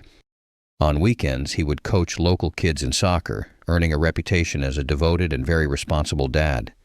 On the other side, Megan, who was 42, was a nurturing mother who homeschooled their 3 children, Alec, who was 13, Tyler, 11, and Zoe, who was 4. According to their family, Zoe was full of life, energetic and curious, while Tyler and Alec enjoyed playing piano and reading. Additionally, the Todts were always well-dressed, living what appeared to be a luxurious life. The family also had a beloved dog named Breezy.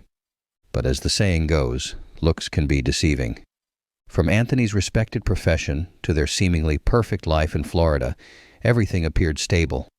But underneath this polished surface, a much darker reality was brewing. In 2019, the truth about Anthony Todt began to surface, and it wasn't pretty. Authorities discovered that he had been committing fraud, billing his patients for treatments they never received. The investigation also revealed that Anthony had been using this stolen money to maintain their luxurious lifestyle, paying for their beautiful home in Celebration and funding frequent trips to Disney World. But the financial troubles didn't stop there. Anthony had also taken out high-interest loans from New York City firms, trying to keep up with the family's expensive habits.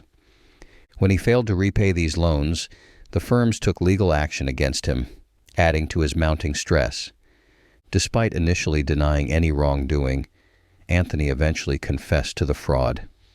He had been living a lie, and his once pristine reputation was now in shambles. It's believed that Megan and the children had no idea about the financial deception. They were not involved in Anthony's work, and he had kept them in the dark about the mounting debt. To the outside world, they appeared to be a happy, affluent family, but Anthony was crumbling under the weight of his secrets. By the time everything came to light, Anthony owed a staggering $200,000, and the pressure to keep up appearances was taking a toll on his mental health. Remarkably, despite these fraud charges, Anthony wasn't immediately arrested. He was allowed to return home to his family in Celebration. But things only got worse. The family was struggling to pay rent on their rental home, and soon an eviction notice appeared on their door. Anthony's mind began to go crazy under the pressure. The weight of his financial burdens, combined with the fear of his family discovering the truth, pushed him to the brink of desperation. So, in November 2019, Anthony came up with a plan to buy himself some time.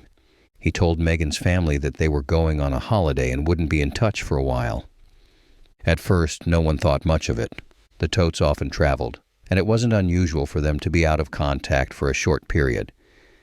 But as the weeks passed, Megan's family began to worry.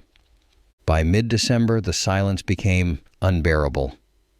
Megan hadn't called or messaged anyone, not even on Christmas, a day she usually cherished with her loved ones. Even the neighbors started to notice that something was off.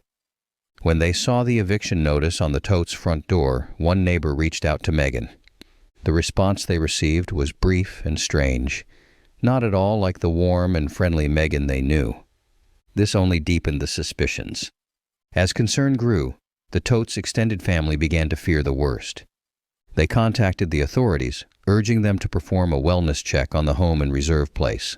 I'm wondering if somebody can do a wellness check on my brother and his family. At one point, even the FBI got involved in the search for Anthony Todt. An FBI agent, who had been investigating his fraudulent activities in Connecticut, became increasingly worried and reached out to the Florida Sheriff's Office, urging them to locate the missing physical therapist. But despite multiple calls from the Todt family, the police didn't act immediately.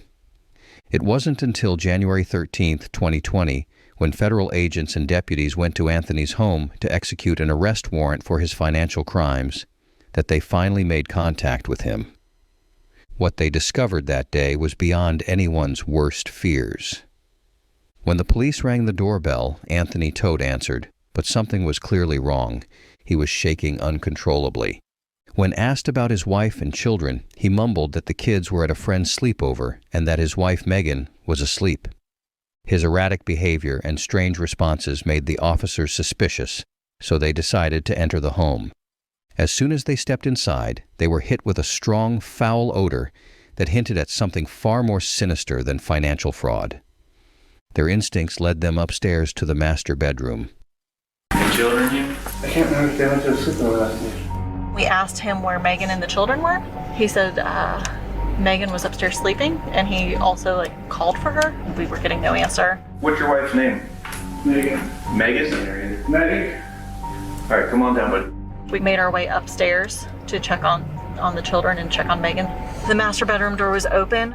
And a locked door. Megan? There, in the bedroom, were the decomposing bodies of Megan and the couple's 3 children, all wrapped in blankets. The chilling state of decay made it clear they hadn't just died recently. They had been dead for weeks. The horror didn't stop with just the family members. The police discovered that the family dog, Breezy, was also dead. And shockingly, except for little Zoe, every victim had multiple stab wounds. Forensic tests revealed that all the deceased had dangerously high levels of Benadryl in their systems. Empty bottles of the drug were scattered throughout the house, hinting at a calculated plan. Anthony Todt had been living amidst the bodies of his wife, children, and dog for weeks. So, what could have driven a person to commit such a horrific act? When questioned, Anthony claimed that Megan had been suffering from worsening health and had become obsessed with the idea of reincarnation. Tell me what happened. My wife is, I want to say, chronically ill. The liver issues and all that kind of stuff. And what was told to me is that when people die, they go to different aspects. And then sometimes never meet up in the light energy aspect. According to him, Megan believed that an apocalypse was imminent and that their family would face unimaginable suffering if they survived. She allegedly convinced Anthony that the only way to escape this fate was to die together and be rewarded with a better afterlife. Friday night, it was supposed to be a three-step plan. So we all stay together and go up. One person separated to the other. Anthony said Megan had even explained this to the children, preparing them for the end. He described how they talked about death with their sons, making sure they understood what was about to happen. You murdered your 3 children. Mm-hmm. I know. You take full responsibility for that? I don't take full responsibility. Meg was involved, but I don't take full responsibility. Well, Megan's dead. Where we're at right now is a very sad state. All 3 of your children are dead. I know. Your wife is dead. I know. You're alive. Unfortunately. In an even more disturbing twist, Anthony produced a suicide note, allegedly written by Megan. He claimed he had retyped it to honor his family's wishes. The letter spoke of their decision to die together as a way to avoid the torture of the world's end. It mentioned Megan's ongoing pain from liver issues and Lyme disease, and how the family was suffering daily. The note also touched on Anthony's dual life between Connecticut and Florida, which had reportedly caused unhappiness for Megan. It ended with a haunting promise that the family would be together forever, never to be separated again. The document outlined their rationale for this grim decision, including the emotional trauma of Megan's father's suicide and her 2 miscarriages, which, according to the note, had plunged them all into deep despair. In the middle of the disturbing note, the family expressed their constant fear of Anthony's father, Robert Todt, who had previously been convicted of attempting to murder Anthony's mother. The note revealed that the Todt took pride in their contributions to the world and the love they shared. They requested that their ashes, along with Breezy's, be scattered either in the ocean or at Harkness Memorial State Park, so they could be with Megan's father in eternal rest. The note concluded with a plea for peace and forgiveness, apologizing for the pain their actions would cause. It emphasized their wish to be together forever, free from suffering, and to watch over their loved ones. During his confession, Anthony told detectives that he and Megan had written the suicide note together. He claimed he only printed it out after the family's deaths. However, during his trial, his story shifted. He now said Megan had written the note alone and given it to him. He described a bizarre scene where he found the note in his urine-soaked pants after a hallucination and mistakenly drank what he thought was coffee, but was likely motor oil. He said he retyped the note to honor Megan's wishes about where to bury their ashes and to convey the family's unity. In court, Anthony continued to change his story. He claimed that Megan had written the note and left it behind, but he later denied any involvement in its creation. He also stated that his children had expressed a desire to die with him, which led them to follow through with their tragic plan. At this point, his story is nothing but outrageous. But if you think that's disturbing enough, wait till you hear his account of the murders. He confessed to smothering his 4-year-old daughter Zoe with a pillow, then stabbing and suffocating his 2 sons. He said Megan had stabbed herself and ingested large amounts of medicine but did not die. In her final moments, she allegedly begged Anthony to help her join their children, so he suffocated her with a pillow. After killing his family, Anthony stored their bodies in the bedroom. Despite having Benadryl in his system, he claimed he could not bring himself to stab himself and instead ventured out occasionally to buy alcohol and food. Truly disturbing. He eventually told detectives in detail how he killed his children in Breezy. For some, it might be hard to hear the details of what happened, but here's what he told the authorities. He said he held a pillow over his daughter Zoe's head for 10 to 15 minutes. When a detective asked how long she kicked and screamed, he replied, "Only a couple of minutes." So, for 10 to 15 minutes, your daughter was under the pillow, and she only kicked and screamed for a couple of minutes?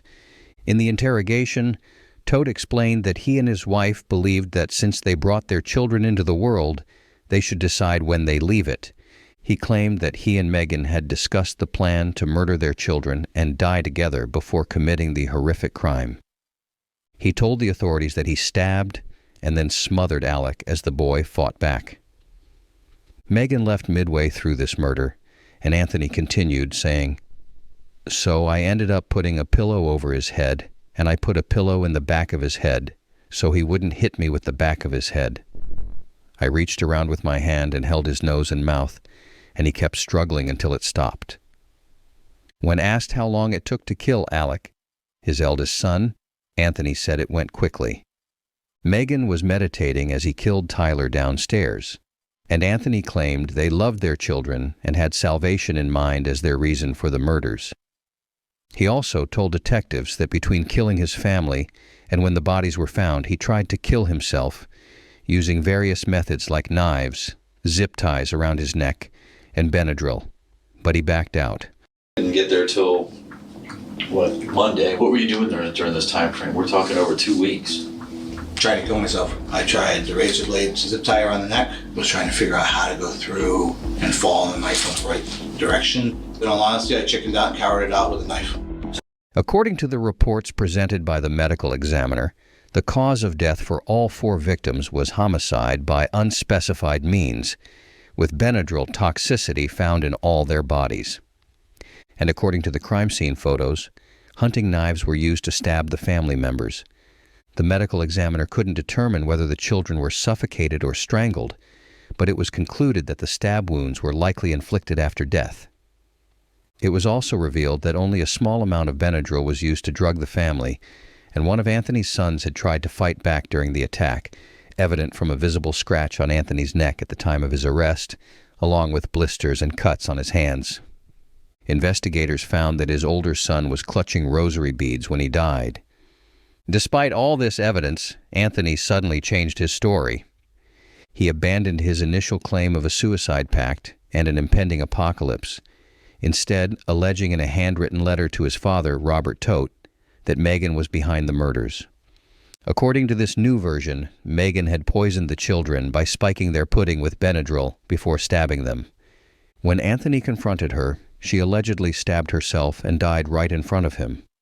This new tale is just as bizarre, if not more so, than the original story of a suicide pact. Regardless of which version is true, the undeniable fact remains: Anthony Todt murdered his family. And sadly, the true reasons behind this horrific act may never be fully understood, but there's speculation about possible trauma or a troubled past that could have driven him to such violence. One of the most notable traumas from his early childhood occurred in March 1980, when Anthony was just 4 years old. At that time, someone broke into the Todt family home in Pennsylvania and shot his mother. According to a 1981 Philadelphia Inquirer article, Anthony heard his mother screaming before the fatal shot was fired. Anthony's father, Robert Todt, a former special education teacher and wrestling coach, was later charged with attempted murder. He was accused of hiring an ex-student with learning disabilities to shoot his wife so that he can be with his mistress. Loretta Todt, Anthony's mother, survived the attack but lost her left eye. However, Robert Todt denies any involvement in the attempt on his wife's life. His stance has remained unchanged since his arrest.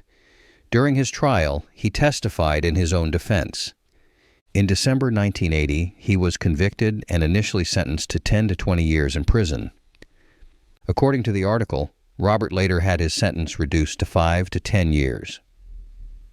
Despite his claim of innocence, Robert does acknowledge his extramarital affair, which led to his absence the night of the shooting, leaving his family vulnerable and exposing his son to trauma that could have influenced his later actions. Anthony's sister, Chrissy Caplet, also shared her thoughts. She mentioned a federal investigation into Anthony for alleged Medicaid fraud, which could have landed him in prison for 1 or 2 years. She speculated that Anthony, witnessing his father's arrest at a young age, might have been motivated to avoid a similar fate for his own children. However, she insisted that this did not excuse his actions. "I never thought my brother could do this, not in a million years," Caplet said. Robert Todt, in an interview, pondered the impact of the violence surrounding young Anthony.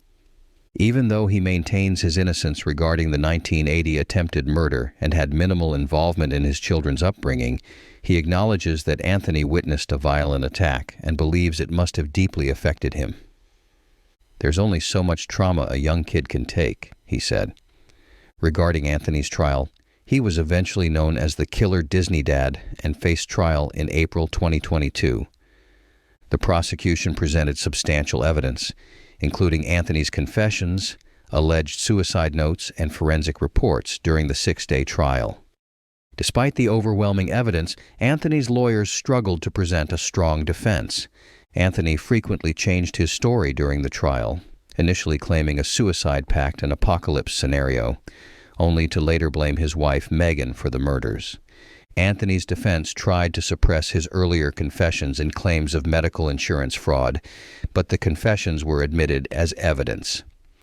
Despite his previous confessions and the compelling evidence against him, Anthony pleaded not guilty. He maintained that his second story, blaming Megan for the murders, was true, and that his initial confession was a lie to protect her. He spoke about Megan's struggles with Lyme disease and depression after a miscarriage, claiming that this led to several suicide attempts on his part. The defense argued that the bodies were too decomposed to determine the exact cause of death, and that there was insufficient proof to conclusively link Anthony to the murders. They also pointed out the lack of witnesses. However, the prosecution argued that Anthony's initial confession was consistent with the crime scene evidence and questioned why he hadn't called the police or intervened if Megan was truly responsible. In April 2022, after 6 hours of deliberation, Anthony Todt was found guilty of 4 counts of first-degree murder and 1 count of animal cruelty for killing the family dog, Breezy. Despite his disbelief and claims of innocence, the jury convicted him. The judge sentenced him to 4 consecutive life sentences, without the possibility of parole and an additional year for animal cruelty. Anthony's father criticized the verdict and the handling of the case, arguing that Anthony's confession, made while he was emotionally distressed, should not have been taken as truth. Despite these claims, the reality remains that Anthony Todt was responsible for the deaths of his family members. And trauma can never excuse the horrific act of murder, and it will never be justified. No, I was home. Well, it wasn't night, it was afternoon. No, I did not. I was here.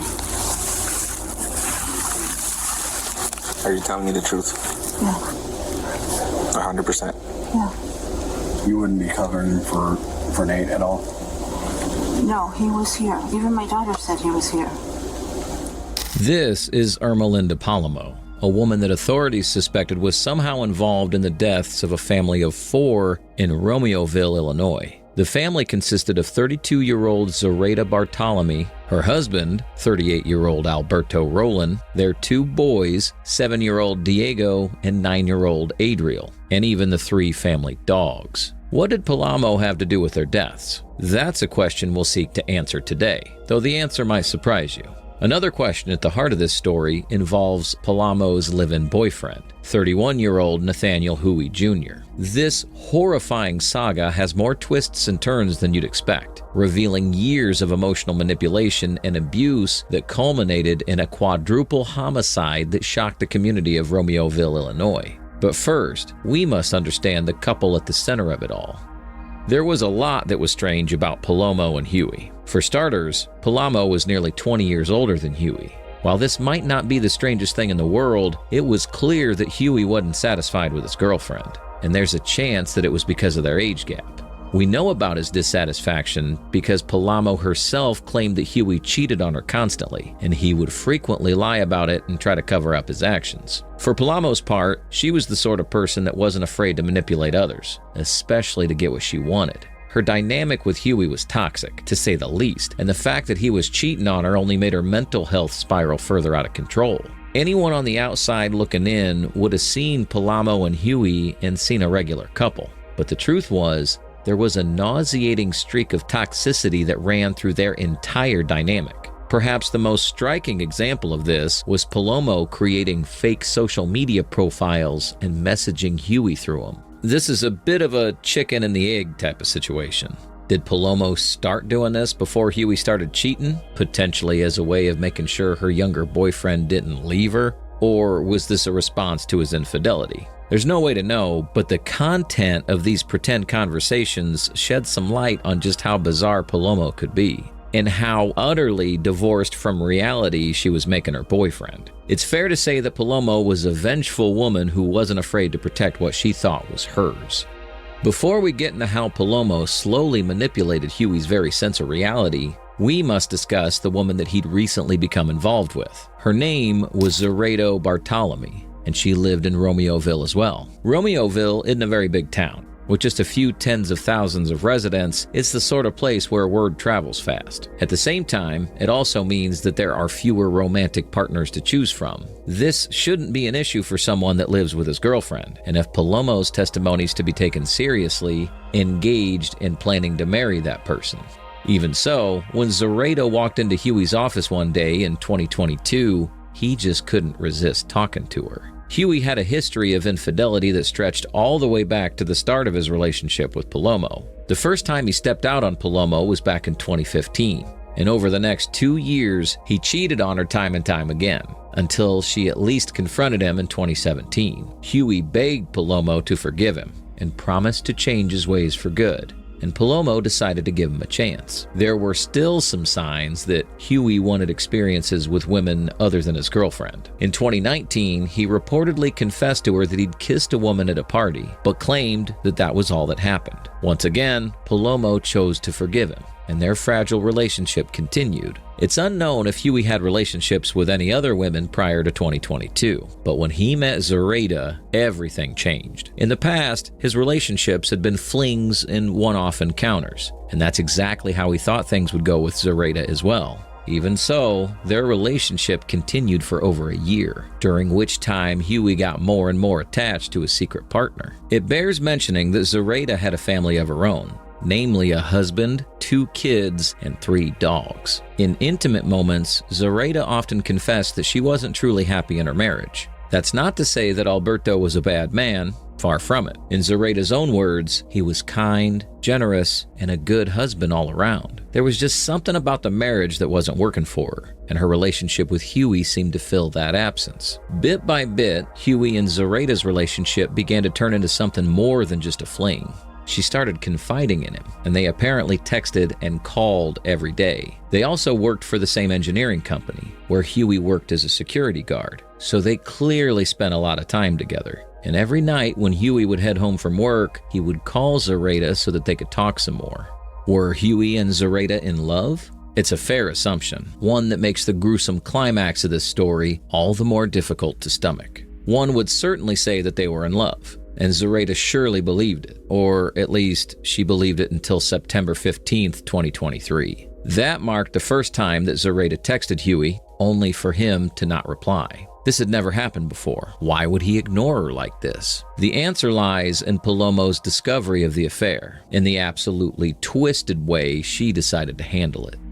When Huey promised never to cheat on Paloma again, she wanted to believe him. But at the same time, she knew that he might just be saying that to get out of the conversation. So she decided to take matters into her own hands. She started by making a series of fake social media accounts through which she established contact with Huey. There's a chance that she initially wanted to make sure that her boyfriend wasn't getting tempted by other women. But sometime in July of 2023, something happened that made her kick things up a notch. I was in his car, and on his thing, that name came up. I said, who is that? It was 4 a.m. When was it? I don't know. I was with my cousin. He picked me up. I had been drinking.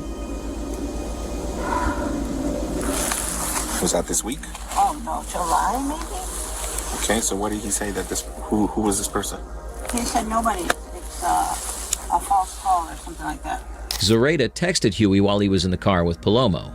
When she saw the message, her worst fears were confirmed. He was cheating on her yet again, and she had to do everything she could to stop it. This is when Palomo started posing as Mexican and Bulgarian drug cartel members. It was a strange choice, to say the least, but it was all part of her larger plan to take Zoraida out of commission and finally have Huey all to herself. She pretended to be the leader of a cartel and led Huey to believe he was working for him. It's possible that Huey took part in various activities, all the while believing that he was doing it on behalf of a powerful cartel leader. And then, one day, this supposed cartel leader told him something that shook Huey to his very core. He told him that Zoraida, the woman he'd been sleeping with and even thinking of moving in with at some point, was a mole. She was someone put into play by the authorities to keep tabs on Huey. In other words, she was an enemy that needed to be taken out. You can tell how tenuous Huey's grasp on reality was by this point, because he believed every single word. He was given a list of instructions to follow, and on September 15th, he cut off all contact with Zoraida as he put the plan into motion. By the way, I post true crime and new cases here every day, so if that sounds like your kind of thing, please consider subscribing. It helps a lot. In the early hours of September 17th, Romeoville police received a call requesting a welfare check on Zoraida and Alberto's home. They headed to the home and started to look around, with no clue of what they might find. Welfare checks often don't lead to anything shocking, so police had no reason to believe there was anything to worry about.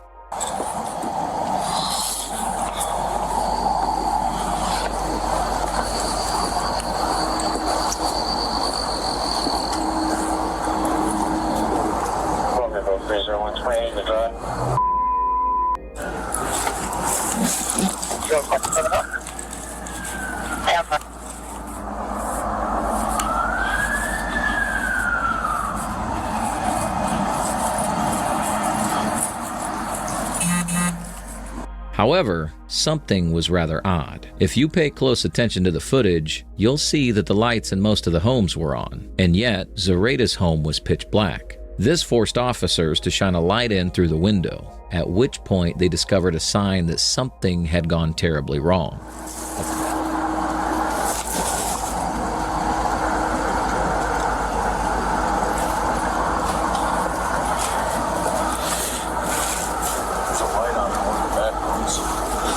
Hey, I got a TV knocked over and a coffee table knocked over.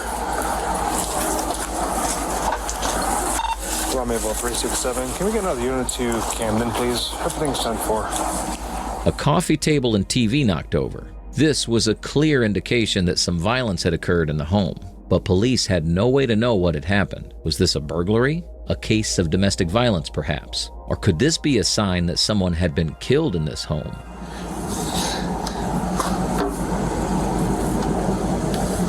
Here, wait. Keep shining, so I can kind of see a little bit better now. Okay. Oh, wait. Lights are all off? Free No, there's, nothing in this room. Compton, the lights are off. It's 9 o'clock on a Sunday. And, no, there's lights on in the back room. You can see it through that second. Go in the backyard real quick. The fact that the lights were off were suspicious, especially considering it was a Sunday night. Bit by infinitesimal bit, the situation was getting increasingly intense. Eventually, officers found a way to gain entry into the residence. The back door was unlocked, a detail which would prove extremely important to the investigation later on. For now, it gave the police a way to enter what they were quickly starting to believe might be an active crime scene. Here, I'll cover this window. This window's open. No, it's not. Oh God. Dogs are dead. 2 dead dogs.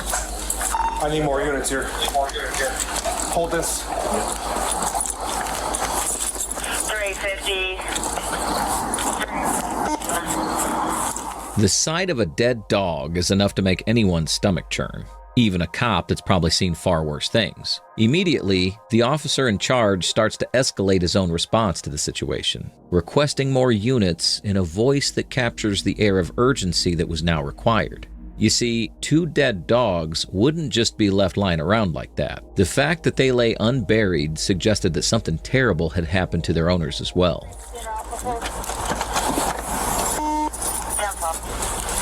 Units from 367. I'm waiting for at least one more to make entry.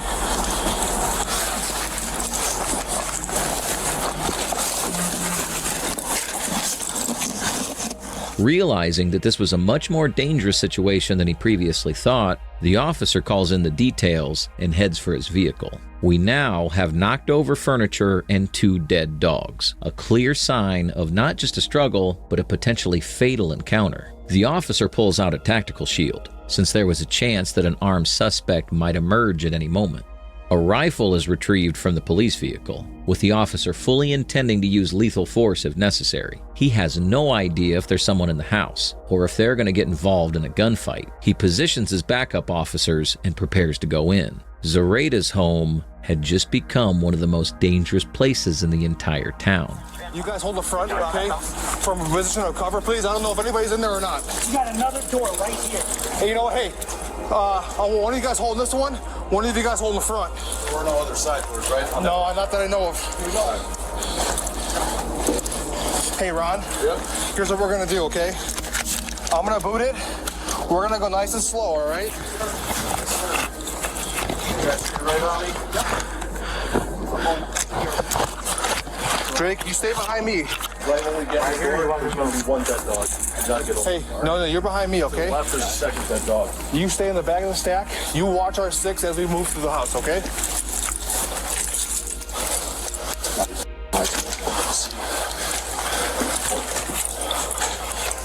Corey, come up here, cover this door, this window.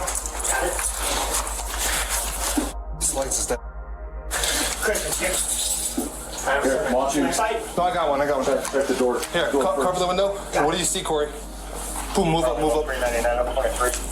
Nothing. Move it up. How many dead dogs you got? We got 1 dead dog right here. We got a 2nd dead dog over to the left. All right, watch out. Watch out. Hey, why don't you check the door handle first?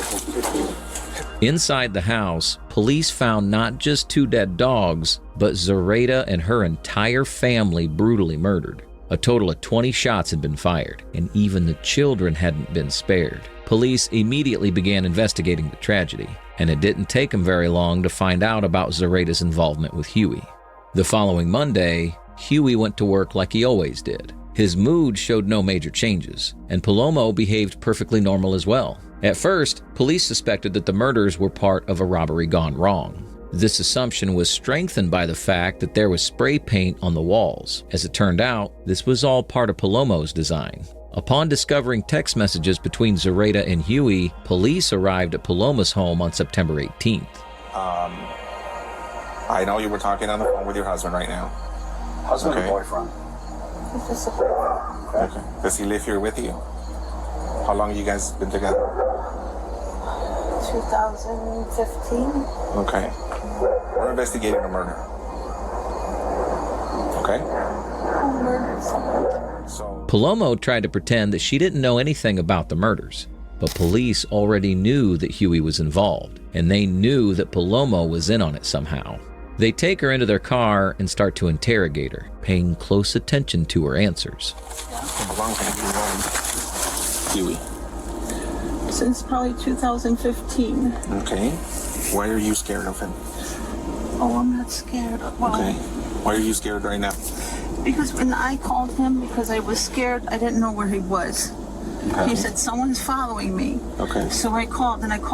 And then I heard him say, why are you following me? Do you want to search the car? And then someone said to him, there are messages from you, and it's because her husband found out you were having an affair. And I didn't know that. You didn't know what? That he was having an affair. Okay.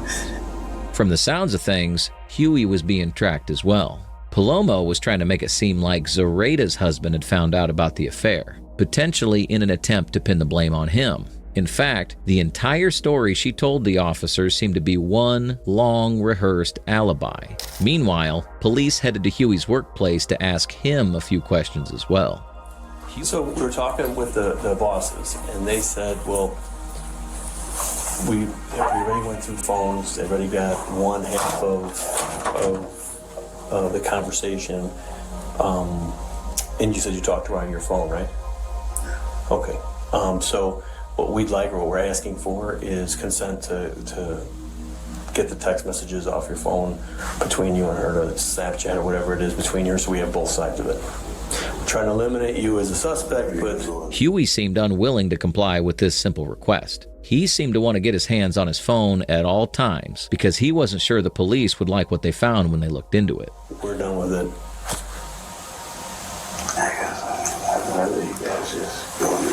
I agree with you, but again, there's it would take us, a couple hours to pull information off the phone that could eliminate you as a suspect, like right from the start. It's up to you. Eventually, Huey agrees to go to the police station after work, where he ends up having an even less productive conversation with him. All right. Well, I'm not trying to ruin your marriage or life, so not like I'm gonna, I'll try to keep this, if we can, from just with us in this room talking. But we're trying to figure out what happened at that house. If she ever told you about any other, like, romantic relationships she had out of her marriage? He or her? Did she say her husband cheating on her, or does she say she ever didn't pass anything? When you leave this room, we're not telling you work anything. It's none of their business. This is our conversation, so it's up to you, whatever you want to tell them. Obviously, we talk to her family, we talk to friends and stuff, hence why we're here, and that's why we're sitting in this room talking to you. And, I gotta ask, did you have anything to do with this? Once again, Huey didn't budge. He didn't want the cops knowing anything about what he'd done, but police had already figured out what had happened over the course of their investigation. While Palomo was being interrogated, she concocted a story about Huey being asleep on Friday night after the two of them drank large amounts of alcohol. She and Huey didn't sleep in the same bed, with Palomo claiming he slept in the garage. According to her version of events, her daughter's boyfriend saw Huey sleeping at around 5 a.m. on Saturday morning, which would have been roughly the time that Zoraida and her family were killed. She was trying her best to create an alibi for her boyfriend, but police could tell that she was lying. Okay, if he were to leave in the middle of the night one day, would it be safe to say that you probably would have not known? No, I think everybody knows when he leaves, because when you slam our door, the front door, you don't even have to slam it. Like, you hear it, and the house is, it's fragile. You hear everything. So no, especially, maybe if I would, Friday night, maybe, because we were drinking, and if I would have passed out on Friday Friday to in the morning, maybe he could have done that. But I had been sleeping off a hangover. So. Did you go anywhere Saturday night then? No, I was home. Well, it wasn't night, it was afternoon. No, I did not. I was here. Are you telling me the truth? According to police reports, Palomo convinced Huey that Zoraida was a mole who was out to kill him. Believing himself to be working for a cartel, Huey knew that he had to get to Zoraida first. So he asked Palomo to drive him up to Zoraida's residence. It was apparently Palomo's idea to make the quadruple homicide seem like a robbery gone wrong and to use spray paint to make it look like kids had done it, though she sent these instructions through her cartel leader persona. At around 3:17 a.m. on September 16th, Palomo and Huey arrived at Zoraida's home. Huey cut a hole in a window, but then entered through the unlocked back door. The first person he confronted was Alberto, who tried to tackle him, but was shot multiple times. Following this, he killed Zoraida and the boys, along with the dogs. Everyone suffered multiple gunshot wounds. After finishing the job, Huey came back out. He and Paloma drove back home. They pretended like nothing happened over the next few days, but when police started to close in, they knew they only had one option: to run. Huey and Palomo left Illinois, prompting police to conduct a nationwide manhunt for him. They were eventually spotted on security cameras at a Walmart in Catoosa, Oklahoma. This tiny town only has a few thousand residents, so Huey and Palomo might have thought that they were going to be safe there. Instead, they were spotted at Walmart, and footage shows them smiling as they exited the store. What Huey and Palomo didn't know was that the police were already waiting for them. Once they heard the sound of sirens, they tried to make a getaway, but their great escape had undeniably come to an end. In his mad dash to escape, Huey crashed his car on the freeway, and the engine burst into flames. With no options left, his deranged state of mind took over. Huey shot Paloma in the head before turning the gun on himself. Eventually, all that the police were left with were two corpses and a car that was burned to a crisp. This is one of those tragic stories where everyone dies, including the perpetrator. There's no lesson here, no moral, only the bleak reality of how easily manipulated human beings are and how terrifyingly violent they can become at the drop of a hat. The death of innocent children could have been avoided, but a combination of Huey's violent streak and Palomo's manipulation sealed their fate. Floorboard!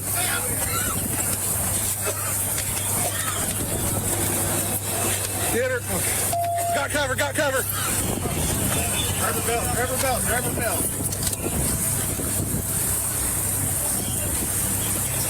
You got that door? So what do you think of this case? Were Paloma's manipulation the true cause of this tragedy? Or did Huey have a dark side all along?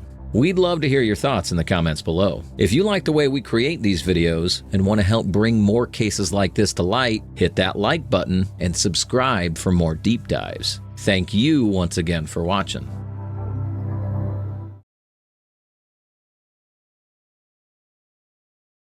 It was June 28th, 2007, a Thursday. Paige Bergfeld was in high spirits. At 34, she had what she cherished most, her 3 beautiful children. For Paige, being a mother was everything, and she was truly devoted to it. Paige had been married twice. Her first marriage was to her high school sweetheart, Ron Bagler, which lasted about 2 years. After they divorced, Paige met Rob Dixon in 1997 and married him soon after. Together, they had 3 children, and Rob's business success brought them wealth, allowing them to purchase a spacious home in Grand Junction, Colorado. But their seemingly perfect life started to unravel. Rob's financial habits were poor. He made reckless investments and spent on unnecessary items, leaving little for essential bills or the mortgage. Determined to support her family, Paige took action. She opened a dance school and sold kitchen supplies for the pampered chef, quickly rising to become one of their top sales agents. However, as she earned, Rob continued to spend, and before long, their finances were nearly depleted.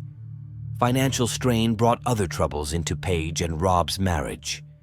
According to Paige, Rob had a quick temper, and in October 2004, she had to call the police for help. She reported that during an argument, Rob insisted that the children stay with him and said, "You'll come home and find them all murdered." No charges were filed after this incident, but a year later, Paige called the police again, alleging that Rob had punched her while she was holding their baby. He was arrested, and the case was eventually settled with Rob completing an anger management course. By 2006, their marriage had fallen apart. Rob declared bankruptcy and moved to Philadelphia, while Paige stayed in the family home, continuing to care for their 3 children. Rob later claimed the marriage ended because he discovered Paige was involved in an adult entertainment business. Despite the separation, Paige remained close to her family and friends in the area, and had even started seeing her first husband, Ron, again. It was early in their renewed relationship, but things were going well.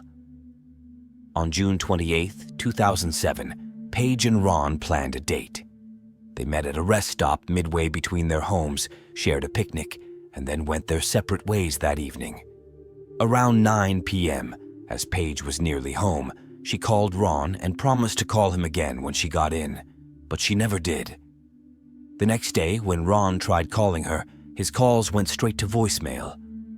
By Saturday morning, he called her home phone, and the nanny answered, revealing that Paige had not returned since Thursday night.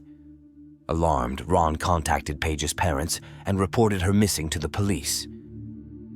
Police interviewed Ron, who explained that he and Paige had met for a picnic in Eagle, Colorado. From around 1 p.m. to 7 p.m. afterward, he drove back to Denver and saw Paige head onto westbound I-70 toward Grand Junction. They spoke one last time at 9 p.m., when Paige mentioned she was almost home in Grand Junction and might have to meet a client on her way. Police reviewed Paige's phone records, confirming that one of her final calls was to Ron that Thursday night. Cell tower data showed she was just a few miles from her house when they last spoke. Her family insisted Paige would never willingly leave her children, fearing something terrible had happened to her. Concerned, police, family, and friends organized a search. Paige's brother and his wife moved into her home to care for her children. Then, on July 1st, around 10 p.m., her car was found engulfed in flames in an empty parking lot just 2 miles from her house. The fire appeared to have started on the passenger side inside the vehicle, but no evidence was found to indicate what had happened to Paige. Inside Paige's car, police found several personal items, including women's clothing, a Pampered Chef booklet, a day planner, business cards, and a picnic basket. The day planner was waterlogged but not burned, although pages from June 26 to June 29, 2007 had been removed. Investigators initially focused on men connected to Paige, starting with Rob Dixon. They knew their marriage had ended contentiously, and Paige's friends mentioned she had been afraid of him. Just 3 months before she vanished, Paige posted a message online saying, "My children would ask me if Dad was going to kill me. I can't imagine what they were thinking life would be like after he killed me." Despite these fears, Rob was quickly cleared as he had an alibi and was in Philadelphia when Paige disappeared. He also insisted that Paige would never have left their children. With both of Paige's ex-husbands ruled out, police expanded their investigation, wondering if someone else might have wanted to harm her. The mystery deepened when police found her checkbook and a membership card along a highway about 15 miles from where her car was found. The area was challenging to search, with canyons and rugged terrain complicating efforts. When police examined Paige's computer and phone records, they uncovered a secret unknown even to her family. Paige was operating an escort business. Paige had been advertising herself online under the alias Carrie, offering services as a high-end escort. Her ad promised sessions featuring stripping, dancing, role play, and options for nude or topless massages. Her family was stunned by the revelation, though it became clear she likely did it to cover her considerable expenses, including a $6,000 monthly mortgage as the sole provider for her children. Paige also had past experience in the adult industry. At 21, she had earned $400,000 as a stripper. With this new information, police began focusing on her recent clients to see if any might be connected to her disappearance. While Paige's family had been unaware of her escort work, both her ex-husbands, Rob and Ron, knew. Ron explained to police that Paige ran the adult business herself and used an office marked with an acupuncture sign for discretion. During their picnic the day she vanished, Ron noted that Paige's phone kept ringing. She told him she'd need to meet a client afterward, as he had been waiting all day. Paige had confided to Ron that about a month earlier, a man had blocked her car with his truck as she left her office, an encounter that left her shaken. However, Ron didn't know the client she was supposed to meet that evening. Among Paige's clients, a 30-year-old man had called her 20 times on the day she disappeared and then left town abruptly 2 days later. Another client, 56-year-old Lester Ralph Jones, was also among the last to call her. Jones, who worked as a mechanic at an RV shop across from the parking lot where Paige's car was found burning, lived nearby with his third wife. Search dogs traced a scent trail from the parking lot directly to the RV shop, further heightening police suspicions about Jones. On the night Paige disappeared, she received a call from a track phone, a prepaid disposable phone. Surveillance footage later showed Lester purchasing one of these phones at Walmart. The first call Paige made after leaving Ron, as she was returning from Eagle to Grand Junction, was to this track phone.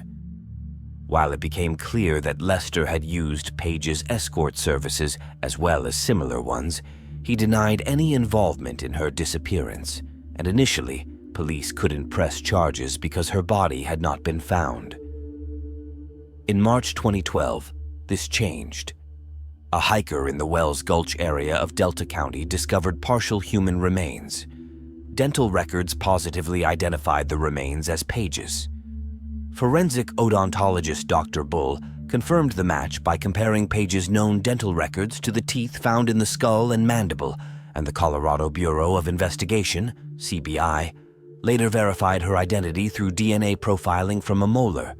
Her jaw, skull, and teeth were found, and additional bones were later located nearby. While the cause of Paige's death could not be determined, a severely fractured cheekbone suggested she may have been beaten. Additionally, duct tape discovered near her remains indicated she might have been restrained and possibly gagged.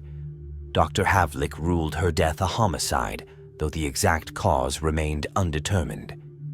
In 2014, Lester was arrested and charged with the kidnapping and first-degree murder of Paige Bergfeld. His criminal record showed prior charges from 1999 involving his ex-wife, whom he had threatened to take to a remote location and kill. He ultimately served 3 years in prison after pleading guilty to kidnapping and assault. The case against Lester was built on circumstantial evidence. No one had witnessed him with Paige on the night she vanished. The manner of her death remained unknown, and there was neither a confession nor DNA evidence linking him to the crime. The prosecution argued that Lester kidnapped and murdered Paige in 2007, then set her car on fire and disposed of her body. Their key focus was on the prepaid track phone, the throwaway phone, as they called it.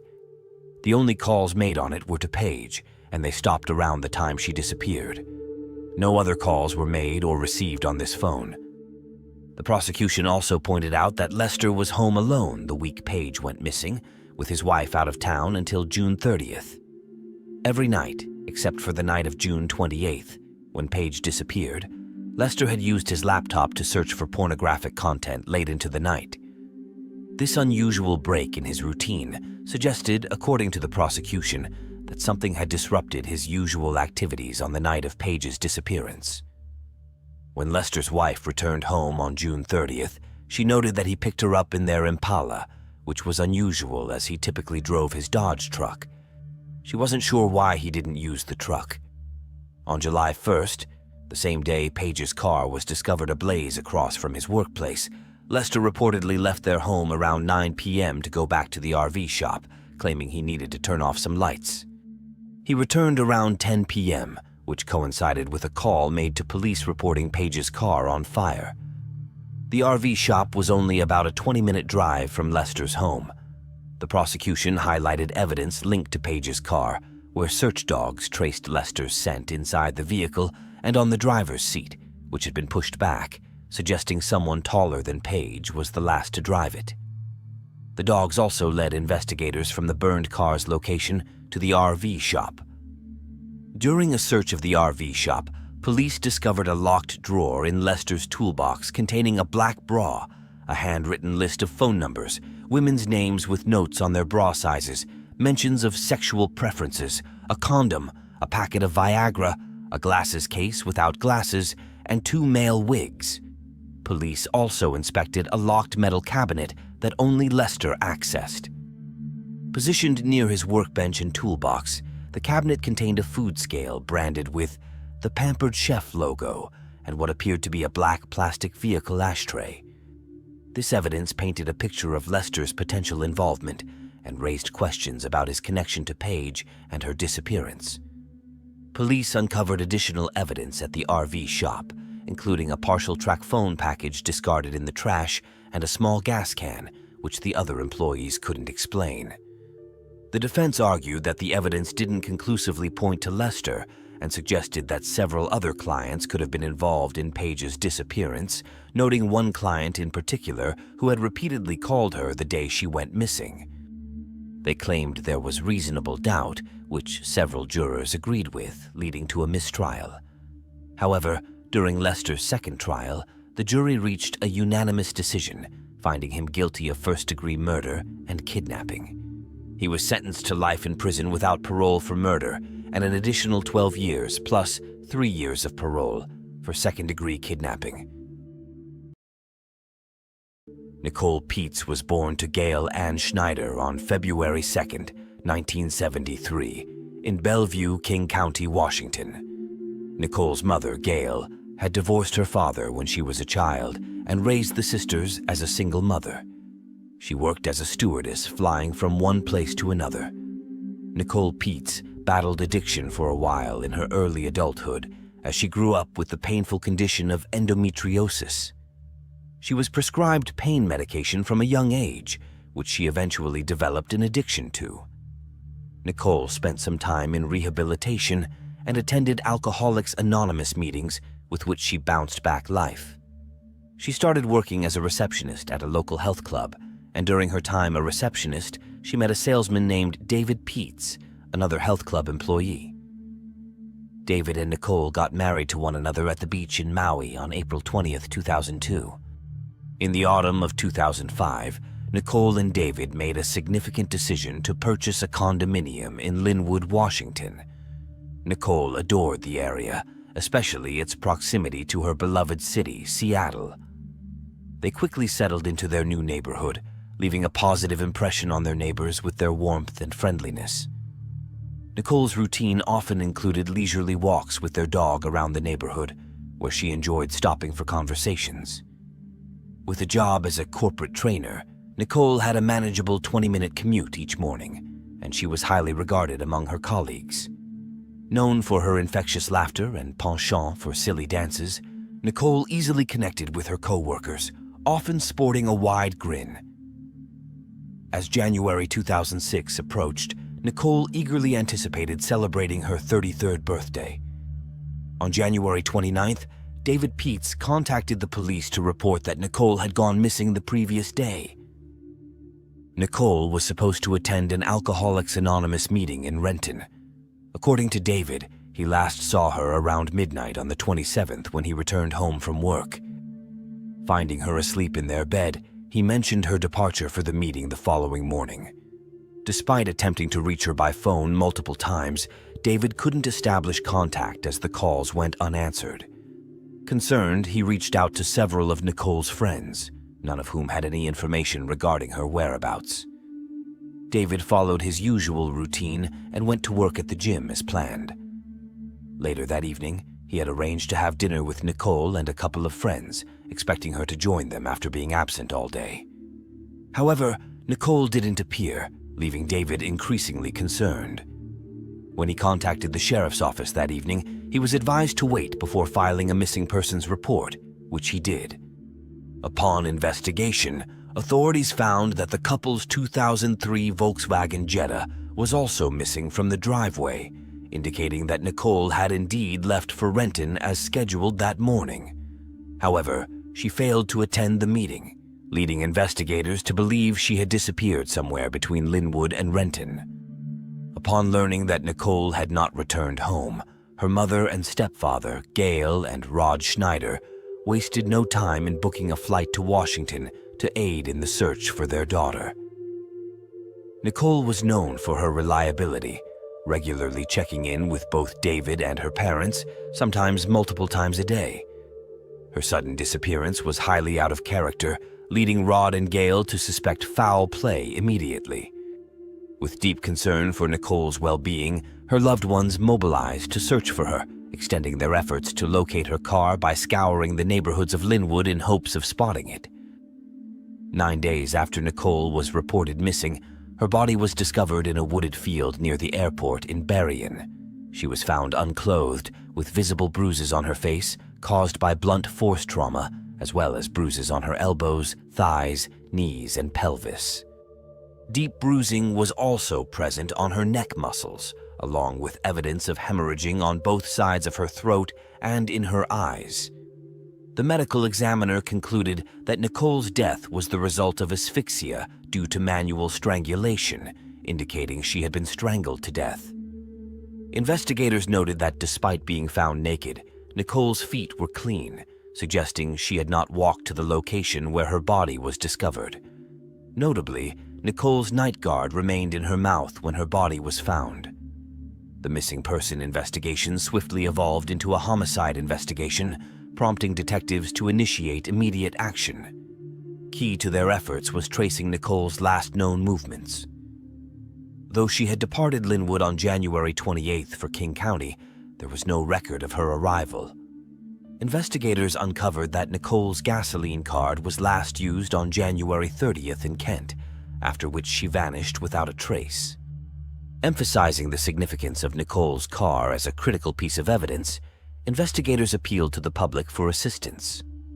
The community and Nicole's loved ones united following the devastating news, shifting their focus towards locating Nicole's missing vehicle. They launched a campaign, distributing flyers featuring a photograph of the car to raise awareness and gather information. Investigators urged the public to remain vigilant and immediately report any sightings of Nicole's car without attempting to interfere.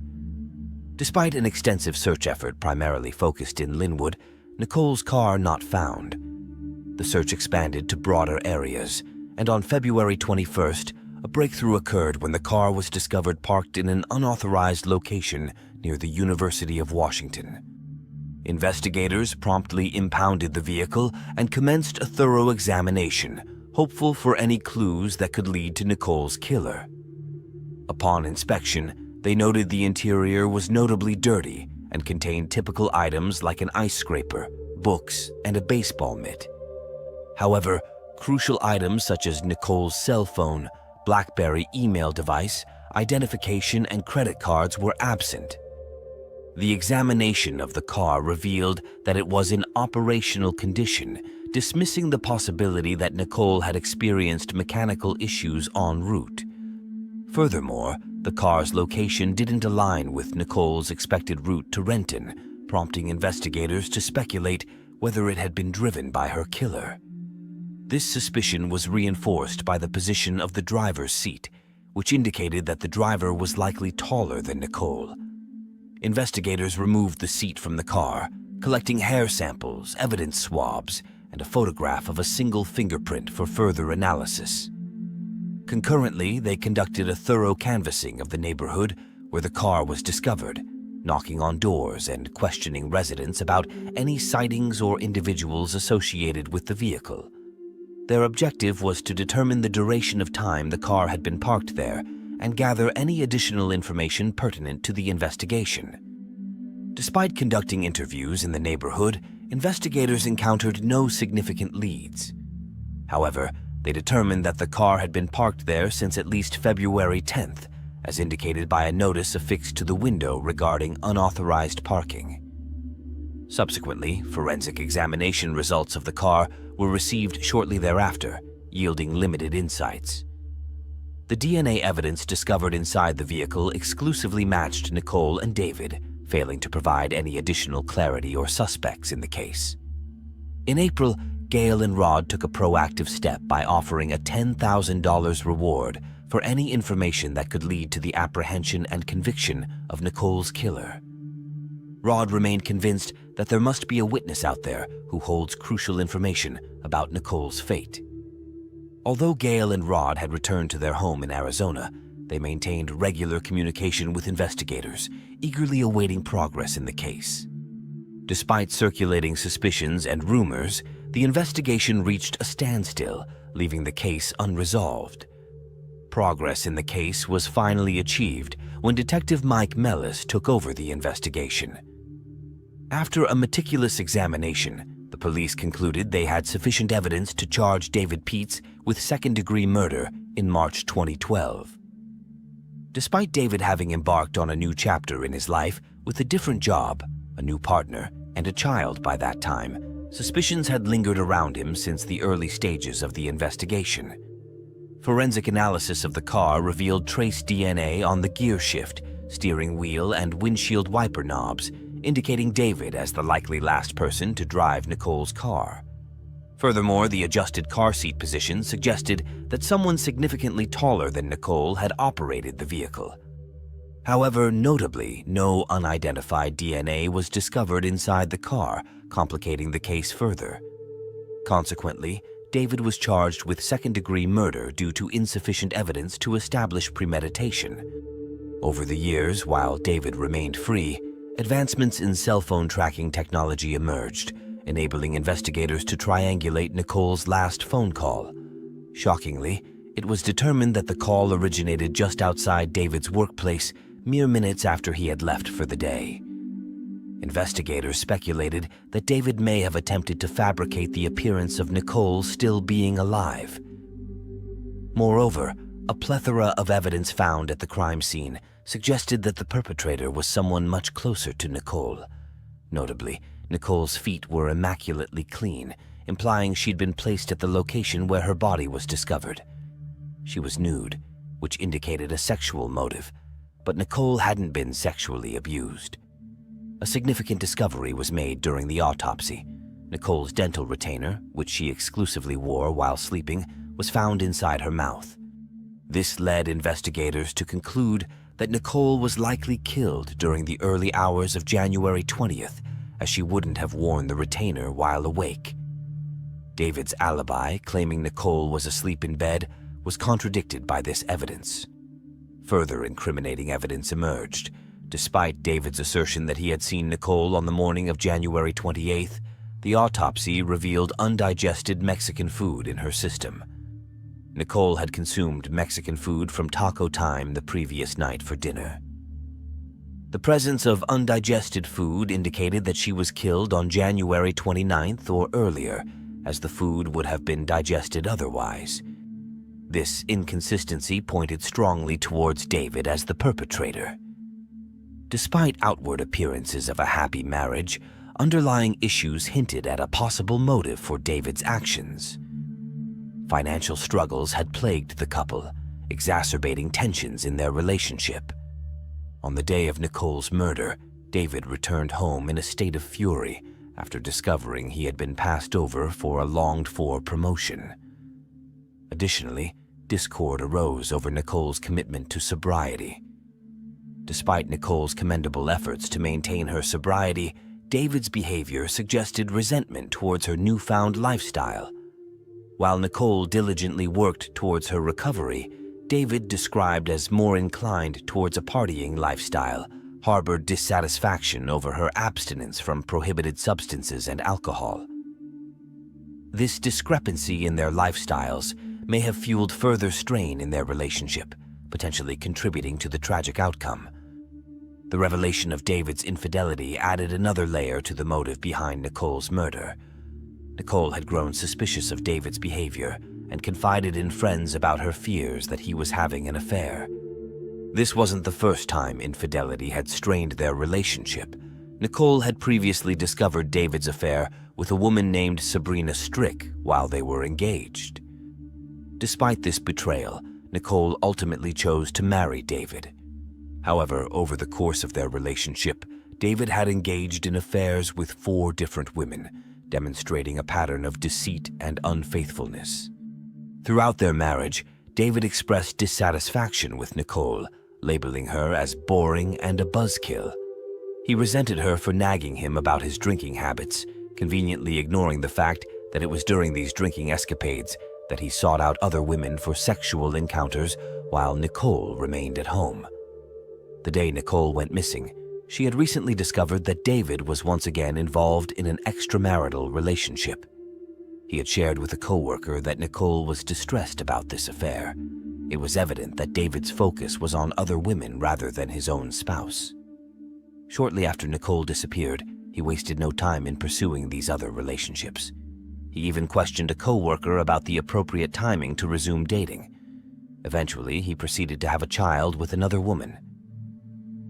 Shortly after Nicole's body was discovered, David wasted no time in repeatedly asking about the procedures to claim a $38,000 life insurance payout. Jurors heard David's interview with police. He told them that he had no sex drive. It was the prosecution's case that this was not true. David wanted Nicole to do things that she was not comfortable with. During interrogations, he initially agreed to take a polygraph test. The results showed deception in his answers. When authorities requested another polygraph, David refused to participate. Initially, David engaged with the media regarding his wife's disappearance, but after failing the polygraph test, he refrained from further media interaction. Notably, suspicions about David extended beyond investigators. Upon his arrest, Gail expressed her long-held belief, stating, "We've known all along he did it, and knowing he's having a life and my daughter's life was so cruelly taken is so unfair." Gail expressed satisfaction with the arrest, acknowledging that although it couldn't bring her daughter back, it provided a semblance of justice, which she deemed well-deserved.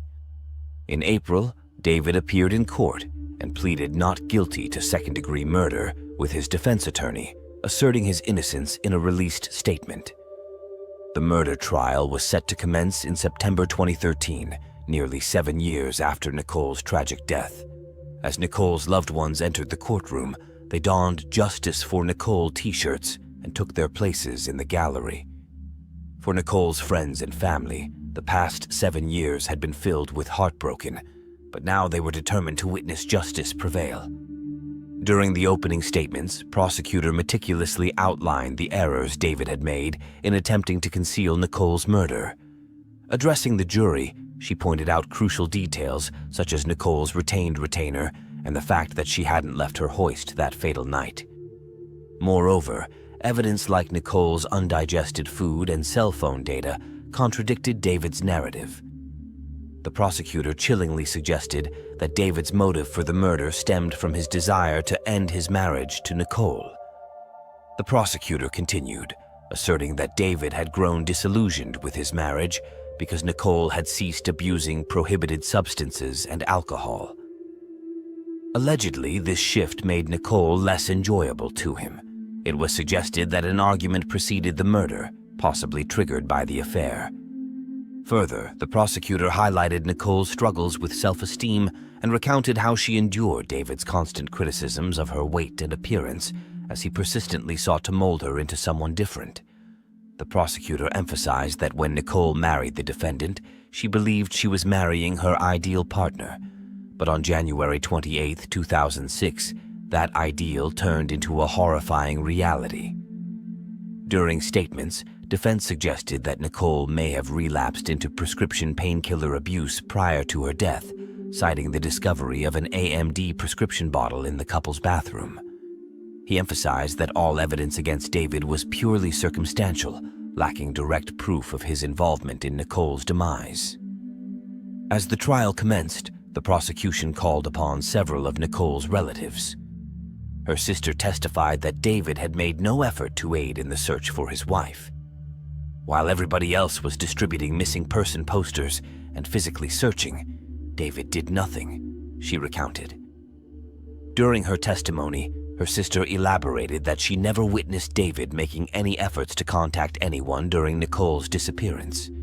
He simply carried on with his routine as if nothing had occurred. This peculiar conduct persisted even at Nicole's funeral, as Gail recounted. He put his arms around me and said, "I didn't think you'd take it so hard." Testimonies from those close to Nicole also addressed the insinuation that she had relapsed into drug addiction. Regarding the AMD prescription bottle found in their bathroom, it was David who discovered it and spread the suggestion that Nicole may not have been clean. Nicole's sister informed the courtroom that her sister had been prescribed medicine for back pain, but was resolute in her commitment to sobriety, even expressing her intention to dispose of the pills. It was suggested that the reason the AMD prescription bottle was empty was not because Nicole had been consuming the pills, but rather due to other reasons. The jury would also learn about a significant piece of evidence, a diamond tennis bracelet that David had given to Nicole as a gift. When Nicole disappeared, David informed the police that she would have been wearing it. However, it came to light that David had retained possession of the bracelet all along. Shortly before his arrest, he had even sought an appraisal for it. One of David's co-workers testified that when David mentioned his wife's murder, he displayed a callous attitude, shrugging his shoulders and stating, "I'm over it." During the defense's presentation, it was argued that Nicole had relapsed into drug addiction prior to her death. Dr. Carol Waymack, Nicole's physician, testified that she had been treating Nicole for a back injury in the months leading up to her demise. According to Dr. Waymack, Nicole had been prescribed Vicodin and ibuprofen for pain relief, but these medications had not been effective. Nicole had also informed Dr. Waymack that she had been using another narcotic painkiller, oxycodone, prescribed by a different doctor due to the intense pain she was experiencing. The defense further contended that David lacked a motive to harm his wife, asserting that the prosecution had failed to establish one. While acknowledging David's extramarital affairs, the defense argued that such behavior, although morally questionable, did not inherently make him a murderer. After a day and a half of deliberation, the jury reached a verdict, finding David guilty. During the sentencing phase, Judge Michael Hayden addressed David directly, stating, "You were able to look into her face as you did it." Judge Hayden expressed his belief that Nicole's death would have been a prolonged and agonizing ordeal, lasting minutes rather than seconds. Consequently, he deemed that David deserved the maximum sentence permissible under Washington state law. David was sentenced to 18 years and 4 months in prison. The Fontainebleau Hotel opened in 1954 and swiftly became a favorite among Miami's high society. It was established by Benjamin Novak, who managed the property until 1977. His wife, Bernice Novak, played a significant role in Miami's social scene, being a former New York fashion model. They gave birth to their only son, Ben Novak Jr., in 1956. Growing up amidst the glamour of this iconic American hotel, Ben inherited the legacy of his famous family and leveraged his connections and influence. While his parents were well known and mingled with other celebrities, Ben's life wasn't without its challenges. As a child, he often felt isolated, surrounded by adults and missing out on meaningful friendships with peers. He perceived many of his childhood experiences as contrived and staged by the adults around him. To escape, he immersed himself in the world of comics, with Batman being his favorite hero. As he grew older, his childhood fascination evolved into a major passion, leading him to amass one of the world's largest collections of memorabilia, including his very own Batmobile. In addition to his wealth, Ben Novak Jr. inherited his parents' business acumen. Far from being just a comic book enthusiast, he was a shrewd entrepreneur with a deep passion for his work. Determined to carve out his own identity beyond the family legacy, he ventured into the convention business, aiming to make a name for himself. Staying within the hotel industry, he successfully organized conventions and reaped substantial profits from each event. Unfortunately, one of these conventions would eventually become the scene of his tragic end. However, before that somber turn of events, Ben explored a different interest. He had a penchant for strippers, and his life took a dramatic turn when he visited a strip club in Miami and met a stripper named Narcy. Narcisa Veliz Pacheco moved to Miami in 1983, having grown up in a rural area of Ecuador. As the youngest of 6 children and the family's favorite, she was well protected by her older brothers. At 17, she married a man named Angel, and they had a daughter, May Abad. When May was 4, the family relocated to New York City. However, the marriage quickly deteriorated, and Angel soon left Narcy and their daughter. As a single mother, Narcy stayed in New York and worked hard as a seamstress, but she felt destined for a life of greater luxury. She dreamed of a world where she could wear, own, and flaunt high-end fashion, attend glamorous parties, drive fancy cars, and cruise on luxury yachts. Fueled by this ambition, Narcy envisioned a life free from financial worries and rent concerns. Yet, this dream would eventually lead her down a troubling path. In the summer of 1983, Narcy decided to relocate to Miami with her daughter for a fresh start. Struggling with her limited English skills, she initially had difficulty finding employment.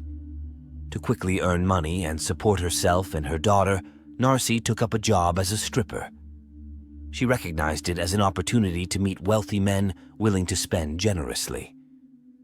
Soon after starting, she struck gold when a 27-year-old millionaire came into her club.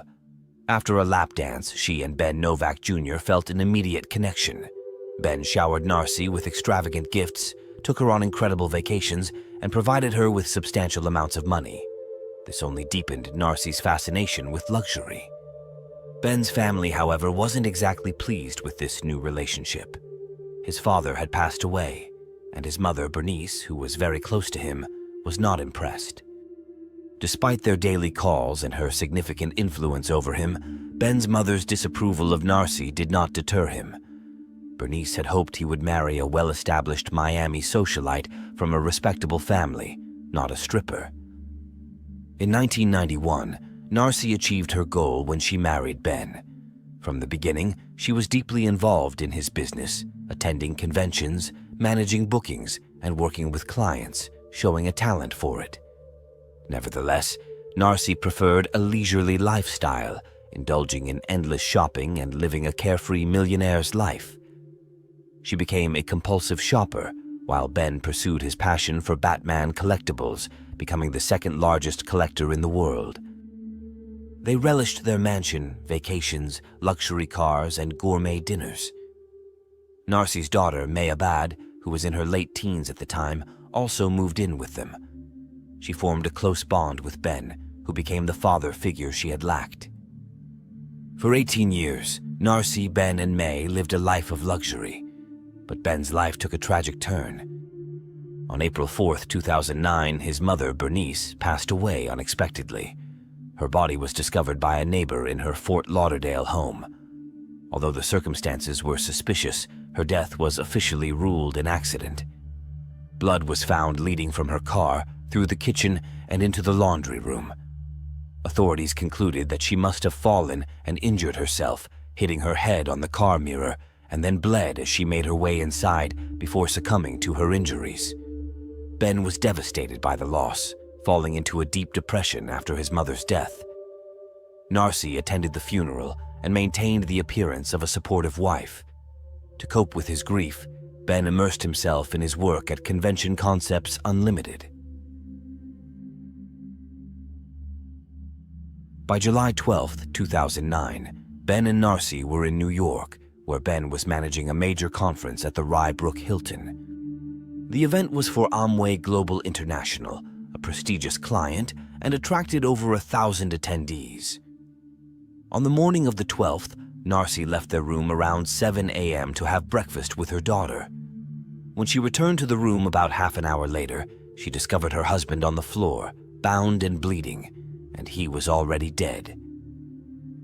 Just 3 months after Bernice's death, another member of the prominent Novak family had been killed. Authorities immediately classified Ben's death as a homicide. Ben was found in only his underwear, with his legs duct taped together below the knees and his hands bound behind his back. He had been struck in the head with an object while lying in bed, likely while he was asleep. After bludgeoning him to death, the attacker left his body face down on the floor. When police arrived, they found the bed soaked in blood, which had spread onto the floor around his lifeless form. A chilling detail was that Ben's eyes had been gouged out. At the scene, Narcy immediately suggested to the police that the murder might have been a robbery. However, nothing appeared to be missing from the room. Even an envelope containing several $100s remained untouched. If it had been a robbery, one would expect valuables, especially cash, to have been taken. Narcy also mentioned that Ben had recently had a heated argument with someone at a Comic-Con over money, and that this person had allegedly threatened him. Despite this lead, detectives found no evidence to support it and quickly discarded it. The Novak family's past connections with the mafia were briefly considered, but investigators soon deemed this avenue unproductive, as Ben Jr. had no involvement with organized crime. Instead, police began to scrutinize Narcy more closely. Her demeanor, while controlled, included peculiar and out-of-place questions, such as whether Ben might have died from a heart attack. This question raised eyebrows, given the gruesome and violent nature of his death, with his head being bludgeoned and his body bound. Narcy was brought in for further questioning at the station. Her responses raised significant doubts about her account of the events. She claimed that she tripped over Ben's body when she returned from breakfast and called the operator while screaming. However, she also stated that she didn't remember seeing any blood, which contradicted the scene described by the police, given the blood-soaked room. Additionally, she mentioned rubbing Ben's leg while sitting next to him, which seemed odd, especially since most of the damage was to his head. The inconsistency of not noticing the blood only added to the suspicions surrounding her. Investigators were also trying to determine how the killer had gained access to the room. Narcy was the only person with a key, and the hotel's electronic door locks recorded each key's usage by time and date. According to the hotel's records, the key was last used at 11:30 p.m. the night before, and was used again only when Narcy entered the room around 7:30 a.m. after breakfast. There were no other uses of the key. Additionally, a hotel witness reported seeing a woman matching Narcy's description walking around with two men. Narcy denied this when questioned by the police. As the investigation progressed, detectives grew increasingly convinced that Narcy was involved in Ben Novak Jr.'s murder. May Abed, Narcy's daughter, corroborated their suspicions, revealing that her parents' marriage was troubled. She explained that Ben struggled with infidelity, continuing his involvement with strippers despite being married. May suggested that Narcy's distress was less about jealousy and more about the potential of divorce.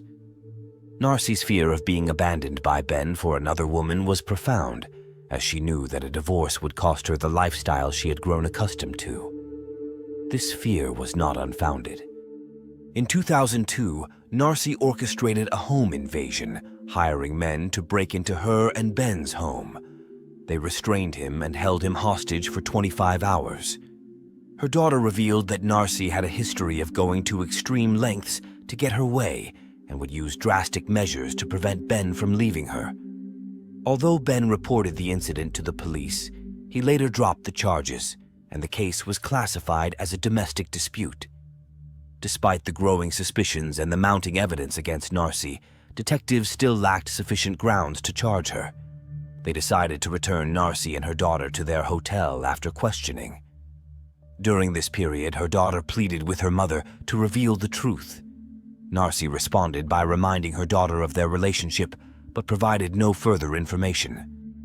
3 days after Ben's murder, police were called to the Novak home for a reported domestic disturbance. May Abed explained that upon her return from New York, she went straight to the house to search for evidence against her mother. While she was examining documents, Narcy discovered her and attacked her with a crowbar, calling her a traitor. Narcy claimed that May had initiated the altercation and tried to start a fire, which led Narcy to grab the crowbar in self-defense. Then, police conducted a search of the Novak residence in Fort Lauderdale. They seized security tapes, documents, computers, bills, and 5 rolls of duct tape. As the investigation tightened around Narcy Novak, May, concerned that her mother might inherit her stepfather's estate, hired a lawyer to freeze the estate. A few months later, she also contacted the New York detectives to provide additional evidence. In 2008, Ben began a serious affair with a porn star named Rebecca Bliss, a relationship Narcy was aware of. According to May, Ben had expressed intentions of leaving Narcy, which sent her mother into a state of panic. May believed that the prospect of divorce was a motive for Narcy to commit murder. The prenuptial agreement was unfavorable to Narcy, stipulating that in the event of a divorce, she would only receive $60,000 and forfeit any claim to Ben's millions. Even in the event of Ben's death, Narcy was set to lose out, as his will designated the bulk of his assets to his mother. However, since his mother had died just 3 months earlier, the situation was unclear regarding Narcy's potential inheritance. Narcy's brother, Cristobal Veliz, was also questioned by the police. He implicated May Abad, Narcy's daughter, as the mastermind behind the murder. Cristobal suggested that May's delay in revealing Ben's affair with Rebecca Bliss was part of a cover-up. To complicate matters further, Narcy informed the FBI that she had discovered explicit love letters from Ben to his stepdaughter May. Cristobal Veliz alleged that he could prove May Abad had hired a hitman named Alejandro Garcia to murder Ben and frame her mother. In November 2009, Garcia was arrested for an unrelated crime.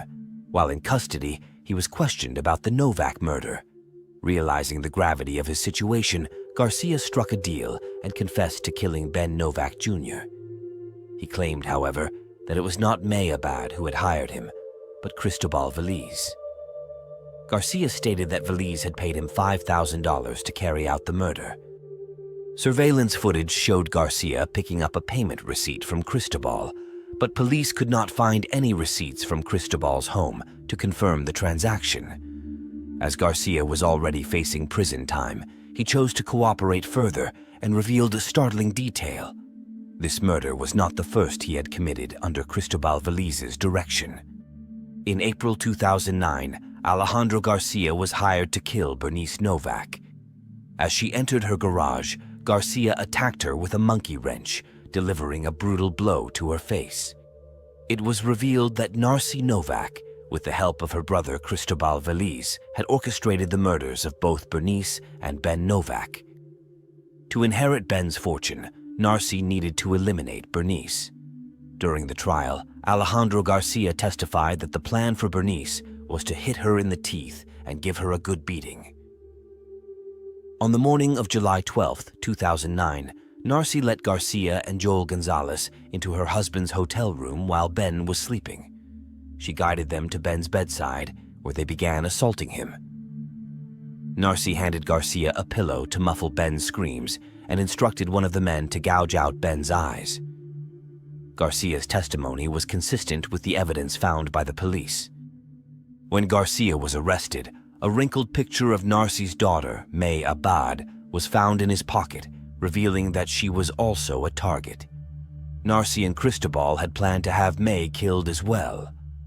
Meanwhile, Ben's body remained at the Westchester County morgue for 2 months, leading police to question the delay in his burial. According to investigation, rather than focusing on Ben's funeral, Narcy was busy raiding his Batman collection, siphoning money from his company accounts, and manipulating bank tellers to access his safe deposit. On July 8, 2010, Narcy and Cristobal were arrested for the murders. They were formally indicted for Bernice Novak's murder a year later. Their trial began on April 23, 2012. Cristobal chose to testify in his own defense, but his performance was disastrous. He repeatedly contradicted himself under cross-examination. Despite video footage showing Garcia and Gonzalez surveilling the hotel and phone records revealing a 2-year correspondence between Narcy and Cristobal that suggested premeditation, both Narcy and Cristobal continued to deny their involvement. Rebecca Bliss, Ben's mistress, took the stand and disclosed that Ben had been planning to leave Narcy. Rebecca revealed that Ben had expressed dissatisfaction with his marriage and was prepared to advance their relationship. He professed his love for her daily and reassured her of his commitment. Narcy had previously confronted Rebecca about the affair, offering her money to leave Ben, which Rebecca declined. Narcy even impersonated Rebecca at one point, resulting in the electricity being turned off at Rebecca's apartment. Additionally, Rebecca claimed that Narcy had contacted her condo management to falsely state that Ben was unable to pay rent because he was dead, a claim made 6 months before his actual death. According to Rebecca, Narcy threatened that if she couldn't have Ben, no one else would. During the trial, Narcy and Cristobal each attempted to shift blame onto the other in an effort to secure lighter sentences. Narcy's attorney argued for a reduced sentence of 27 years, suggesting that Cristobal was the principal mastermind behind the murders. Meanwhile, Cristobal persisted in accusing his niece, Mayabad, as the chief conspirator, despite these claims having been thoroughly investigated and dismissed by detectives. Narcy was convicted on 12 of the 13 charges against her, while Cristobal was found guilty on 14 of 15 charges. As a result of her conviction, Narcy lost all rights to the inheritance she had hoped to claim. Ben's estate is now designated to pass on to May Abad's 2 sons. Prosecutors presented evidence that Narcy had paid her brother to hire 2 hitmen. Testimony from the killers revealed that Cristobal had recruited them and conveyed instructions from Narcy on how to execute the attacks. The instructions included binding Ben and gouging out his eyes. On the morning of July 12th, the killers arrived at the hotel, where Narcy admitted them into her husband's room, guided them to the sleeping Ben, and provided a pillow to muffle his screams. They used dumbbells to severely beat Ben until he lost consciousness, leaving him for dead. Garcia testified that the original plan was to seriously injure both Ben and Bernice, not to kill them. At the conclusion of the trial, Narcy and Valise were each convicted of murder, conspiracy to commit murder, domestic violence, stalking, money laundering, and witness tampering. Narcy waived her right to appear in court when the guilty verdict was read. They were both found guilty and sentenced to life without parole. Alejandro and Joel pleaded guilty to lesser charges and were sentenced to 17.5 years because of their assistance in the investigation. Kenneth Nix, born on September 19, 1946 in Louisiana, grew up in a large family alongside his parents and 5 siblings. Being the eldest, he quickly grasped the importance of hard work in supporting his family and began to get interested in mechanics. Ken's love for motorcycles began early. This hobby evolved into a profession as he pursued a career as a mechanic after completing high school. With time and experience, Ken ventured into entrepreneurship, establishing his own gas station, becoming one of the area's youngest service station proprietors. Ken's astute business sense and diligent efforts yielded success, propelling his fledgling enterprise to prosperity. At the age of 20, amidst his burgeoning business, he crossed paths with Moneta Moriarty, who would later become his first wife. Their love blossomed, culminating in marriage in 1966. Opting to relocate to Tulsa to be closer to Ken's family, the couple soon welcomed their own children, 2 boys and a girl. However, Ken and Moneta's marriage encountered challenges, leading to their decision to divorce after several years. Moneta relocated to an apartment with their 3 children, and Ken would visit them on weekends. Tragically, in 1974, at the age of 27, she took her own life. Left to navigate life without Moneta, Kenneth assumed the responsibility of caring for their children. During this period, Ken's businesses flourished, and he was even expanding into new ventures.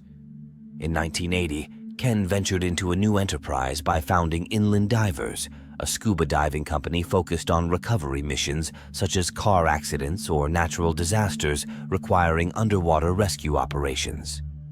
True to form, this business, like his previous endeavors, thrived. Despite his professional commitments, Ken also remained open to finding love once more during this period. Over the next decade, he married 3 more times, but each time his marriage did not last long. His children were perplexed by their father's frequent changes in partners, to which he explained that he was striving to discover the ideal woman to fulfill the role of their mother. It appeared that in 1984, he encountered Judith Bailey. Known affectionately as Judy, she was a divorced mother with 2 children of her own. Their paths crossed through their respective daughters, and while Ken was swiftly enamored by Judy, she harbored deep reservations about embarking on a new relationship after a previous failed marriage. Originally hailing from Texas, Judy relocated to Tulsa during her childhood years. She had wed at a young age, and the couple settled in the outskirts of Tulsa's countryside. Judy found employment as an accountant, and together they started a family, blessed with 2 daughters, Shelley and Angela. Their marital bond, however, proved to be fleeting. Plagued by a history of infidelity and excessive drinking of husband, Judy reached her breaking point and opted for divorce. After a failed marriage, Judy was afraid to trust anyone and enter into a relationship. Even when she crossed paths with Ken again years later, she remained hesitant to engage in new romances, harboring a lingering distrust. Ken and Judy met and became close while diving. Common interests and views on life became the beginning of their relationship. Ken was falling in love with her, and they progressively spent more and more time together until they decided to get married in 1985. Opting to maintain stability for her teenage daughters, Judy's girls chose to remain with their father to continue their schooling and preserve their established routines, while Judy transitioned into the Nix family household. Remarkably, Judy seamlessly integrated into the family dynamic. She got involved in inland divers as an accountant and helped Ken grow the business even more. They not only proved to be compatible partners in business, but also in building a family.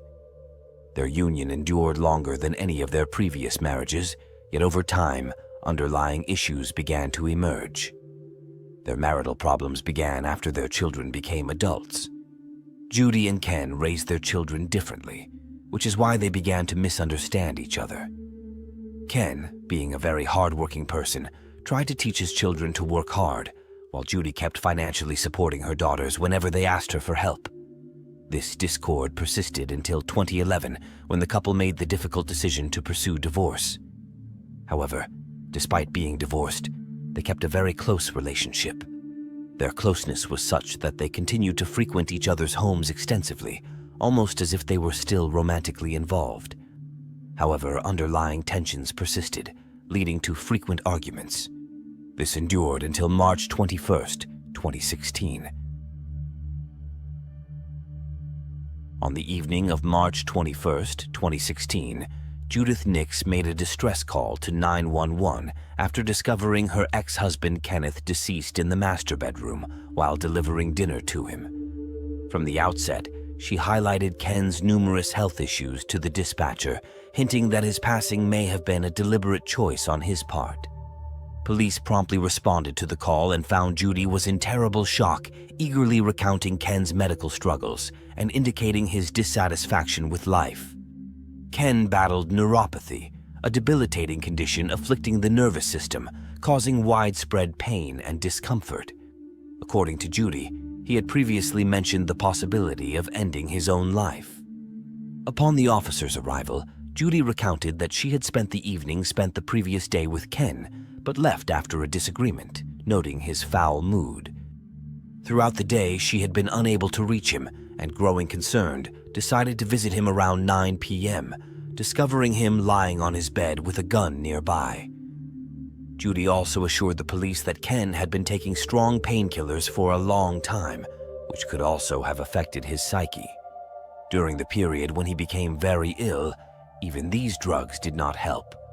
When Judy gave her testimony to the police, it was clear that she was terribly nervous and worried. Of course, her condition was considered normal after the woman saw this. Consequently, the 69-year-old woman was swiftly transported to the hospital due to the overwhelming stress of the situation. As the police commenced their investigation at the scene, discrepancies quickly emerged in Judy's narrative. Upon closer inspection, details contradicted her account. The condition of the dried blood surrounding Ken's wound indicated that he had likely been deceased for a significant duration, possibly since approximately 7 in the morning. While this timing aligned with Judy's assertion of discovering him later in the evening, it was the nature of Ken's injuries that raised suspicion. They appeared inconsistent with self-infliction. Upon examination, the medical examiner made a startling discovery. Not 1, but 2 bullet holes were found within an inch of each other, one perilously close to the eye socket and the other situated on the temple. Such proximity made it highly improbable for an individual to inflict 2 gunshot wounds to their own head. The discrepancy between the bloodstains on Ken's shirt and the position of his body provided critical evidence indicating that the body had been relocated following the shooting.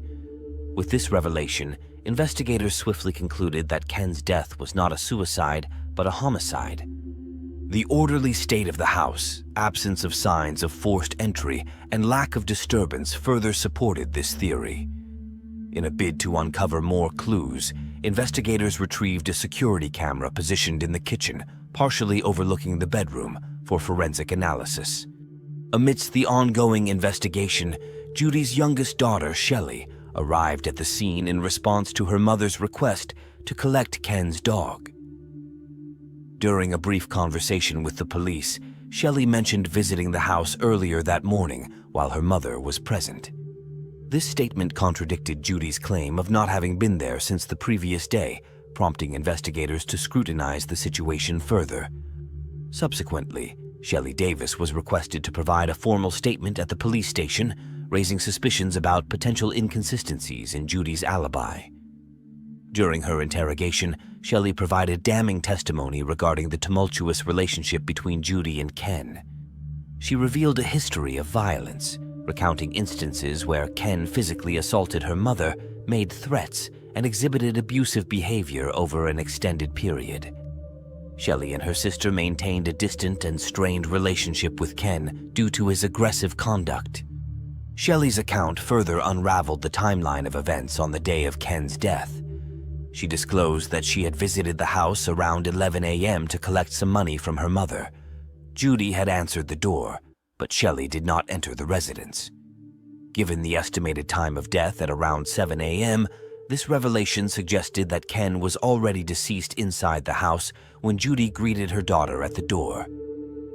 As investigators pieced together the evidence, all signs pointed towards Judy as the primary suspect.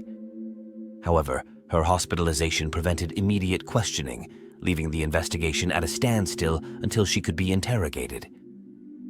The investigation took a dramatic turn when an unexpected witness, Todd Moore, Angela's ex-husband and Judy's son-in-law, reached out to the police the following day. Todd claimed to possess crucial information regarding the case. According to him, around noon on the day of the murder, Angela and Shelley arrived at his residence, visibly agitated, and confessed that Judy had shot Ken. The sisters, in a state of panic, sought Todd's assistance in concealing their mother's crime, even discussing plans for Judy to flee the country. Appalled by their proposition, Todd immediately distanced himself from the situation and urged them to turn themselves in to the authorities.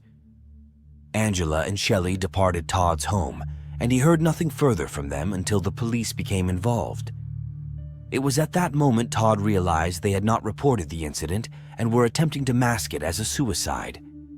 Todd's testimony gave investigators the insight they needed to understand the dynamic of this family. Angela, Shelley, and Judy were depicted as inseparable, with the daughters frequently turning to their mother for financial assistance, and Judy consistently providing for their needs. While detectives remained uncertain about the identity of the perpetrator or the motive behind the crime, but one thing was clear: Ken's death was not a suicide. With this realization, Shelley was detained for further questioning, and Judy, now sufficiently recovered, was approached by investigators for her account of events. From her hospital bed, Judy cooperated with the authorities, detailing how Ken's prolonged struggle with neuropathy had taken a toll on his physical and mental well-being over the years, rendering him increasingly irritable and erratic. Faced with the incontrovertible evidence presented by investigators, Judy had no option but to revise her initial narrative. In her revised account, Judy disclosed that the tragic sequence of events stemmed from a financial dispute with Ken. He had been pressuring her for repayment, asserting that he had financially supported her and her children for an extended period. Judy also detailed the years of alleged abuse she endured from Ken, encompassing both physical and verbal mistreatment.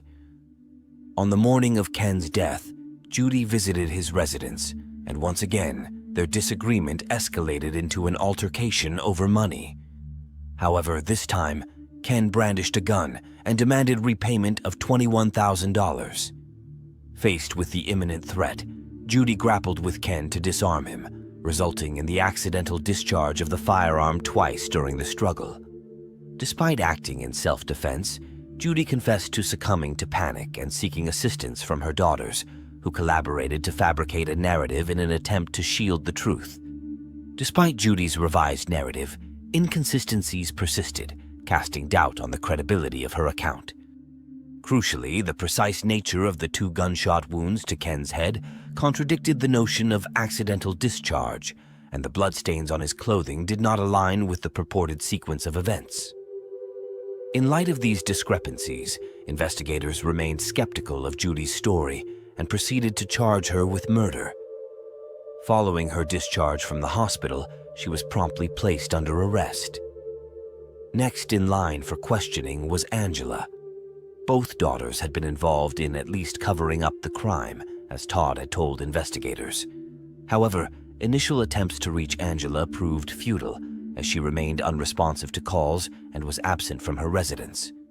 After a 3-day search, Angela eventually surfaced and provided a statement to the authorities, shedding further light on the events surrounding Ken's death.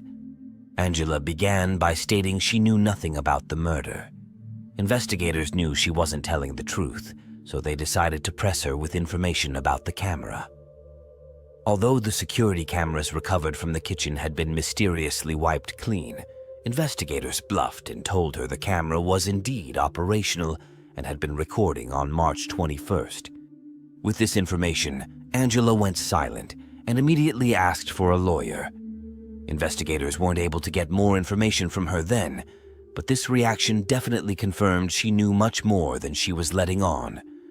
With each statement from Judy, Angela, and Shelley riddled with inconsistencies, constructing an accurate timeline of events proved challenging. Despite the complexities, investigators gradually pieced together a theory based on witness testimonies and evidence. According to this theory, Judy had fired the fatal shots, and both daughters had collaborated in staging the scene to resemble suicide. However, the question remained. Was Ken's death truly an accident, as Judy claimed, or had it been premeditated? Examining the claims of domestic violence, detectives discovered that there had been reports to the police over the past 6 years regarding violent incidents involving the couple. However, these calls for help originated from Ken, who had been reaching out, alleging that his wife was attempting to harm him. Subsequently, investigators delved into the phone communications among Angela, Shelley, and their mother, uncovering crucial details that shed light on many aspects of the situation. Over the course of weeks, the trio had been exchanging messages discussing Judy's animosity towards Ken and his refusal to provide them with financial support. Ken was adamant about Judy ceasing to favor her daughters financially, particularly since much of the money stemmed from Ken himself. On March 15th, Judy messaged Angela regarding a .22 caliber gun, coinciding with the caliber of the murder weapon. As the motive became increasingly evident, investigators reached out to Ken's sons to gather additional testimonies that could corroborate the emerging evidence. Ken's sons confirmed that the relationship between their father and Judy was strained, particularly due to Judy's long-standing habit of embezzling money from her ex-husband, even preceding their divorce. This constant problem led to a quarrel between Ken and Judy. Yet, financial theft wasn't the sole concern. Ken relied on various medications for his health condition, and Judy had developed a pattern of pilfering his pills. Whenever Ken addressed this behavior, Judy employed gaslighting tactics, attempting to convince him that his illness was causing him to hallucinate. This prompted Ken to install a camera in the kitchen, where he indeed captured footage of Judy stealing his medication. Additionally, Ken was adamant about Judy refraining from visiting his residence, as evidenced by him requesting her departure just the weekend before the tragic event. Their relationship had reached a critical juncture, marked by discord and discomfort. However, the notion of Judy resorting to murder to obtain Ken's money seemed illogical upon closer examination. During the investigation, studying Judy's financial data, it was found that the woman had huge debts that she covered with the help of Ken and his money. So the question remained, why would she resort to such drastic measures? The pivotal piece of evidence unveiled the underlying motive behind the crime. In their divorce settlement, Judy and Ken had stipulated that the home they had once shared, where Ken currently resided, would be transferred to Judy in the event of his demise. This arrangement meant that Judy stood to inherit the entire property and could alleviate her debt by selling it off. With this knowledge, Judy's intentions became clear. There was no indication that Judy's daughters were complicit in planning the crime. Rather, they were assisting in its concealment. Consequently, the prosecution opted to leverage Angela and Shelley's testimonies as witnesses, sparing them from being charged with murder. The trial commenced in March 2017, with the defense endeavoring to portray Judy as a victim of abuse who acted in self-defense, an initially compelling narrative to the jury. Conversely, the prosecution sought to establish Judy's culpability, presenting evidence that she had meticulously planned her ex-husband's murder. In the early hours of March 21, 2016, Judy Nix unlawfully entered Kenneth Nix's residence and approached him while he slept. She fired a gunshot at close range, initially inflicting severe injury but not causing immediate death. Subsequently, she discharged another shot, this time closer to his temple, resulting in his instantaneous demise. During the trial, Angela and Shelley provided crucial testimony against their mother, detailing the sequence of events and recounting how Judy had contacted them in distress, soliciting their assistance in concealing the murder. In exchange for their cooperation, all charges against them were dismissed. After deliberating for less than 2 hours, the jury delivered a verdict of guilty against Judith Nix. The evidence presented left little room for doubt. Judy had murdered Ken while he slept, motivated by a desire to access his finances. Consequently, she received a life sentence, with the possibility of parole only after surpassing the age of 108-year-old. Michelle Young was born in 1977 in the vibrant and harmonious city of New York. Possessing an outgoing personality from a young age, she grew up with ambitions of pursuing a career in finance. After completing high school, Michelle took a significant step toward realizing her dream by attending a university in Raleigh. By 2001, she had achieved financial success, and during this time crossed paths with a man who would greatly impact her personal life. On her 24th birthday, while celebrating with friends, Michelle encountered Jason Young. Jason, also an alum of the same university, shared a similar academic background and interests with Michelle. This connection led to a romantic relationship, eventually culminating in their marriage. On the 3rd of November 2006, a Friday, Jason Young requested his sister-in-law, Meredith Fisher, to visit his residence and retrieve some eBay printouts. The purpose was to prevent his 29-year-old wife, Michelle Young, from discovering them. Jason informed Meredith that he had printed materials related to Coach bags, intending to purchase one for Michelle as an anniversary gift. However, he forgot to put them away and was concerned that Michelle might stumble upon them. At the time, Jason was away on a business trip. Meredith agreed to pick up the printouts and was told they were located in the home office upstairs. Jason, Michelle, and their 2-year-old daughter, Cassidy, lived together on Birchleaf Drive in Raleigh, North Carolina, with Michelle being 5 months pregnant with their second child, a baby boy. Around 1 p.m., Meredith arrived at the house, entering through the broken garage door and then through the unlocked kitchen door. Upon entering, she noticed the house was chilly. Michelle's car was in the garage, and in the kitchen, Meredith found Michelle's purse and keys on the counter. Concerned, she called out Michelle's name, but received no response. Despite hearing Michelle's dog, Mr. G, whimpering, Meredith couldn't locate him and was unsure of his whereabouts. Heading upstairs, Meredith noticed what she initially thought was red hair dye near the top of the staircase. Upon reaching the top, she discovered her sister lying face down on the floor. Contrary to her initial assumption, the red substance was not hair dye but blood. Michelle had been brutally beaten to death, lying in a pool of blood when Meredith made the grim discovery. Immediately calling 911, Meredith found that Cassidy, Michelle's 2-year-old daughter, had been hiding under the covers on the bed and was physically unharmed.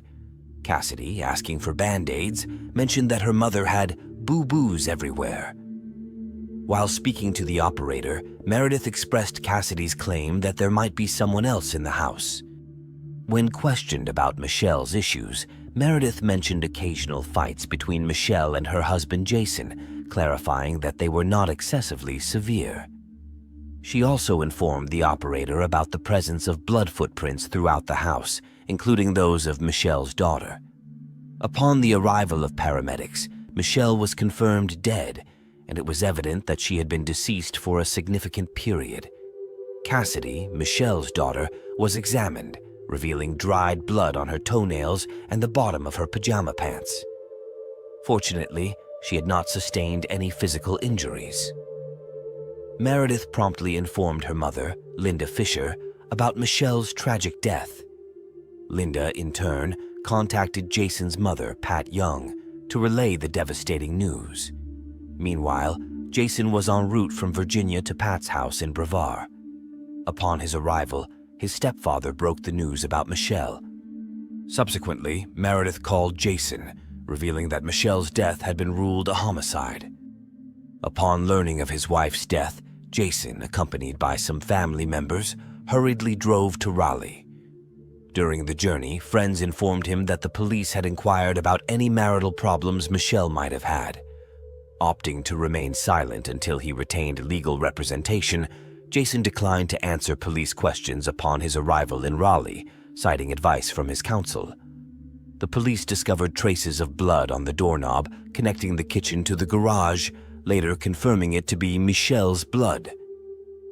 Despite a broken garage door, which had been in that condition for some time, there was no evident sign of forced entry. Notably, Michelle's jewelry box had 2 drawers removed, and some valuable items, including her wedding and engagement rings, were missing. However, the house was not otherwise disturbed or ransacked. When Michelle's lifeless body was located, she was clad in sweatpants and a zip-up sweatshirt. Her body exhibited signs of discoloration, coldness, and stiffness. The scene revealed a significant amount of her blood, with bloodstains on the bedroom walls and inside the closet. Michelle was found adjacent to a closet labeled "his closet," and a small doll was discovered beside her head. The police sought to question Jason regarding his whereabouts on the night of November 2nd and the early hours of November 3rd. Despite reluctance and non-cooperation from Jason, investigators found that on November 2nd, he left Raleigh, heading towards Virginia for a sales call scheduled at 10 a.m. on November 3rd in Clintwood. On the evening of November 2nd, Michelle had plans to spend time with her friend Shelley Schad. According to Shelley, she arrived at Michelle's house around 6:30 p.m., finding Jason still present. When offered to join them for dinner, Jason declined, mentioning his plan to eat at a Cracker Barrel on his way to Galax, Virginia. Jason had booked a room in Galax for the night, intending to stay there before driving to Clintwood the next morning for the sales call. Shelley informed the police that after Jason's departure, Michelle bathed Cassidy and put her to bed, after which they watched Grey's Anatomy. During their time together, Michelle confided in Shelley about recent disagreements with Jason, particularly regarding holiday plans.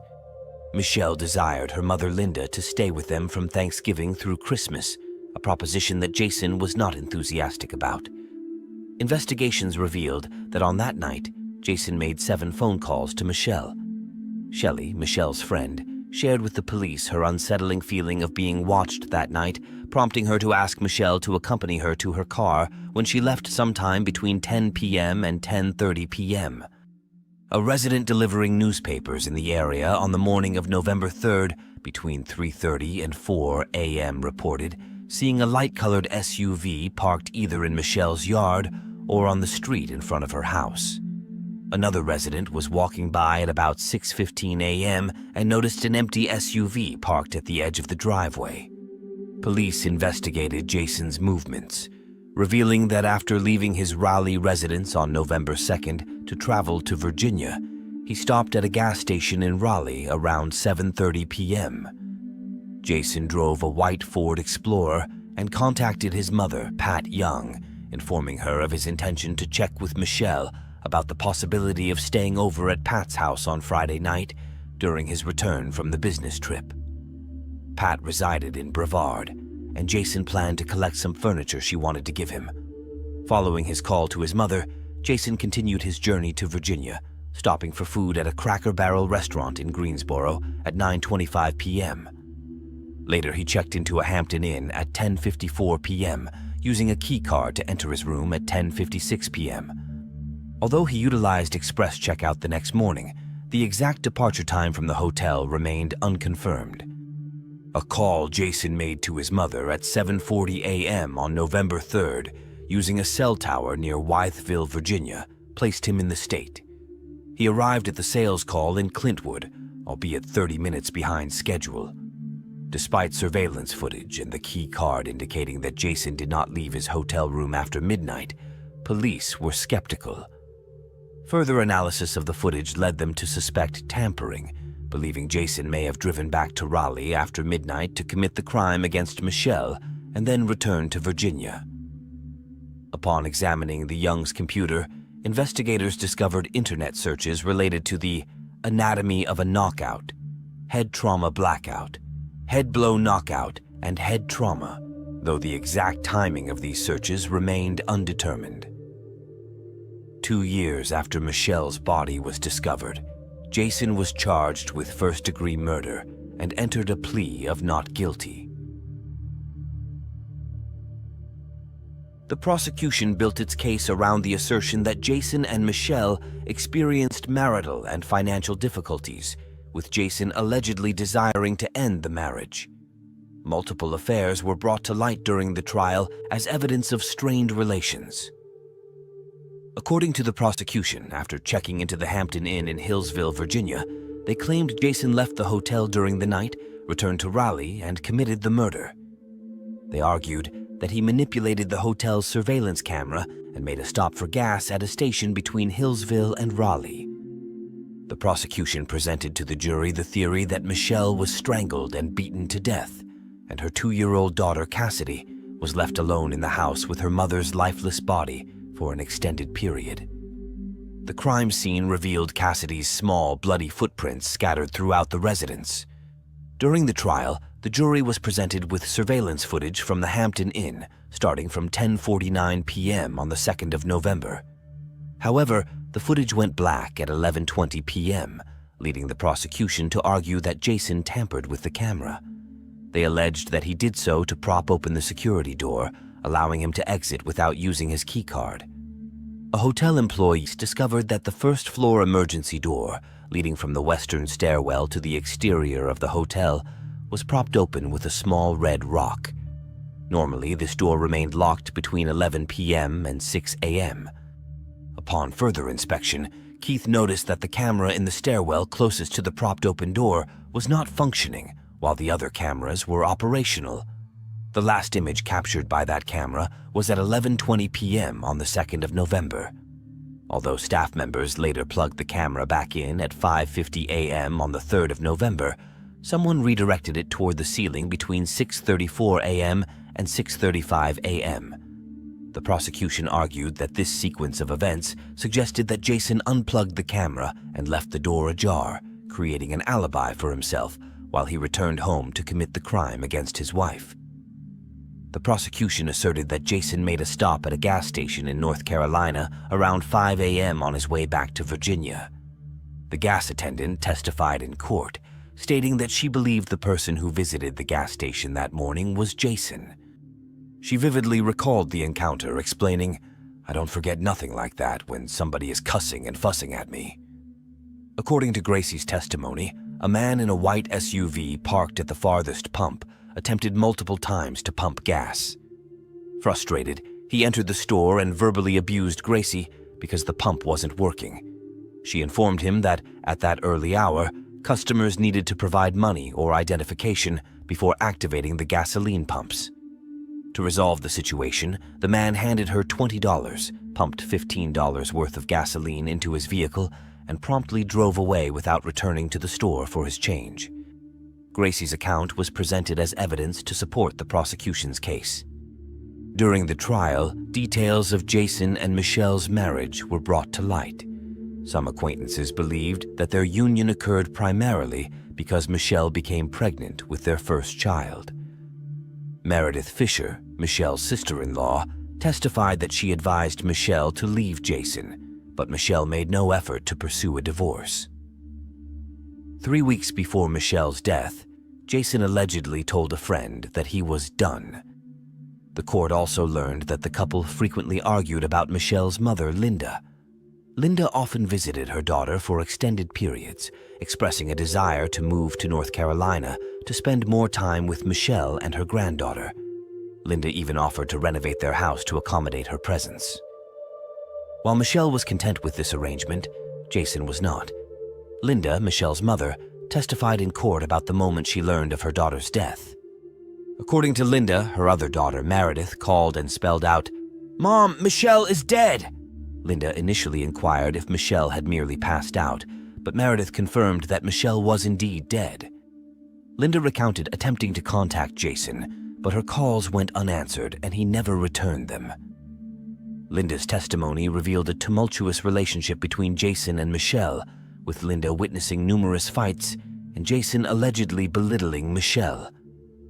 Linda informed the court that she advised Michelle to leave Jason, but Michelle was determined to salvage the marriage. According to Linda, Michelle confided in her that Jason didn't make love to her and had a perverted approach to intimacy. Linda also testified that Jason would have female friends stay over at the house when Michelle was away on business trips. Expressing her sorrow, Linda told the jury, "She had so much to offer. There was so much about Michelle that was just, she was an NC State cheerleader. I mean, she had that pep, that energy, that vivacious, you know? She loved life and he took it away from her, just took it away from her." After Michelle's funeral, Jason moved into his parents' house with their daughter, Cassidy. Linda hired a lawyer to facilitate visitation with Cassidy, and after legal proceedings, full custody was granted to Meredith. Linda believed that Jason wanted no further questions asked. During the trial, one of Jason's female friends, Carol Ann Sowerby, testified that she had known Jason since their teenage years. She visited him in the fall of 2006, just 10 days before Michelle's death, and admitted to having sexual relations with Jason on the living room couch one night while Michelle was out of town. Carol also claimed that Jason took her wedding ring, pretending to swallow it, but returned it the next day. The court also received testimony from another female friend, Michelle Money, who was one of Michelle Young's college sorority sisters. Michelle Money believed that her own husband was unfaithful, and she disclosed that she first met Jason at his wedding. Their contact increased towards the end of September 2006, and Jason visited Michelle Money in Orlando in October of that year, during which they engaged in a sexual relationship. Jason reportedly told a friend that he was in love with Michelle Money. Throughout October, they maintained constant communication, exchanging messages 980 times in 1 month. The day before Michelle's murder, they were in contact 51 times in a single day. Michelle Money was the last person Jason contacted on the 2nd of November, and the first person he called on the morning of the 3rd of November. Michelle Money testified, stating, "We would talk regularly about work and life and kids." The court also heard about the severe injuries Michelle sustained. Dr. Thomas Clark, who conducted the autopsy, testified that Michelle died from blunt force trauma to her head, having endured at least 30 blows, with the most serious inflicted by a heavy blunt object featuring a rounded surface causing crescent-shaped skull fractures. Dr. Clark also noted signs of strangulation, as Michelle suffered a broken jaw, skull fractures, brain hemorrhaging, lacerations, abrasions, and dislodged teeth. The court was informed that there was no evidence indicating that Jason had previously physically assaulted Michelle. However, the prosecution asserted to the jury that even if this were true, it didn't rule out the possibility that he assaulted her on the specific night in question. Their argument was based on the belief that Jason had the capacity for physical violence, and they brought in his former fiancée, Genevieve Cargol, as a witness. Genevieve attested that she herself had been a victim of domestic violence at Jason's hands. One notable incident she described occurred at a Texas wedding, where Jason, in an intoxicated state, forcibly took off her engagement ring during an argument about his level of intoxication. According to Genevieve, the ring was too small and tight on her finger, and when she couldn't remove it, Jason, agitated, took it off forcefully. She recounted to the court, "I had never seen him like that before. His eyes were completely empty and deserted, glazed over as if he wasn't seeing me."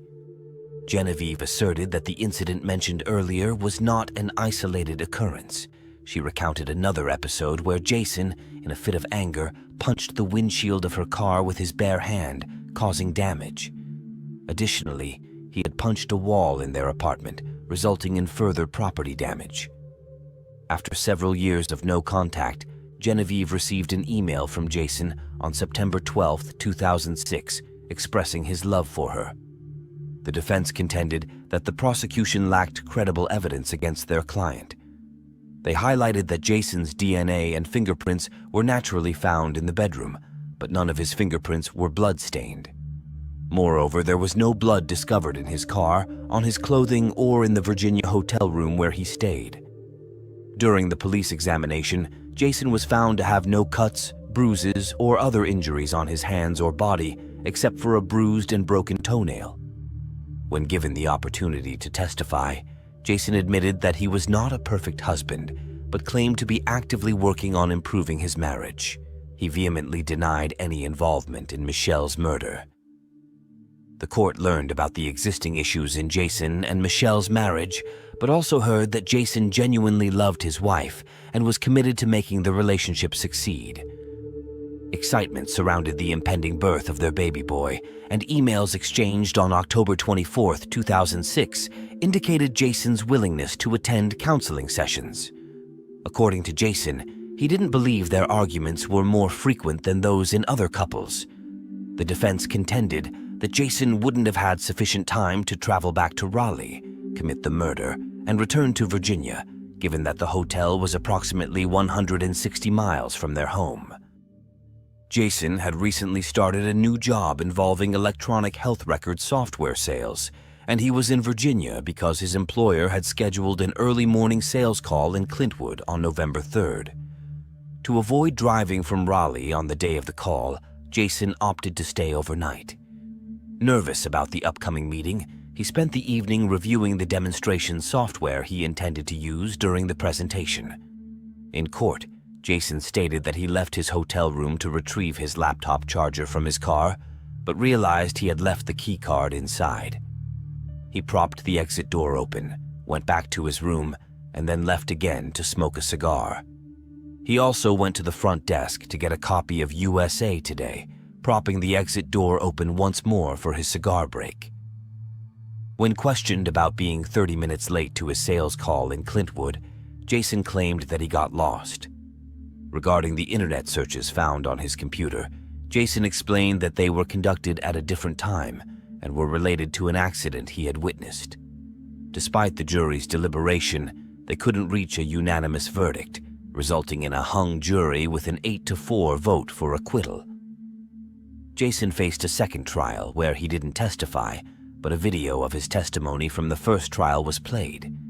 The second jury deliberated for 6 hours before finding him guilty of first-degree murder. Jason was sentenced to life in prison without the possibility of parole.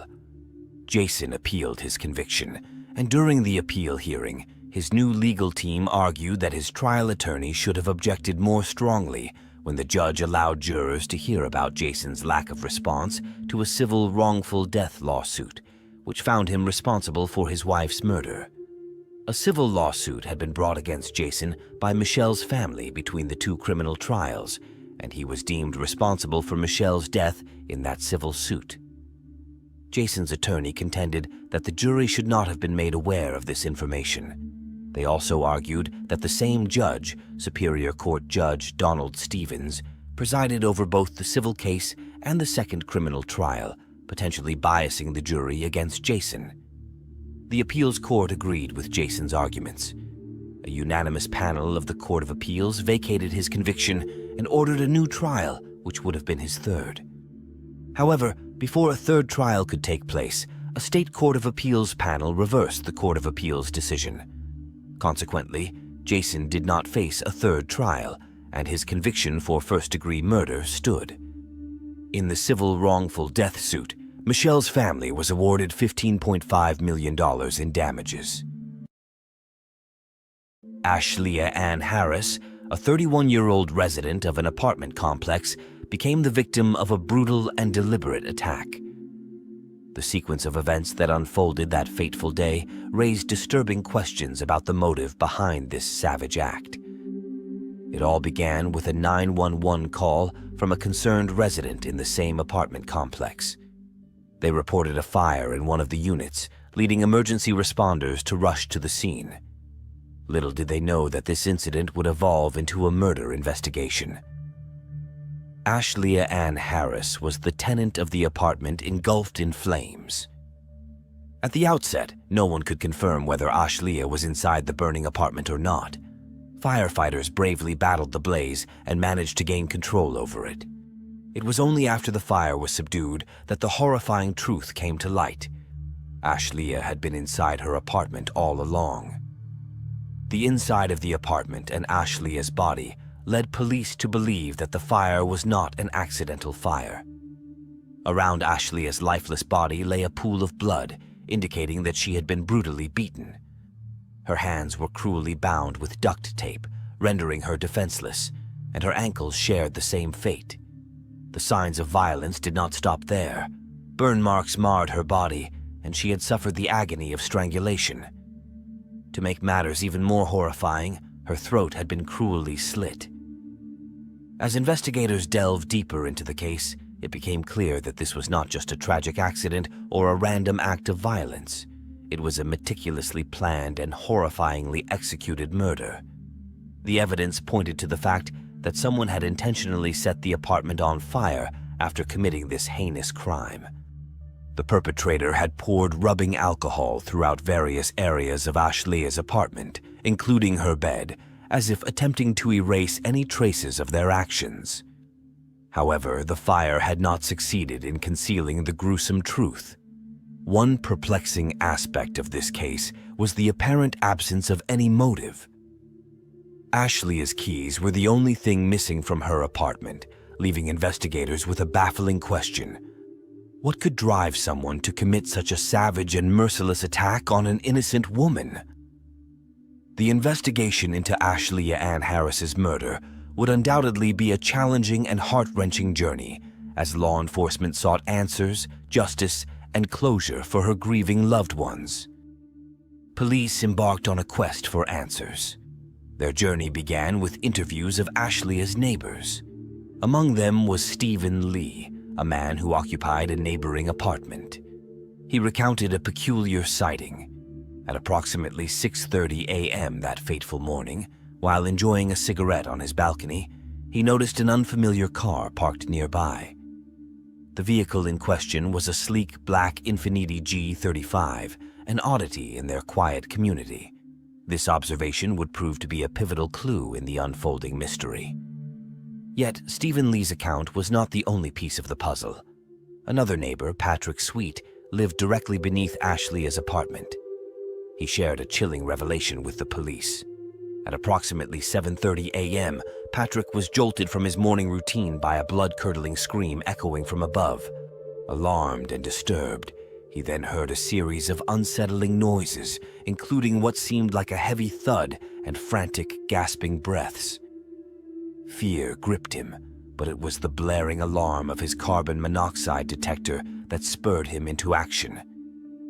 He realized there was a fire in progress, prompting him to dial 911 urgently. To unravel the enigma surrounding Ashlea's fate, the police meticulously retraced her steps on the day in question. Ashlea worked as an assistant manager at an American Eagle store located within the Hulen Mall. Their investigation unveiled that on Thanksgiving Day, she had dined with her close friend Alexis Torres and a group of acquaintances in one of the apartments within their complex. Following the meal, Ashlea headed to work. It proved to be a long and demanding night due to the Black Friday sales frenzy. During Ashlea's work shift, Alexis graciously took on the responsibility of looking after Nala, Ashlea's beloved dog. Ashlea's return home was marked by the early hours of the morning, around 3:15 a.m. Alexis stayed for a brief visit before departing after 4 a.m. It was at this point that the timeline became critical to the investigation. The police believed that Ashlea met her untimely demise sometime between 4:15 a.m. and 7:30 a.m. Given this critical time frame, the authorities were eager to locate and speak with the owner of the mysterious Black Infiniti G35, hoping to shed light on the events that transpired during those fateful hours. Upon learning about the Black Infiniti G35, the police decided to question Alexis, Ashlea's friend. She claimed not to know the owner of the vehicle. However, a tip from Christopher Chris Cravey, Ashlea's boss, piqued their interest. He informed the police that he was acquainted with someone who drove such a car, a woman named Carter Carol Cervantes. The twist in the tale was that Carter had previously worked at the same American Eagle store as Ashlea, but had been fired in August. With this lead in hand, the police initiated surveillance on Carter's residence. Their patience paid off the following Saturday morning at 8 a.m., when they observed Carter leaving her apartment and getting into her Infiniti G35, accompanied by a man. The man then drove her to Hulen Mall, where he dropped her off at the entrance before parking. Police approached him for questioning and discovered that he was none other than Clarence David Mallory, Carter's boyfriend and another former employee of the same American Eagle store. Suspicion grew when Clarence could not produce his driver's license upon request, leading to his arrest. While at the police station, officers noticed peculiar details about him. He was wearing a brand new ski mask, devoid of any noticeable wear, with the plastic price tag fastener still attached. Moreover, there appeared to be a fresh injury to his lower lip, which was noticeably swollen. Despite the arrest of Clarence, Carter was not to be found inside the mall, despite being seen entering. Instead, she was later located at her apartment complex, where she seemed to be engaged in laundry activities. Taken in for questioning, she initially claimed that she had not left the apartment complex at all that day. However, surveillance footage contradicted her statement, clearly showing her leaving the mall and heading towards her home. The police suspected that she might have spotted them talking to Clarence in the mall's parking lot and subsequently decided to walk the 2 miles back home. Notably, they observed superficial scratches on her arms. As the pieces of this puzzling narrative fell into place, the police faced the daunting task of establishing whether Carter and Clarence were connected to Ashlea's tragic demise and, if so, unraveling the motive behind the grim events that had transpired. The unfolding investigation into Ashlea's tragic death took a chilling turn as further evidence emerged, painting a disturbing picture of the events leading up to the crime. The discovery of Ashlea's missing keys was a pivotal moment in the investigation, as it was revealed that these keys also granted access to the American Eagle store where she worked. This revelation led the police to believe that Carter and Clarence had conspired to kill Ashlea, knowing that her keys could unlock the store's safe. Their sinister plan appeared to involve stealing what they believed to be tens of thousands of dollars, presumably accumulated from Black Friday sales. On a fateful Saturday morning, they executed their scheme armed with Ashlea's keys. However, upon arriving at the store, they were met with an unexpected obstacle. The locks had already been changed, thwarting their robbery attempt. The search of Carter and Clarence's apartment yielded further incriminating evidence. Among their findings were a plastic tub containing bungee cords and a rope, a lock found in a kitchen drawer, a taser box, and discarded strands of duct tape. Additionally, they discovered a damaged deadbolt lock, 2 other locks that appeared to have been used for practice, each labeled as a lock-picking practice lock. The black Infiniti G35, a vehicle central to the investigation, also held ominous secrets.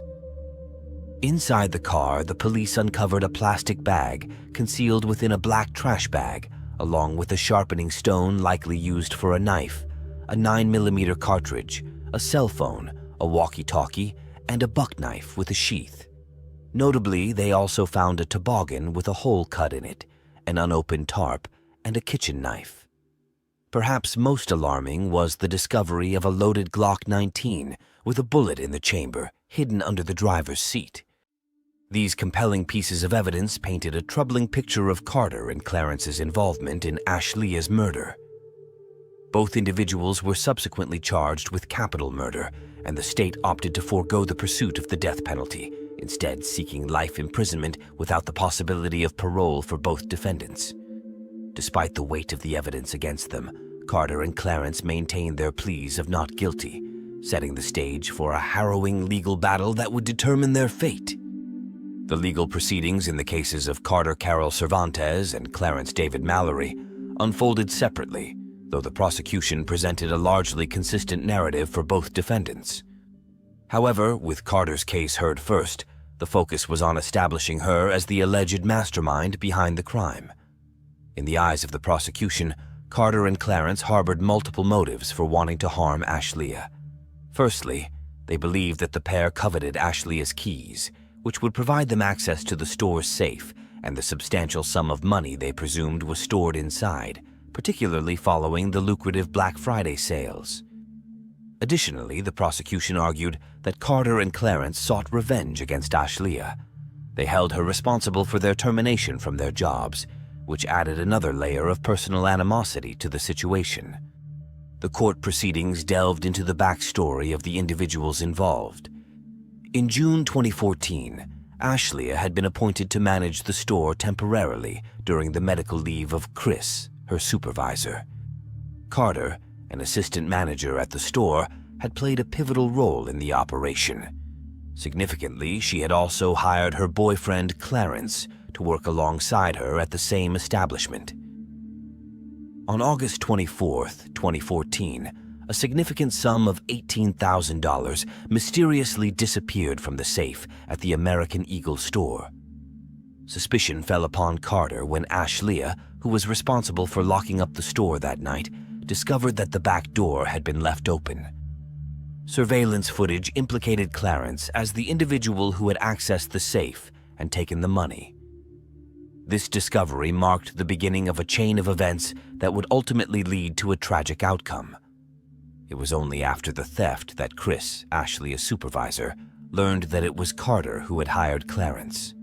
Shockingly, it was revealed that Clarence had a history with the American Eagle brand, having previously worked at a store in Amarillo. However, his record in the American Eagle system was marked as non-rehirable, indicating that he should not be employed at any location within the brand. Chris made a startling revelation. Carter had manipulated Clarence's personnel file by altering his social security number and name in the system to avoid detection and bypass any red flags. This revelation suggested a disturbing level of collusion between Carter and Clarence. As tensions escalated, it became evident that Carter and Clarence had been planning to kidnap Ashlea and obtain her keys. Their cell phones contained incriminating evidence, such as images of Ashlea's apartment, her apartment door, and her vehicle. Moreover, police discovered latitude and longitude coordinates on their cell phones. Detective Cedillo's testimony added to the chilling narrative. He revealed that one of Clarence's text messages contained coordinates that, when entered into Google Earth, pinpointed a location near Luders, Texas. At this location, Detective Cedillo made a chilling discovery, a hole measuring 6 feet in length, 2.5 feet in width, and 3 feet in depth. It bore a grim resemblance to a human grave. The prosecution contended that the initial plan had been to kidnap Ashlia using a pistol to threaten her and then kill her at a different location. However, their intentions took a dark turn when Ashlia resisted upon their entry into her apartment, resulting in her tragic death on the premises. Further unsettling evidence emerged when police searched Clarence's Cadillac. They discovered 2 shovels, a box of plastic sheeting, and a box of Craftsman sockets, suggesting a sinister and premeditated intent behind their actions. These revelations painted a disturbing picture of a meticulously planned crime, with Carter and Clarence allegedly motivated by both financial gain and revenge. The courtroom proceedings continued with the prosecution calling witnesses who shed further light on the tragic events surrounding Ashlea's death. One such witness was Jeff Kaiser, a close neighbor and friend of Ashlea. Jeff recounted the harrowing morning when he was abruptly awakened by the blaring sound of fire alarms. Realizing that it was Ashlea's apartment that was in distress and noticing her car still parked outside, he sprang into action. Without hesitation, he rushed upstairs and bravely kicked down the door to Ashlea's apartment. Upon entering, Jeff was met with a scene of chaos. The apartment was engulfed in smoke, and water was spraying from the sprinkler system, creating a treacherous and disorienting environment. Despite the perilous conditions, Jeff attempted to crawl toward the kitchen to reach Ashlea. However, the thick smoke quickly overwhelmed him, forcing him to retreat for a breath of fresh air. Undeterred, he made 2 more valiant attempts, but each time the smoke proved too overwhelming to navigate. Fortunately, by that point, firefighters had arrived on the scene to take over the rescue efforts. Wallace E. Hood, Jr., an arson investigator, provided critical insights into the origin of the fire. He testified that he identified multiple points of origin for the blaze, including the bed, Ashlea's body, and the closet. A particularly disturbing revelation was the discovery that the smoke detector had been deliberately removed and was found concealed beneath the mattress. These findings pointed to a sinister and intentional act aimed at concealing the fire and further complicating Ashlea's chances of survival. The courtroom drama continued to unfold, with a series of compelling events and testimonies. The prosecution presented surveillance footage from the front of the American Eagle store, revealing a mysterious figure attempting to manipulate the gate lock at around 2 a.m. on November 29th. The individual's face was concealed, but the prosecution alleged that it was Carter. It was clear that they were trying to unlock and raise the gate, but their efforts were in vain as the locks had been changed. This suggested that Carter might have had intentions related to the store or the crime. The court learned that both Carter and Clarence returned to the mall at 8 a.m. on the same day. Unbeknownst to them, they were under surveillance by the police. This raised questions about their actions and intentions, especially given the earlier failed attempt to access the store. Clarence was arrested in the mall's car park, and during his encounter with the police, he claimed that Carter had entered the mall to retrieve some documents. However, when the police searched the mall, Carter was nowhere to be found. She was eventually located at her apartment complex, raising suspicions about her activities and movements. Dr. Richard Freese, a deputy medical examiner at the Tarrant County Medical Examiner's Office, provided critical information about Ashlea's injuries. The autopsy revealed a harrowing picture of the extent of her physical trauma. Ashlea had numerous injuries, including lacerations on her scalp, cheek, and the left side of her face. A patterned bruise marred her right side, while other bruises were found between her eyes and around her left eye. Her lip bore scrape and laceration marks, and she had a scrape on her chin. Perhaps most disturbingly, there was a star-shaped laceration with a surrounding bruise behind her left ear, which the medical examiner concluded had been caused by a blow from a pistol. The testimony painted a distressing picture of Ashlea's ordeal, suggesting she had been subjected to a brutal and savage beating. Ashlea suffered several injuries, including a cut on her neck caused by a knife, bruises and abrasions on her neck, chest, and right arm. Dr. Fries, a witness in the case, testified that Ashlea's facial injuries were the result of multiple blows. He also mentioned the presence of petechiae in Ashlea's eyes, which indicated possible asphyxia or strangulation. Dr. Fries explained that a fractured cricoid, a cartilage in the neck, is rarely seen in cases of asphyxia or strangulation and is more commonly associated with significant force or motor vehicle accidents. He concluded that Ashlea's cause of death was asphyxia and blunt force trauma to the head and neck, leading to the ruling of her death as a homicide. The courtroom drama surrounding Carter's trial was both gripping and heart-wrenching.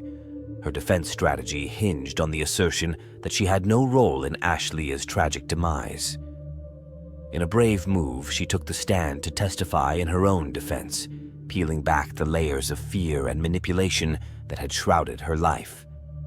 Carter's testimony painted a disturbing picture of her relationship with Clarence, depicting him as a controlling and menacing figure. She revealed that he exercised a chilling degree of control over her daily life, even dictating when she could eat or drink. The courtroom hung on her every word as she confessed to attempting to rob the American Eagle store, but she insisted that this criminal act was coerced by Clarence's menacing threats. She described a harrowing moment when he brandished a gun, ordering her to commit the theft. To add to her torment, he claimed that a lurking danger awaited outside her parents' home, putting their lives on the line if she refused to steal the money. Carter's narrative took a darker turn when she recounted a horrifying incident where she claimed to have been raped by 2 unknown men. These assailants, she alleged, were granted entry into her apartment by Clarence himself, and she endured the unthinkable brutality of their actions. As for the fateful night of Ashlea's murder, Carter steadfastly maintained her innocence. She testified that she was in her bed, sound asleep, and had no knowledge of Clarence's whereabouts at the time. She vehemently denied any involvement in Ashlea's death and adamantly asserted that she played no part in the tragic event. Despite compelling testimony of Carter, the jury remained skeptical. In a remarkably swift decision, taking just 2 hours, they rendered a verdict of guilt. The consequence was a life sentence for Carter, with no possibility of parole. The case didn't end there. Clarence, too, faced his day in court, maintaining his innocence in the murder of Ashlea. However, his claims fell on similarly deaf ears. The jury, evidently unmoved by his assertions, found him guilty as charged. Just like Carter, he was sentenced to life in prison without the possibility of parole. Rachel Callaley was born in Dublin on October 10, 1973, to an unmarried teenage mother who put her up for adoption. She was fortunate to be adopted by Jim and Rose Callaley. From a young age, Rachel was energetic and adventurous. She enjoyed spending time with her siblings and had a thriving social circle. When Rachel was 14, the family spent a year living in Australia, but returned to Ireland because they missed it too much. At 17, Rachel took a part-time job at Arnott's department store, where she met Joe O'Reilly, a 19-year-old with a tall, dark, and handsome appearance. Joe, born in April 1972, came from a middle-class Dublin family and was the second eldest of 4 children. Sadly, his parents' marriage did not stand the test of time, and when Joe was in his teens, his dad left the family and moved to England. Then, Joe met the bright and bubbly Rachel at work. He immediately noticed the beautiful, tall blonde with the welcoming smile. He was also tall and used that as a point of connection to chat with her. Soon, they discovered they had a lot more than their height in common. They were well-liked and ambitious, and when Joe heard that Rachel played softball, he signed up too. It seemed like the perfect match. Their connection deepened over the years, and in 1994, Joe proposed to Rachel in a romantic setting atop the Eiffel Tower in Paris. Rachel accepted enthusiastically, and the couple spent the next 2 years planning their wedding and their future together. Rachel and Joe married in April 1997 and chose Kenya for their honeymoon. Upon their return, they both concentrated on their careers, aiming to save enough money to start a family and purchase a larger home. Joe worked as a team leader at a software company, while Rachel was employed at a solicitor's office. Despite their busy work schedules, they enjoyed a vibrant social life, making sure to spend quality time with their friends and families. Everyone was thrilled for them. In March 2000, the O'Reillys welcomed their first son, Luke, and soon after, Adam was born, completing their family. Rachel was overjoyed. Although they lived in Dublin, conveniently close to their workplaces, they decided that moving to Naul, on the northern edge of the city, would offer a better environment for their children. Rachel worked as a sales agent, managing her own hours as an Avon representative. Her job allowed her to work from home and engage with many people. Those who met Rachel quickly recognized her as a loving and dedicated mother whose life was centered around her 2 boys. Joe took great pride in being a father and was deeply affectionate towards his sons. The O'Reilly family appeared to be happy and well-balanced, with only the best intentions for their children. However, in reality, Joe was often absent. Driven by his ambition, he swiftly advanced in his advertising career. Shortly after their youngest son was born, Joe secured a managerial role at the outdoor advertising firm Viacom, which required frequent travel. While Rachel was adept at managing the household during Joe's absences, a close friend of hers, who had connections at Viacom, discreetly inquired about Joe's business trips. The response revealed that Joe never traveled for work. This was concerning. What was he doing when he didn't come home? If Rachel had any suspicions, she kept them to herself. She highly valued her privacy and was reluctant to discuss her marriage. Although her close friends observed that their relationship wasn't as perfect as it seemed, Rachel never provided any details. While rumors of an affair circulated, Rachel dismissed them outright. Over time, Joe's irritation with Rachel became noticeable. He missed her 30th birthday to go on a softball trip to Florida, and when they planned a makeup date night, he canceled at the last minute. On the evening of Sunday, October 3rd, Rachel and Joe had a heated argument triggered by Rachel overhearing one of their sons mention Daddy's friend Nikki. Rachel was outraged that her children were aware of Joe's affair. The argument was left unresolved, and Joe ended up sleeping in the spare room that night. The following morning, Joe left for the gym at 5:30 a.m. before heading to work.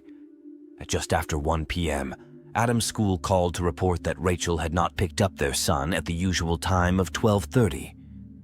Joe tried reaching Rachel on her cell phone but got no response, so he began calling family and friends to see if anyone had seen her or knew where she might be. Rachel's mother, Rose, who lived just 20 minutes away, agreed to check on her. As soon as Rose entered Rachel's home, she felt that something was seriously wrong. With growing dread, she walked down the hallway to the master bedroom, her concern escalating with each unanswered call for Rachel. Tragically, she discovered Rachel's bloodied body. It was too late. Rachel had already passed away. Joe arrived with Adam in the car, and Rose attempted to prevent him from entering the house, hoping to spare him the trauma of seeing Rachel's condition. Despite her efforts, Joe pushed past and went straight to the bedroom, where he discovered his wife's body. Then the police arrived and began to investigate the crime scene. The rest of the house was in chaos, with broken glass and overturned furniture. At first glance, it appeared as if someone had broken in. Did Rachel perhaps interrupt a burglary and pay for it with her life? When Rachel's body was discovered, she was still holding her house keys, indicating she might have been attacked right after returning home from dropping the boys off at school. Interestingly, Rachel had a significant amount of cash in her handbag, yet the intruder didn't take it. This led investigators to suspect that the scene might have been staged to look like a botched burglary, though this was only a preliminary theory. The autopsy revealed that Rachel had been violently attacked, with blunt force trauma identified as the cause of death. She had sustained multiple blows to the head and showed signs of a fierce struggle. Numerous defensive wounds on her hands and arms indicated that she had fought desperately for her life. Joe informed the investigators that a dumbbell was missing from the house, and it was suspected that this could have been the murder weapon. In the following days, police conducted searches around the house and the nearby wooded areas in Nowell, recovering some stolen items from the O'Reilly home, including a camcorder and jewelry. However, the dumbbell was not located. The brutal nature of the murder stunned the neighborhood, leaving many residents feeling uneasy. The close-knit community was deeply shaken by the violence that had occurred in broad daylight. Despite the horrific nature of the crime, the killer, who would have been covered in blood, went unnoticed by neighbors, adding to the unsettling nature of the situation. Police interviewed neighbors, friends, and family to build a profile of the O'Reilly family and gain insight into who might have wanted to harm Rachel. During Rachel's funeral, Rose and Jim felt that Joe appeared cold and detached. While they understood that everyone processes shock and trauma differently, Joe's behavior continued to seem increasingly odd. Later, Joe invited Rose and Jim to his home. When they arrived at Joe's house, he led them to the crime scene and reenacted the murder, demonstrating how the attacker must have assaulted Rachel and pointing out the blood spatter on the walls. Joe even suggested that the killer had returned to finish Rachel off upon hearing her dying gurgles. Rose and Jim were horrified and perplexed. Whenever people came to offer their condolences or journalists interviewed him, Joe would repeat the same disturbing routine. He did not appear to be a grieving husband. Instead, he seemed to relish the attention. Joe O'Reilly was one of the primary suspects questioned in the investigation. He stated that he was at work during the time of the murder, having left home at 5:30 a.m. He went to the gym with friends, took a shower, and then proceeded to his office in Dublin City. At 8 a.m., he visited a bus depot in Broadstone with a colleague to oversee a visual advertising campaign, which was corroborated by his colleague. Joe returned to the office just after midday. He also maintained that his marriage to Rachel was solid and that they had no significant problems. However, as the investigation deepened, detectives uncovered that Joe had been leading a double life and was involved in an affair, which emerged as potential motives for the murder. Notably, he had become very close to a female colleague, advertising executive Nikki Pelly. Joe eventually admitted that their relationship was merely an office fling. However, in reality, their affair was intense and long-term. They had been involved in a passionate relationship for 6 months. As the investigation progressed, it became clear that Joe was planning to leave Rachel for Nikki. He had been venting to his sister about Rachel's parenting style, expressing dissatisfaction with how she raised their sons. It appeared that this criticism was part of a strategy to position himself favorably for custody if they separated. Police went through Joe's emails and realized the extent to which Joe hated his wife. He used harsh language when referring to her in messages. He admitted that he was overly critical of her, but said that's because she repulsed him. Around this time, social services received an anonymous tip alleging that Rachel had been rough with one of her children. An investigation followed, but with no evidence to substantiate the claim, the case was dismissed. Joe's reaction was one of rage. He vented in an email to his sister, expressing his belief that this incident demonstrated the likelihood of the children being awarded to Rachel in a custody battle. This reaction, particularly given how traumatic the situation must have been for Rachel, suggested that Joe might have been behind the call to social services. After Rachel's murder, Joe insisted that her parents listen to a voicemail Rachel had left on the day of her death. Despite their hesitation, Joe played the voicemail for them. It seemed as though Joe was attempting to establish an alibi, trying to convince Rachel's parents that he was not home that morning and that he was deeply concerned for Rachel's safety. In 2005, police arrested Joe O'Reilly and charged him with Rachel's murder. Joe denied any involvement, and public opinion on his guilt became sharply divided. Nikki Pelly was also arrested and charged with withholding information about the murder. On the day of the crime, there were at least 8 calls between Joe and Nikki. While in custody, Nikki changed her account, admitting that Joe had told her he would kill Rachel if he thought he could get away with it, though she initially did not take him seriously. Joe's colleague, who had provided an alibi, was also charged with giving false information. Like Nikki, Joe's colleague revised his statement. Detectives believed that this colleague was truthful and did not intend to provide a false alibi. Still, detectives did not feel the case against Joe was strong enough. Rachel's father later informed investigators about the unsettling moment Joe had at Rachel's funeral and suggested that they retrieve Joe's letter from her coffin. An examination order was granted, and upon reviewing the letter, investigators found its content intriguing. In the letter, Joe described it as the hardest one he had ever written and asked Rachel to forgive him for reasons known only to them both. The letter read, "Rachel, forgive. 2 words, 1 sentence. But I will say them forever." This revelation intensified suspicions, but could not serve as definitive evidence on its own. Police noted inconsistencies in Joe's account of events and began constructing a detailed timeline leading up to the murder. After his gym session and arriving at work, Joe emailed a co-worker to say he would be out of cell phone range for most of the morning and would meet him for lunch at 2 p.m. CCTV footage from Viacom head office confirmed that Joe O'Reilly left at 8:07 a.m. Further CCTV footage from Murphy's Quarry, located half a mile from the O'Reilly home, showed Rachel driving past at 9:03 a.m. and again at 9:41 a.m. on her way home after dropping off the boys at school. Notably, a car matching Joe's Fiat Maria was captured on camera passing by at 9:25 a.m. One crucial piece of evidence against Joe was a phone call he made to Rachel's phone just minutes before her death. The call lasted only 30 seconds, but the police managed to retrieve the call record and analyze the data. He also took a phone call from a friend at 9:52 that pinged off cell tower at Murphy's Quarry again. This indicated that Joe was in the vicinity of the O'Reilly home during the time of Rachel's murder, contradicting his earlier claim that he had been at work all day. In a move that appeared to be a deliberate attempt to establish an alibi, Joe sent Rachel a text message after her death.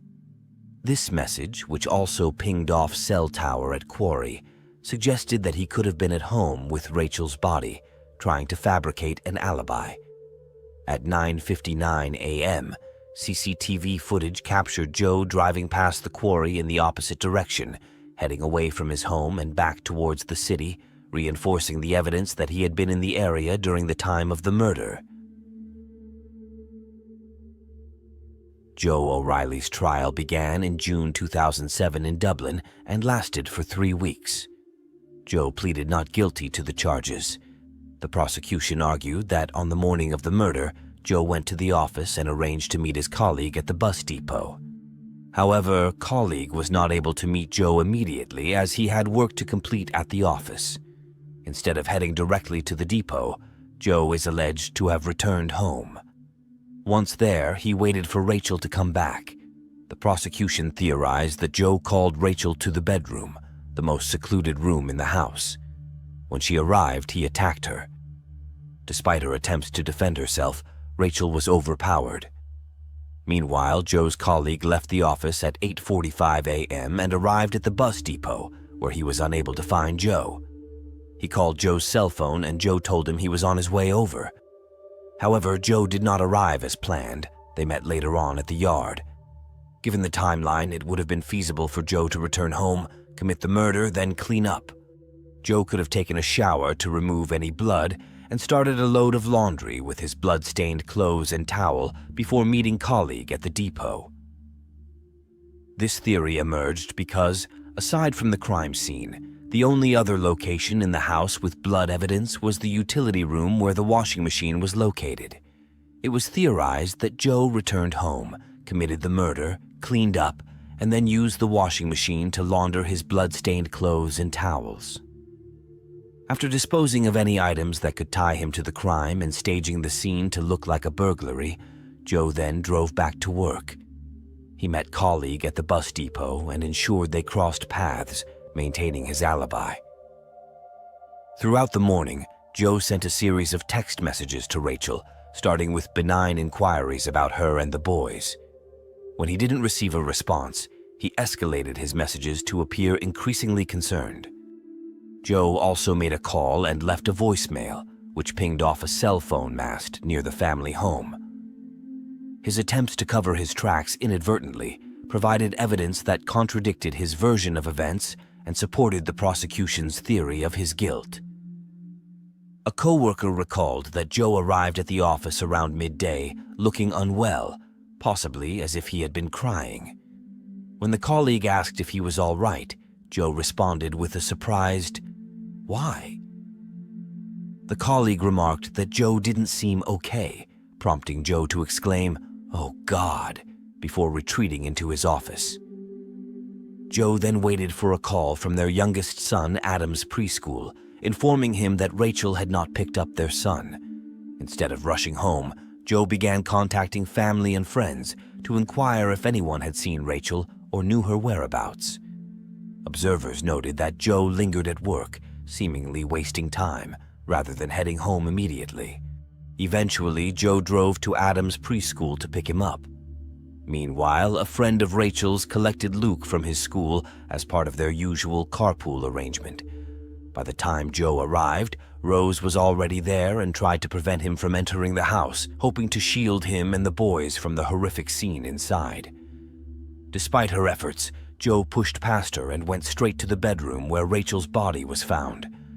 From the moment he saw Rachel's body, Rose felt something was off. Joe's reaction was stark and devoid of the expected grief. His first words were, "Jesus, Rachel, what did you do?" His response lacked any sense of love or empathy, which was surprising for someone discovering their spouse's murder. Joe later claimed that he had no recollection of the events on the day of the murder and had been in a state of shock since learning about Rachel's death. However, the jury was not swayed by his defense. Evidence contradicted his claims, including emotionally abusive emails Joe had sent to Rachel, which were read out in court. These messages revealed the darker aspects of their marriage and left her family and friends devastated, highlighting how Rachel must have felt isolated and fearful. In July 2007, Joe O'Reilly was convicted of murdering his wife, Rachel. He was sentenced to life imprisonment. On the 16th of December 2004, a Thursday, Bobby Jo Stinnett, a 23-year-old woman who was 8 months pregnant with her first child, eagerly anticipated the arrival of her baby girl. She was born on December 4th, 1981, and graduated from Nottoway Holt High School in Graham, Missouri, in 2000. Bobby, residing in Skidmore, Missouri, alongside her husband Zeb Stinnett, was a well-known and gentle person in the small farming town. Her passion for animals, particularly dogs and horses, was evident, and she operated a dog breeding business named Happy Haven Farms from her home. Specializing in the breeding of rat terriers, Bobby actively participated in dog shows and engaged in discussions within the online dog breeding community. Her business involved listing puppies for sale, and on December 15, 2004, she received an instant message from Darlene Fisher, a woman from Fairfax, Missouri, whom she knew from their interactions on the Ratter Chatter forum. Over the preceding weeks, Bobby and Darlene had exchanged messages, bonding not only over their shared love for rat terriers, but also through their mutual experiences of pregnancy. Darlene informed Bobby of her interest in purchasing one of her puppies, leading to an agreement to meet the next day. Bobby made plans to meet Darlene and subsequently informed her mother, Becky Harper, that she would pick her up from work at 3:30 p.m. On the 16th of December, the scheduled day, Becky called Bobby at 2:30 p.m. to confirm the arrangement for picking her up from work, and Bobby reassured her. However, by 3:30 p.m., when Becky finished work, Bobby was nowhere to be found. Becky tried calling Bobby, but there was no response, prompting her to walk to Bobby's house, which was just 2 blocks away from her workplace. Upon reaching the house, Becky noticed the front door was open. She entered and called out to Bobby without receiving a response. As she entered the dining room, she discovered a horrifying scene, her daughter lying on the floor in a pool of blood.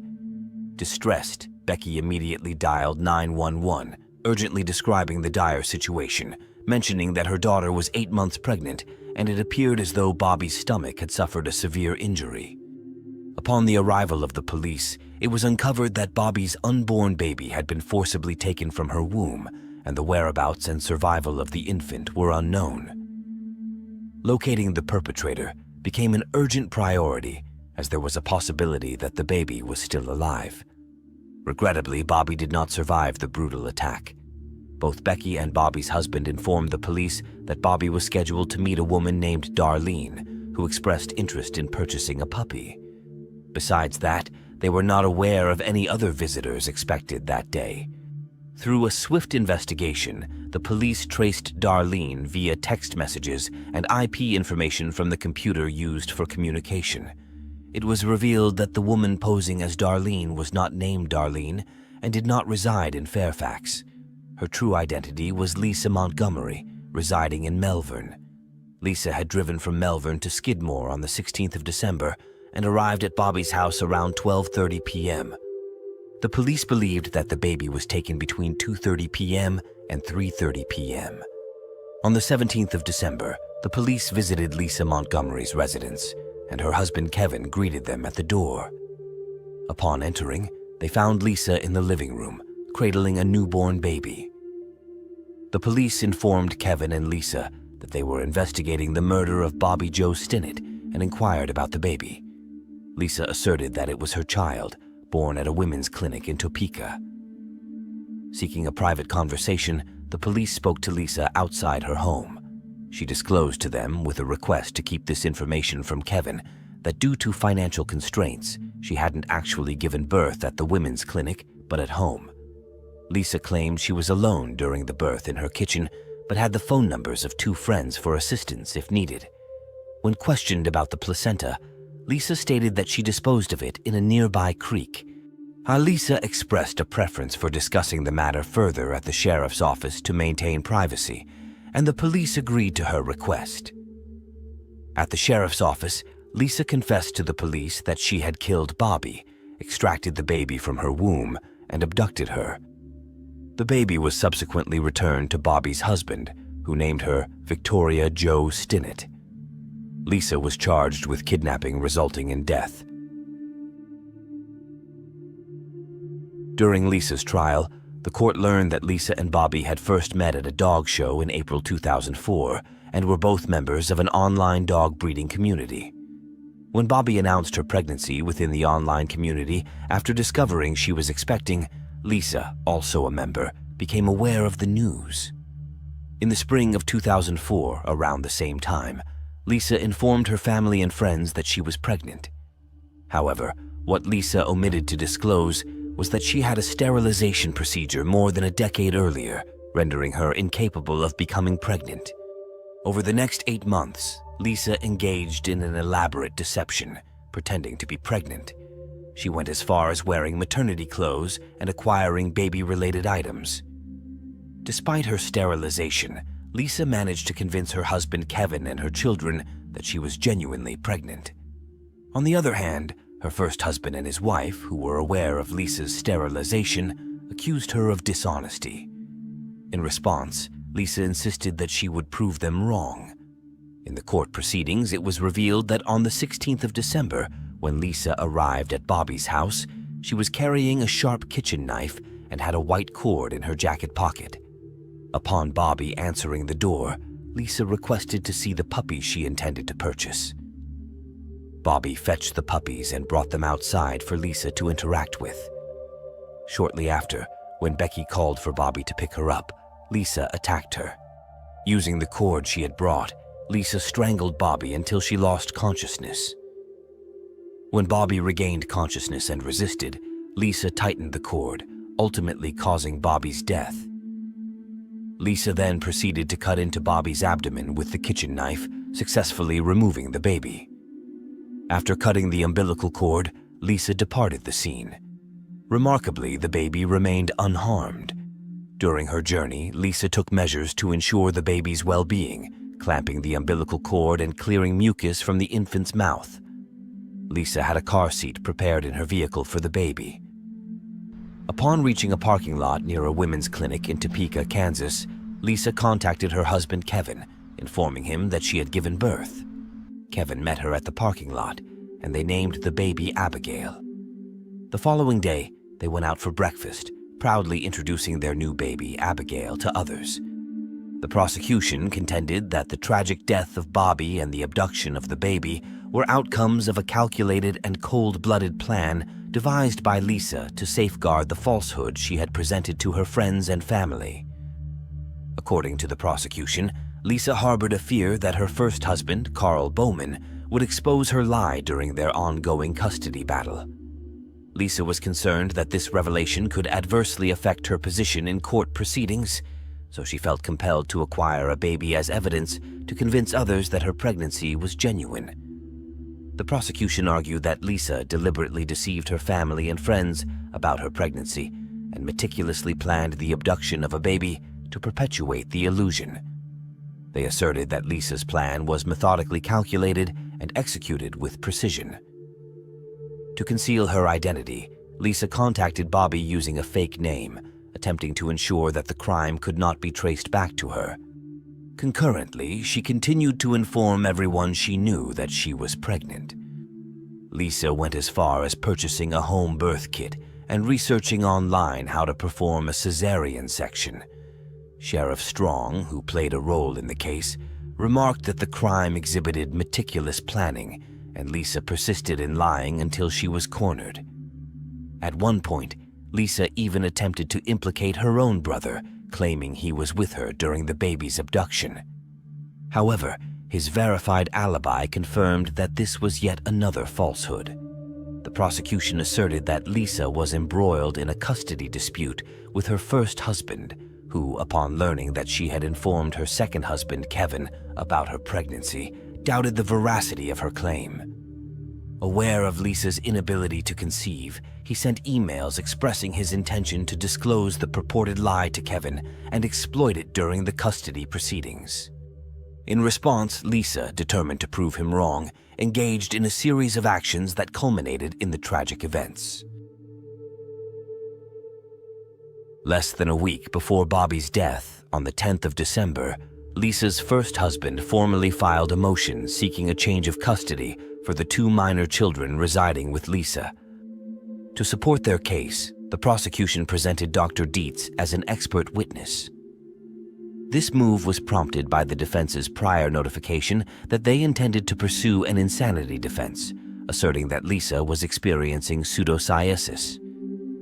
During the trial, Dr. Dietz provided testimony, distinguishing between two phenomena commonly referred to as pseudopsoriasis. The first manifestation involves a woman genuinely and sincerely believing that she is pregnant. Typically, this belief ceases when the woman is presented with concrete evidence proving that she is not pregnant. Individuals experiencing this form of pseudopsoriasis are not considered mentally ill and do not harbor delusions. The second form of pseudopsoriasis, as described by Dr. Dietz, is associated with mental illness, primarily schizophrenia. In this condition, individuals grapple with delusions, specifically the delusion of being pregnant. Notably, the distinguishing feature of this form is the presence of a firmly held conviction. In contrast to the first example, even when presented with evidence contradicting the belief, individuals with this type of pseudopsoriasis do not accept it. They maintain a steadfast and unwavering belief in their pregnancy, indicative of the influence of mental illness. Dr. Dietz, in his expert opinion, concluded that Lisa did not suffer from pseudopsoriasis at the time of Bobby's death. He arrived at this conclusion based on his belief that Lisa did not sincerely believe she was pregnant. In court, Dr. Dietz explained his reasoning by highlighting several key factors. Firstly, Dr. Dietz noted that Lisa was well aware that she had undergone permanent sterilization, leaving no doubt about her reproductive capabilities.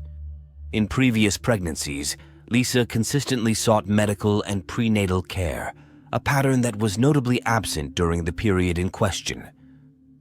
As additional evidence, Dr. Dietz referred to an insurance application filled out by Lisa in September 2004, where she explicitly marked that she was not pregnant. Furthermore, Dr. Dietz emphasized that Lisa's behavior was inconsistent with delusional thinking. He explained that in cases of a delusion of pregnancy, individuals would consistently adhere to the same narrative and willingly disclose it, remaining impervious to persuasion or contradictory evidence. However, Lisa did not exhibit these characteristics, leading Dr. Dietz to reject the notion that she was experiencing a delusion of pregnancy. Lisa's case was marked by inconsistent and contradictory accounts regarding crucial details. Notably, her narratives varied concerning the sex of the fetus, whether she was expecting twins or a single fetus, and the method by which she intended to deliver. These discrepancies were evident depending on the audience with whom she spoke, suggesting a lack of consistency and reliability in her statements.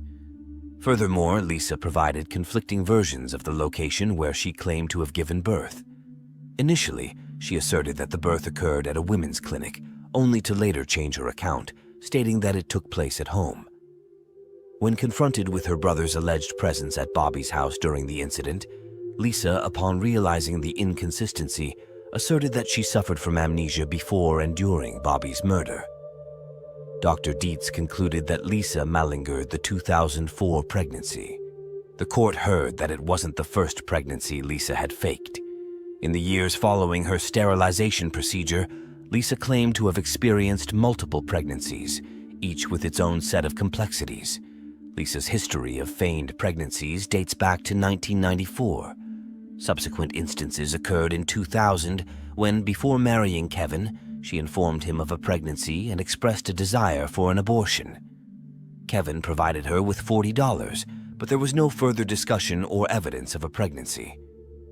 In 2002, Lisa again asserted she was pregnant, informing Kevin of supposed doctor's appointments, but denying him the opportunity to accompany her. However, her doctor testified that he had only treated Lisa for unrelated issues such as ankle pain and a cold, providing no prenatal care. Later, Lisa informed Kevin that the baby had died, and she claimed to have donated the body to science, adding another layer of deception to her history of false pregnancies. The defense's case centered around the defense of insanity, and it was their intention to call experts to testify in relation to Lisa's mental disease or defect. The court heard that Lisa had a troubled life. They argued that she had been subjected to physical and sexual abuse by her stepfather. At the age of 18, Lisa married her stepbrother, Carl Bowman, with whom she had 4 children before undergoing the sterilization procedure. Following their divorce in 1998, Carl remarried, and Lisa later married Kevin. To support their claim of insanity, the defense called upon expert witnesses, Dr. Ramachandran and Dr. Logan. Both experts diagnosed Lisa with multiple mental health conditions, including depression, borderline personality disorder, post-traumatic stress disorder, and pseudopsoriasis. Dr. Ramachandran provided testimony regarding pseudopsoriasis, characterizing it as a somatoform disorder where the patient develops a delusion of being pregnant. According to his testimony, this delusion is fueled by an intense desire to become pregnant, leading to hormonal changes that manifest in physical alterations consistent with pregnancy. Dr. Ramachandran held the perspective that Lisa was afflicted by an intense pseudopsoriasis delusion.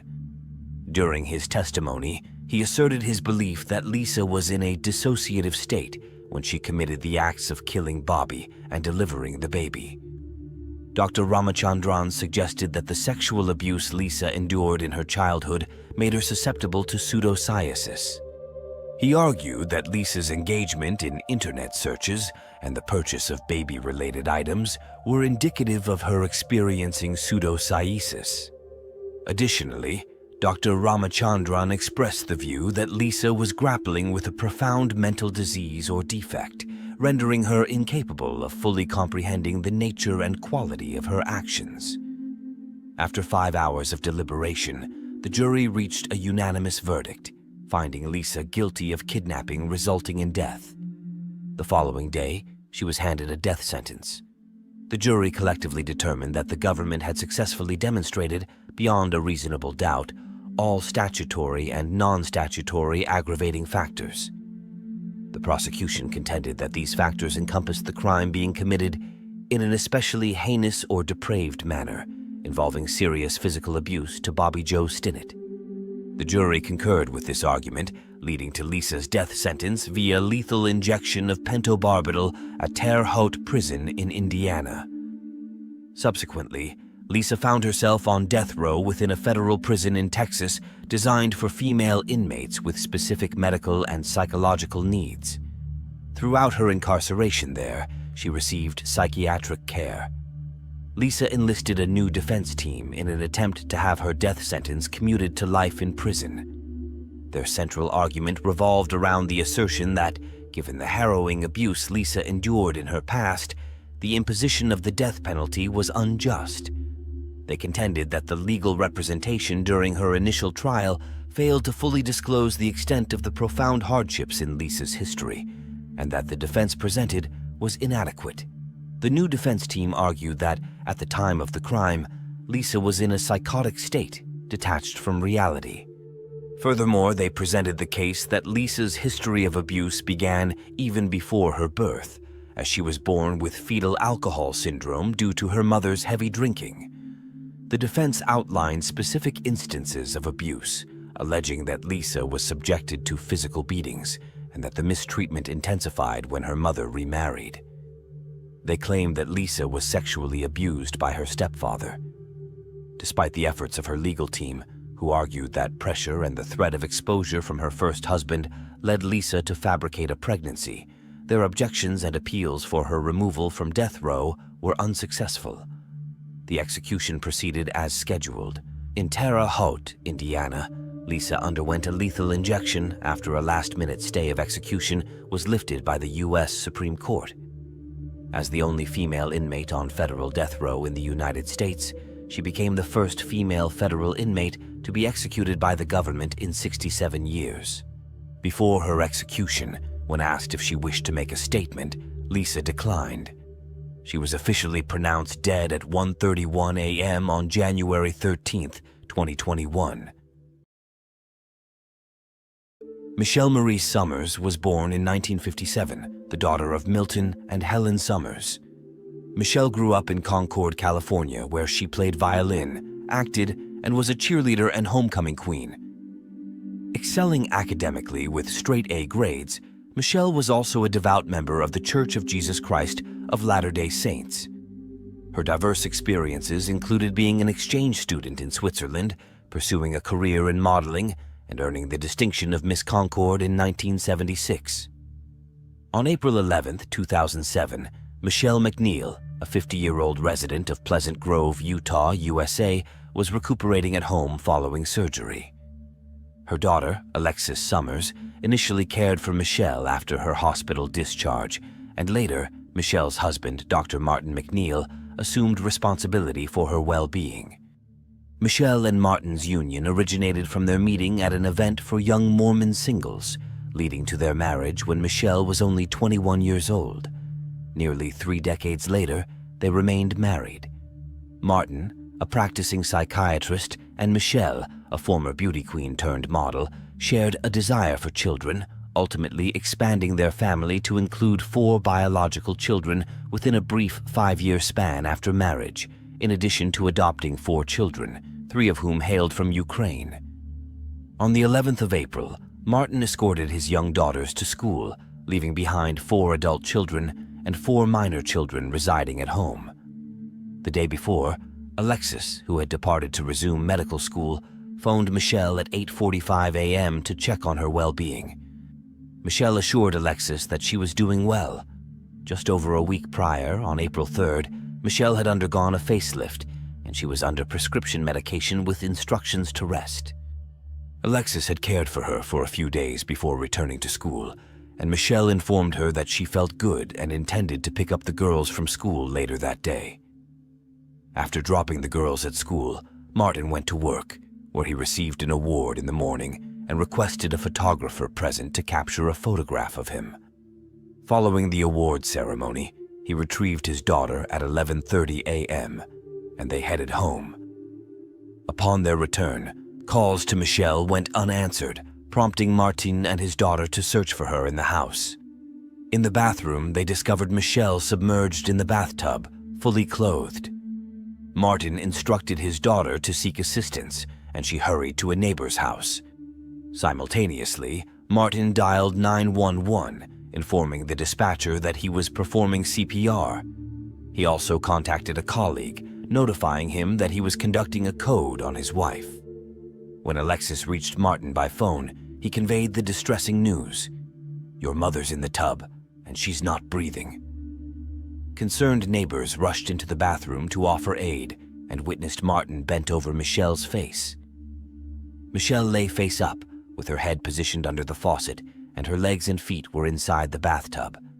With the assistance of the neighbors, Michelle was lifted out of the bathtub, and Martin initiated CPR. Upon the arrival of paramedics, they took over the resuscitation efforts. During this process, a gurgling sound was heard, and Michelle expelled a substantial amount of fluid from her mouth multiple times.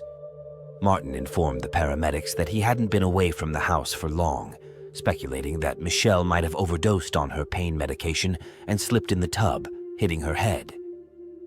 According to Martin, when he discovered Michelle, she was slumped over the bathtub with her lower body outside the tub. Michelle was declared dead upon arrival at the hospital. The medical examiner, Dr. Maureen Fricke, concluded that Michelle's death was natural, attributing it to cardiovascular disease with hypertension and myocarditis. Within 9 days of Michelle's funeral, a woman named Gypsy Jillian Willis moved into Martin's residence. Initially, Martin informed his children that he had hired her as a nanny to care for the remaining 4 young children at home. However, Martin's adult children were troubled by the situation. When Alexis questioned him about his relationship with Gypsy, Martin instructed her to leave the house. It later became apparent that Gypsy was not functioning as a nanny. Instead, she was residing with Martin as his partner. They traveled to Wyoming together, where Gypsy introduced Martin to her family as her fiancé and even adopted the name Jillian McNeil. Astonishingly, Martin proposed to Gypsy just 3 months after his wife's death. Alexis, along with her sister Rachel and Michelle's sister Linda Clough, harbored suspicions about the purported natural cause of Michelle's death, and driven by their belief that Michelle was murdered, urged the police to reinvestigate the case. Their persistent efforts involved reaching out to various Utah newspapers, the governor's office, and authorities, eventually leading to the reopening of Michelle's case. Upon examination of the toxicology report from the autopsy, a toxicologist noted that, at the time of her death, Michelle's blood contained concentrations of Valium, Percocet, Phenergan, and Ambien, sufficient to render her severely obtunded and difficult to arouse. Subsequently, a medical examiner, Dr. Todd Gray, reviewed the report and altered the manner of death from natural to undetermined. Michelle's cause of death was reclassified as the combined effects of heart disease and drug toxicity, departing from the initially attributed heart disease. As the investigation into Martin's background unfolded, it unveiled a life built on deceit. In his 20s, Martin engaged in fraudulent activities, writing forged checks to support a lavish lifestyle. His criminal history included convictions for forgery and grand theft, resulting in a 180-day prison sentence. Following his release, Martin pursued medical school, gaining admission based on 2 falsified transcripts. He had submitted someone else's transcript during the application process. Furthermore, police discovered that Martin had falsely claimed to be schizophrenic to secure a discharge from the military. Subsequently, he received $3,000 per month from Veterans Affairs for over 3 decades following his discharge. The police delved deeper into the investigation. Following Michelle's demise, Martin attempted to arrange for the adoption of the 3 children they had adopted from Ukraine. To facilitate this, he orchestrated a deceptive plan involving one of his daughters, 16-year-old Giselle McNeil. Under the guise of a summer vacation, he sent Giselle back to Ukraine. During her absence, Martin and Gypsy assumed her identity. Gypsy acquired a fraudulent social security number, Idaho cards, and birth certificate, and the two of them went to court, successfully altering Giselle's birth date by 20 years. Martin and Gypsy faced convictions for identity theft and various federal charges, both pleading guilty to state fraud charges. Following Martin's 3-year prison term, he was subsequently charged with murder, a first-degree felony, and obstruction of justice, a second-degree felony. The prosecution contended that Martin committed premeditated murder against his wife. They argued that he manipulated Michelle into undergoing a facelift as part of a meticulously planned murder. According to the prosecution, Martin influenced the surgeon who performed the facelift to prescribe specific medications necessary for carrying out the crime. Their case posited that Martin drugged Michelle with these medications after her cosmetic surgery and subsequently drowned her in the bathtub at their home. The motive, as presented by the prosecution, was Martin's desire to be with his mistress Gypsy. The court learned that Martin had actively encouraged Michelle to undergo a facelift, despite her not expressing any prior interest in such a procedure. Testimony revealed a transformation in Martin's behavior when he turned 50, including a newfound dedication to exercise, weight loss, and visits to tanning salons. Michelle, concerned about a potential affair, questioned him about his sudden fixation on his appearance. Martin responded by suggesting that she too should focus on her appearance and consider a facelift. In March 2007, Michelle confided in her daughter Alexis, expressing her fear that Martin might be involved in an affair. Suspecting Martin's infidelity, Michelle examined his phone records and identified a frequently dialed number. When she confronted him, Martin dismissed her concerns, deeming them as baseless. In an attempt to divert her attention, he offered to pay for a facelift for Michelle and suggested they take a 2-week cruise together afterward. Contrary to Martin's assertions, the prosecution contended that he had been engaged in an affair since November 2005 with Gypsy Willis, the woman he later claimed to have met only after Michelle's funeral, where he purportedly hired her as the children's nanny. The two initially connected online, and Gypsy confirmed that she was aware of Martin's marital status. According to the prosecution, Martin began plotting Michelle's murder months before her death to facilitate his relationship with Gypsy. They argued that he feigned illness to establish an alibi, making it seem implausible for him to physically carry out an attack on his wife. Martin shared conflicting health issues with different people, adopting a limp and using a cane. At church, he informed congregation members that he had cancer and less than a year to live. Meanwhile, he told colleagues varying stories about his health, ranging from a peripheral neuropathy in his toe to having cancer in his big toe and a neurological problem similar to MS. The prosecution then detailed Michelle's surgery and the events that transpired afterward, emphasizing that it was Martin's post-death actions that raised significant suspicions in the case. In March 2007, Martin organized meetings with a plastic surgeon for Michelle, actively participating in the consultations and appointments. Despite Michelle's nervousness, she agreed to undergo the surgery. Before the procedure, Martin accompanied Michelle to a visit with a primary care physician to assess the safety of proceeding. During this visit, the primary care physician addressed Michelle's high blood pressure and recommended postponing the surgery. Despite this advice, Martin and Michelle proceeded to the preoperative evaluation appointment with the surgeon, accompanied by Alexis. Before the appointment, Alexis observed Martin jotting down medications that he wished the doctor to prescribe. On the way to the appointment, Michelle expressed her desire to postpone the surgery to better manage her blood pressure. In response, Martin, angered by the suggestion, retorted, "If you don't have the surgery now, you're not getting it."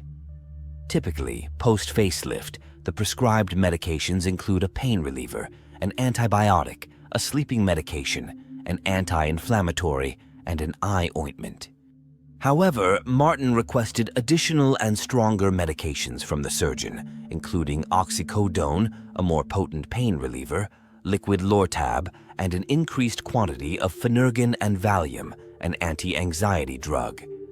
The surgeon agreed to these requests, cautioning Michelle to take each pill separately and to avoid taking all of them together.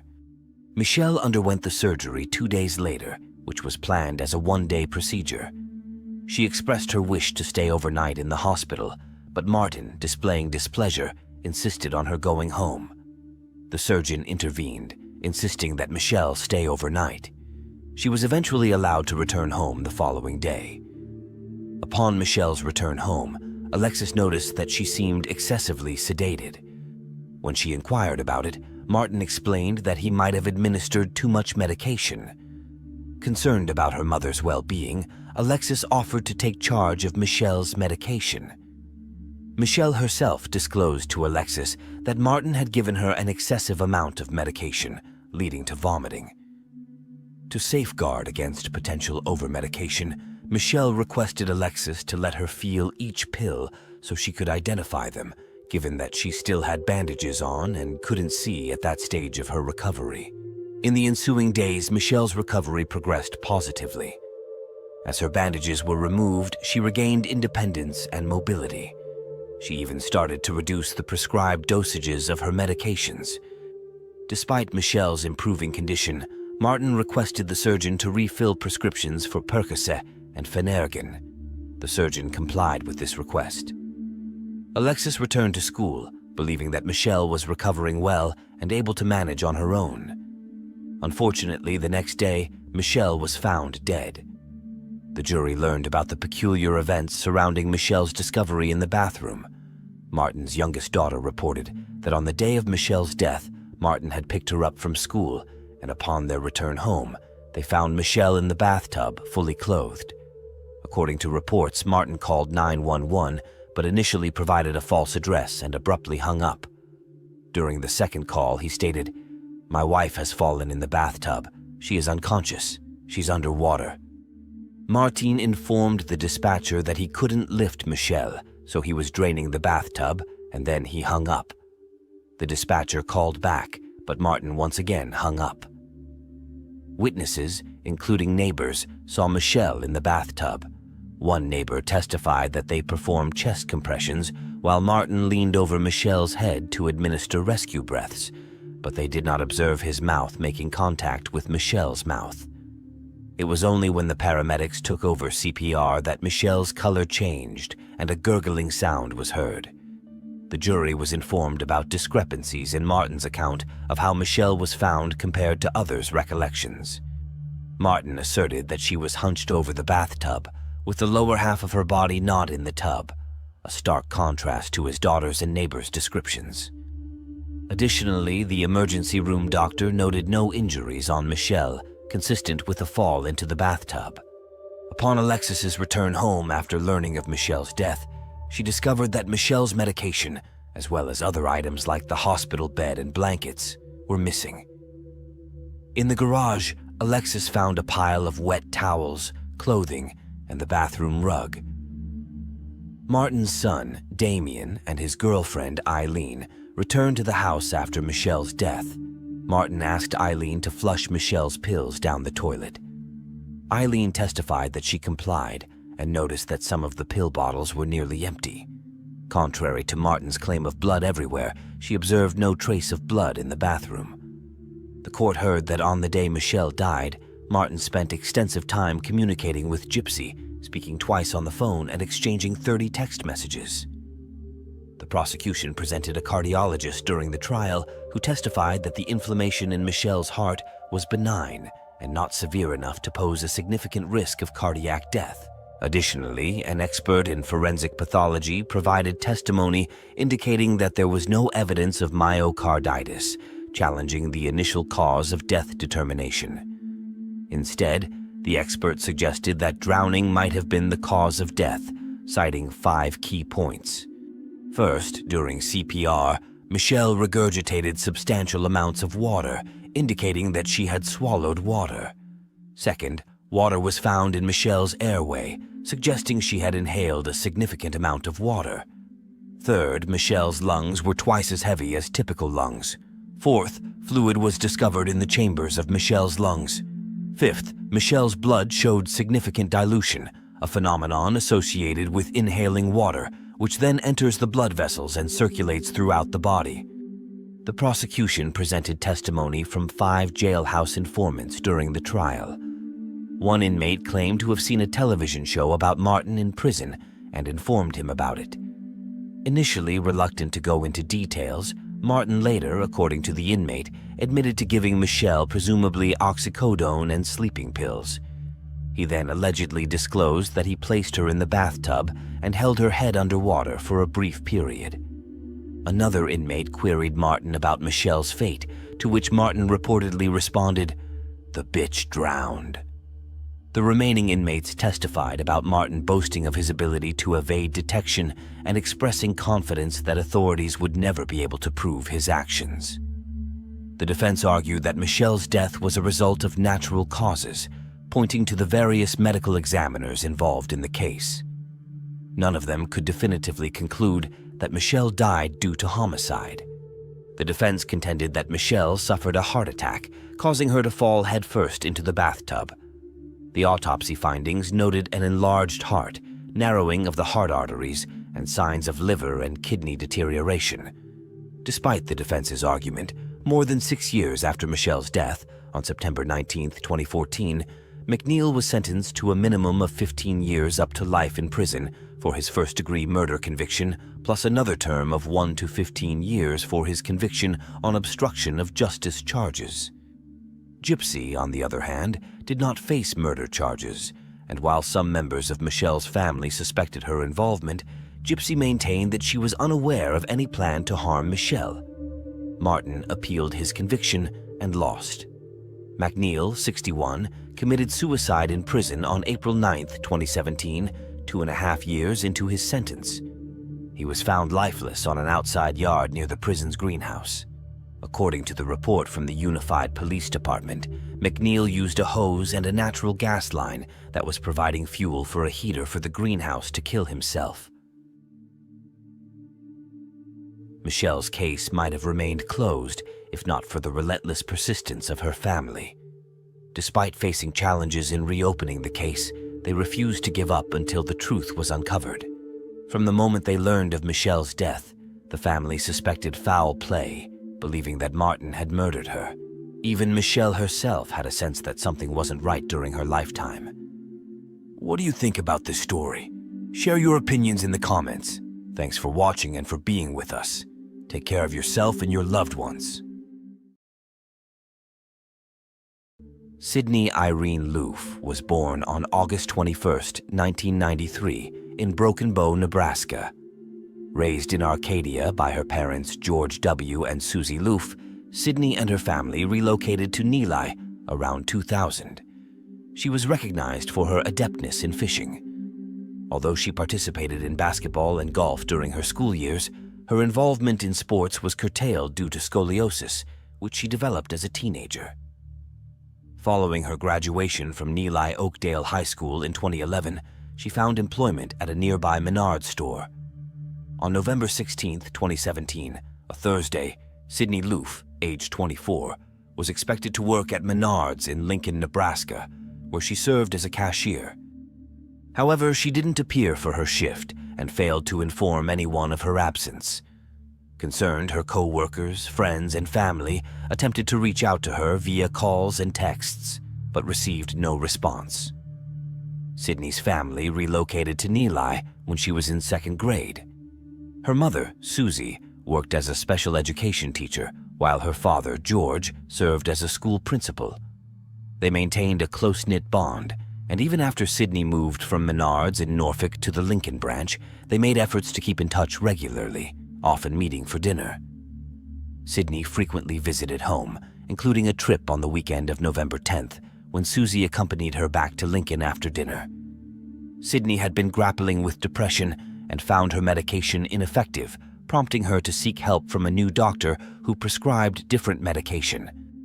Throughout the week of November 13th, Susie noted an improvement in Sydney's mood as she expressed a desire for change, including searching for a new job. Nevertheless, when Sydney didn't show up for work and her colleagues alerted her family, concerns mounted despite Sydney's recent positive demeanor. Sydney's parents visited her duplex apartment, only to find Sydney absent but her beloved cat, Mimsy, still present. This immediately heightened Susie's concern, as she knew Sydney wouldn't leave her cat alone for an extended period without food or water. Fearing the worst, they reported Sydney missing to the police. Prior to this, the police had conducted a welfare check on Sydney at the request of her colleagues. Although nothing seemed amiss inside the apartment, apart from the absence of water for Mimsy, the locked state of the apartment and Sydney's parked car outside suggested she hadn't simply stepped out briefly. Despite no apparent signs of foul play, Sydney's family remained convinced that something was wrong, and the police took their concerns seriously.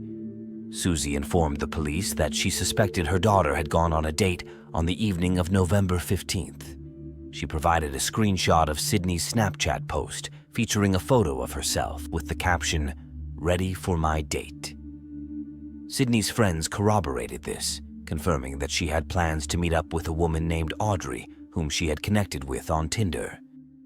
Upon scrutinizing Sydney's phone records and surveillance footage from her workplace, the authorities identified a person they urgently needed to speak with. Sydney's phone had last pinged a cell tower in the Wilbur area, close to an apartment occupied by a woman named Bailey Boswell. Investigators believed that 26-year-old Bailey was the individual Sydney had met on the night of November 15th, using the name Audrey online. When contacted by the police, Bailey claimed that she and Sydney had been on 2 dates, with the second occurring on the night of November 15th, the evening before Sydney was reported missing. Bailey stated that she hadn't heard from Sydney since then and didn't know her whereabouts. The police intended to pursue further discussions with Bailey, but before they could do so, she fled with her 52-year-old boyfriend, Aubrey Trail.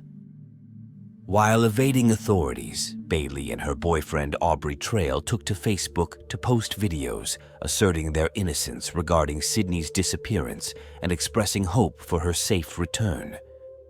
Bailey claimed to have been on 2 dates with Sydney, stating that she had dropped her off at a friend's house and hadn't heard from her since. In one video, she apologized to Sydney's family, denying any involvement in her disappearance and expressing her wish for Sydney's swift recovery, describing her as a wonderful person. After several days of pursuit, the police eventually located Bailey and Aubrey Trail in a hotel in Branson, Missouri. Despite their attempts to evade capture, law enforcement successfully apprehended them. Tragically, weeks after Sydney was reported missing, extensive analysis of Bailey's phone and location records led the police to discover Sydney's remains. Shockingly, her body had been dismembered, with her remains divided into 14 parts and placed in black plastic garbage bags scattered in ditches across Clay County. Notably, some of Sydney's organs, including her heart, were missing. Bailey and Aubrey faced charges of first-degree murder, improper disposal of human remains, and conspiracy to commit murder. While Bailey pleaded not guilty to all 3 charges, Aubrey pleaded not guilty to murder and conspiracy, but admitted guilt to improper disposal of human remains. Despite being ordered to undergo separate trials, the prosecution presented essentially identical cases against both Bailey and Aubrey.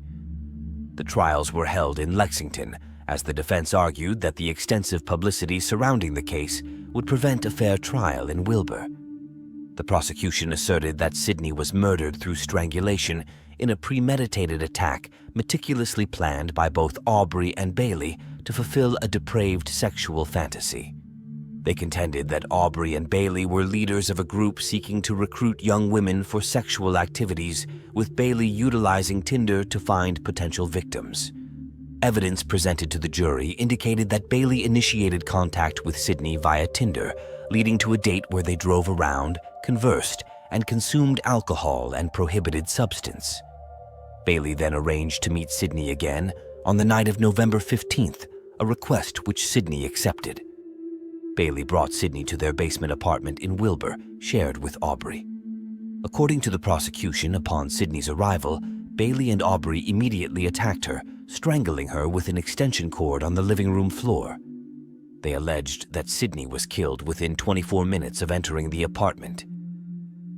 Following the murder, Bailey and Aubrey meticulously cleaned the apartment, a part of their premeditated plan, argued the prosecution. They then proceeded to dismember Sydney and dispose of her remains in Clay County the following day, November 16th.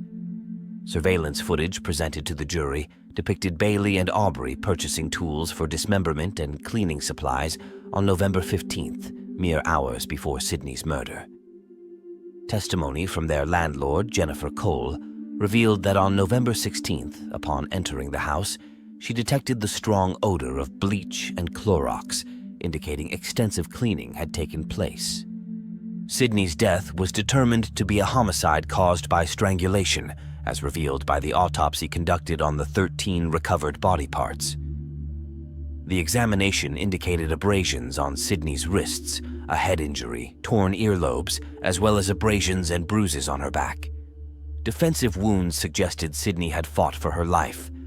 Dr. Michelle Elif, a forensic pathologist, testified in court that Sydney's cause of death was homicide by strangulation. Toxicology reports revealed the presence of antidepressant medication in Sydney's system.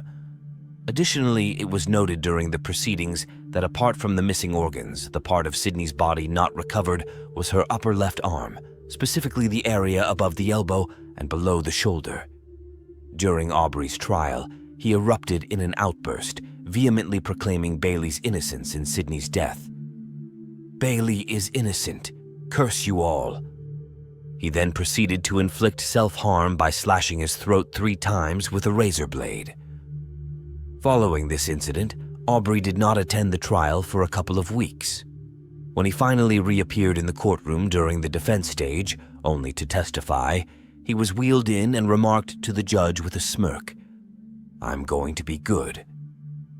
It's uncommon for an accused individual to testify at their own trial due to the risks involved, such as revealing too much information, struggling to answer questions effectively, or displaying hostility towards questioning attorneys, which could impact the jury's perception unfavorably. However, in Aubrey's case, his decision to testify wasn't as unusual due to his extensive prior interactions with the police after his arrest. During initial police interviews following his arrest, Aubrey provided a bizarre narrative involving a purported sex cult he and Bailey were supposedly part of. He spoke of involvement in witchcraft, claimed to be a vampire capable of flight, and portrayed himself as the leader of a sexual cult with witches among its members. According to Aubrey's initial account, the witches would supposedly gain power through torturing and killing other women.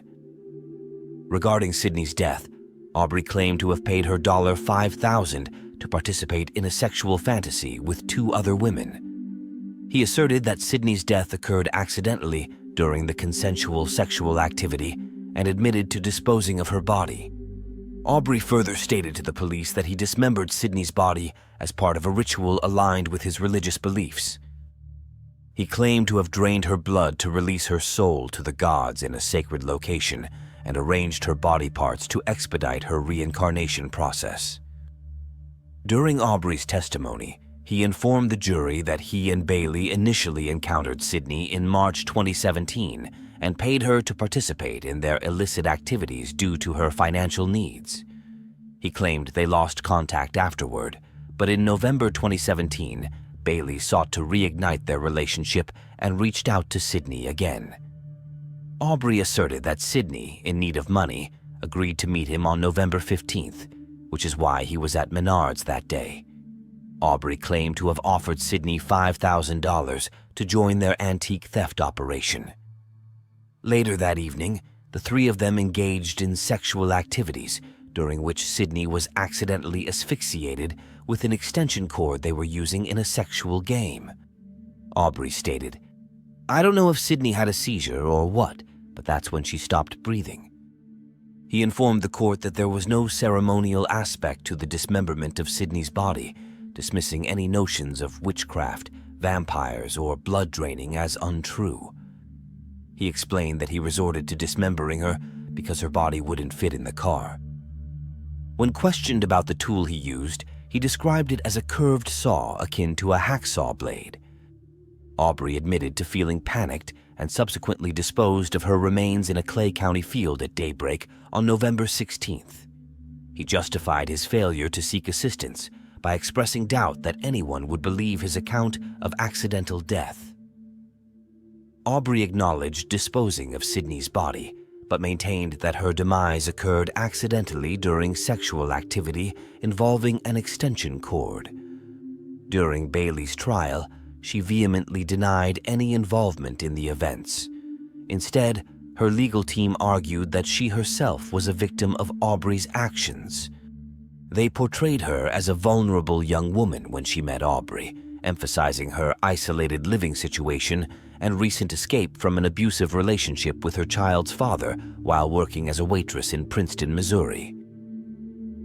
The defense firmly asserted that Bailey played no part in Sydney's death or the disposal of her body. However, the prosecution countered this claim, presenting evidence that contradicted Bailey's innocence. They highlighted the proximity of a cell phone linked to Bailey's Tinder account to the location where Sydney's remains were discovered. Detailed analysis of Bailey's phone and location records ultimately aided law enforcement in locating Sydney's remains. The court also learned that it was Bailey who initiated contact with Sydney and arranged their meeting. She was the one who arrived at Sydney's duplex to pick her up on the evening of November 15th. Testimony from 3 other women who had been in relationships at different times with Aubrey and Bailey, all originating from Tinder, was presented to the jury. They testified that Bailey had contacted them on Tinder, engaging in sexual activities with both Bailey and Aubrey. One woman stated that she even traveled with them after their Tinder encounter. She claimed that Aubrey provided her with a $200 weekly allowance and invited her to join what he referred to as his cult. He described members of the group as witches and informed her that to join, she would need to participate in acts of torture and murder. He even suggested potential victims, including a woman they had met through Tinder. According to her testimony, Bailey was referred to as the Queen Witch within the group.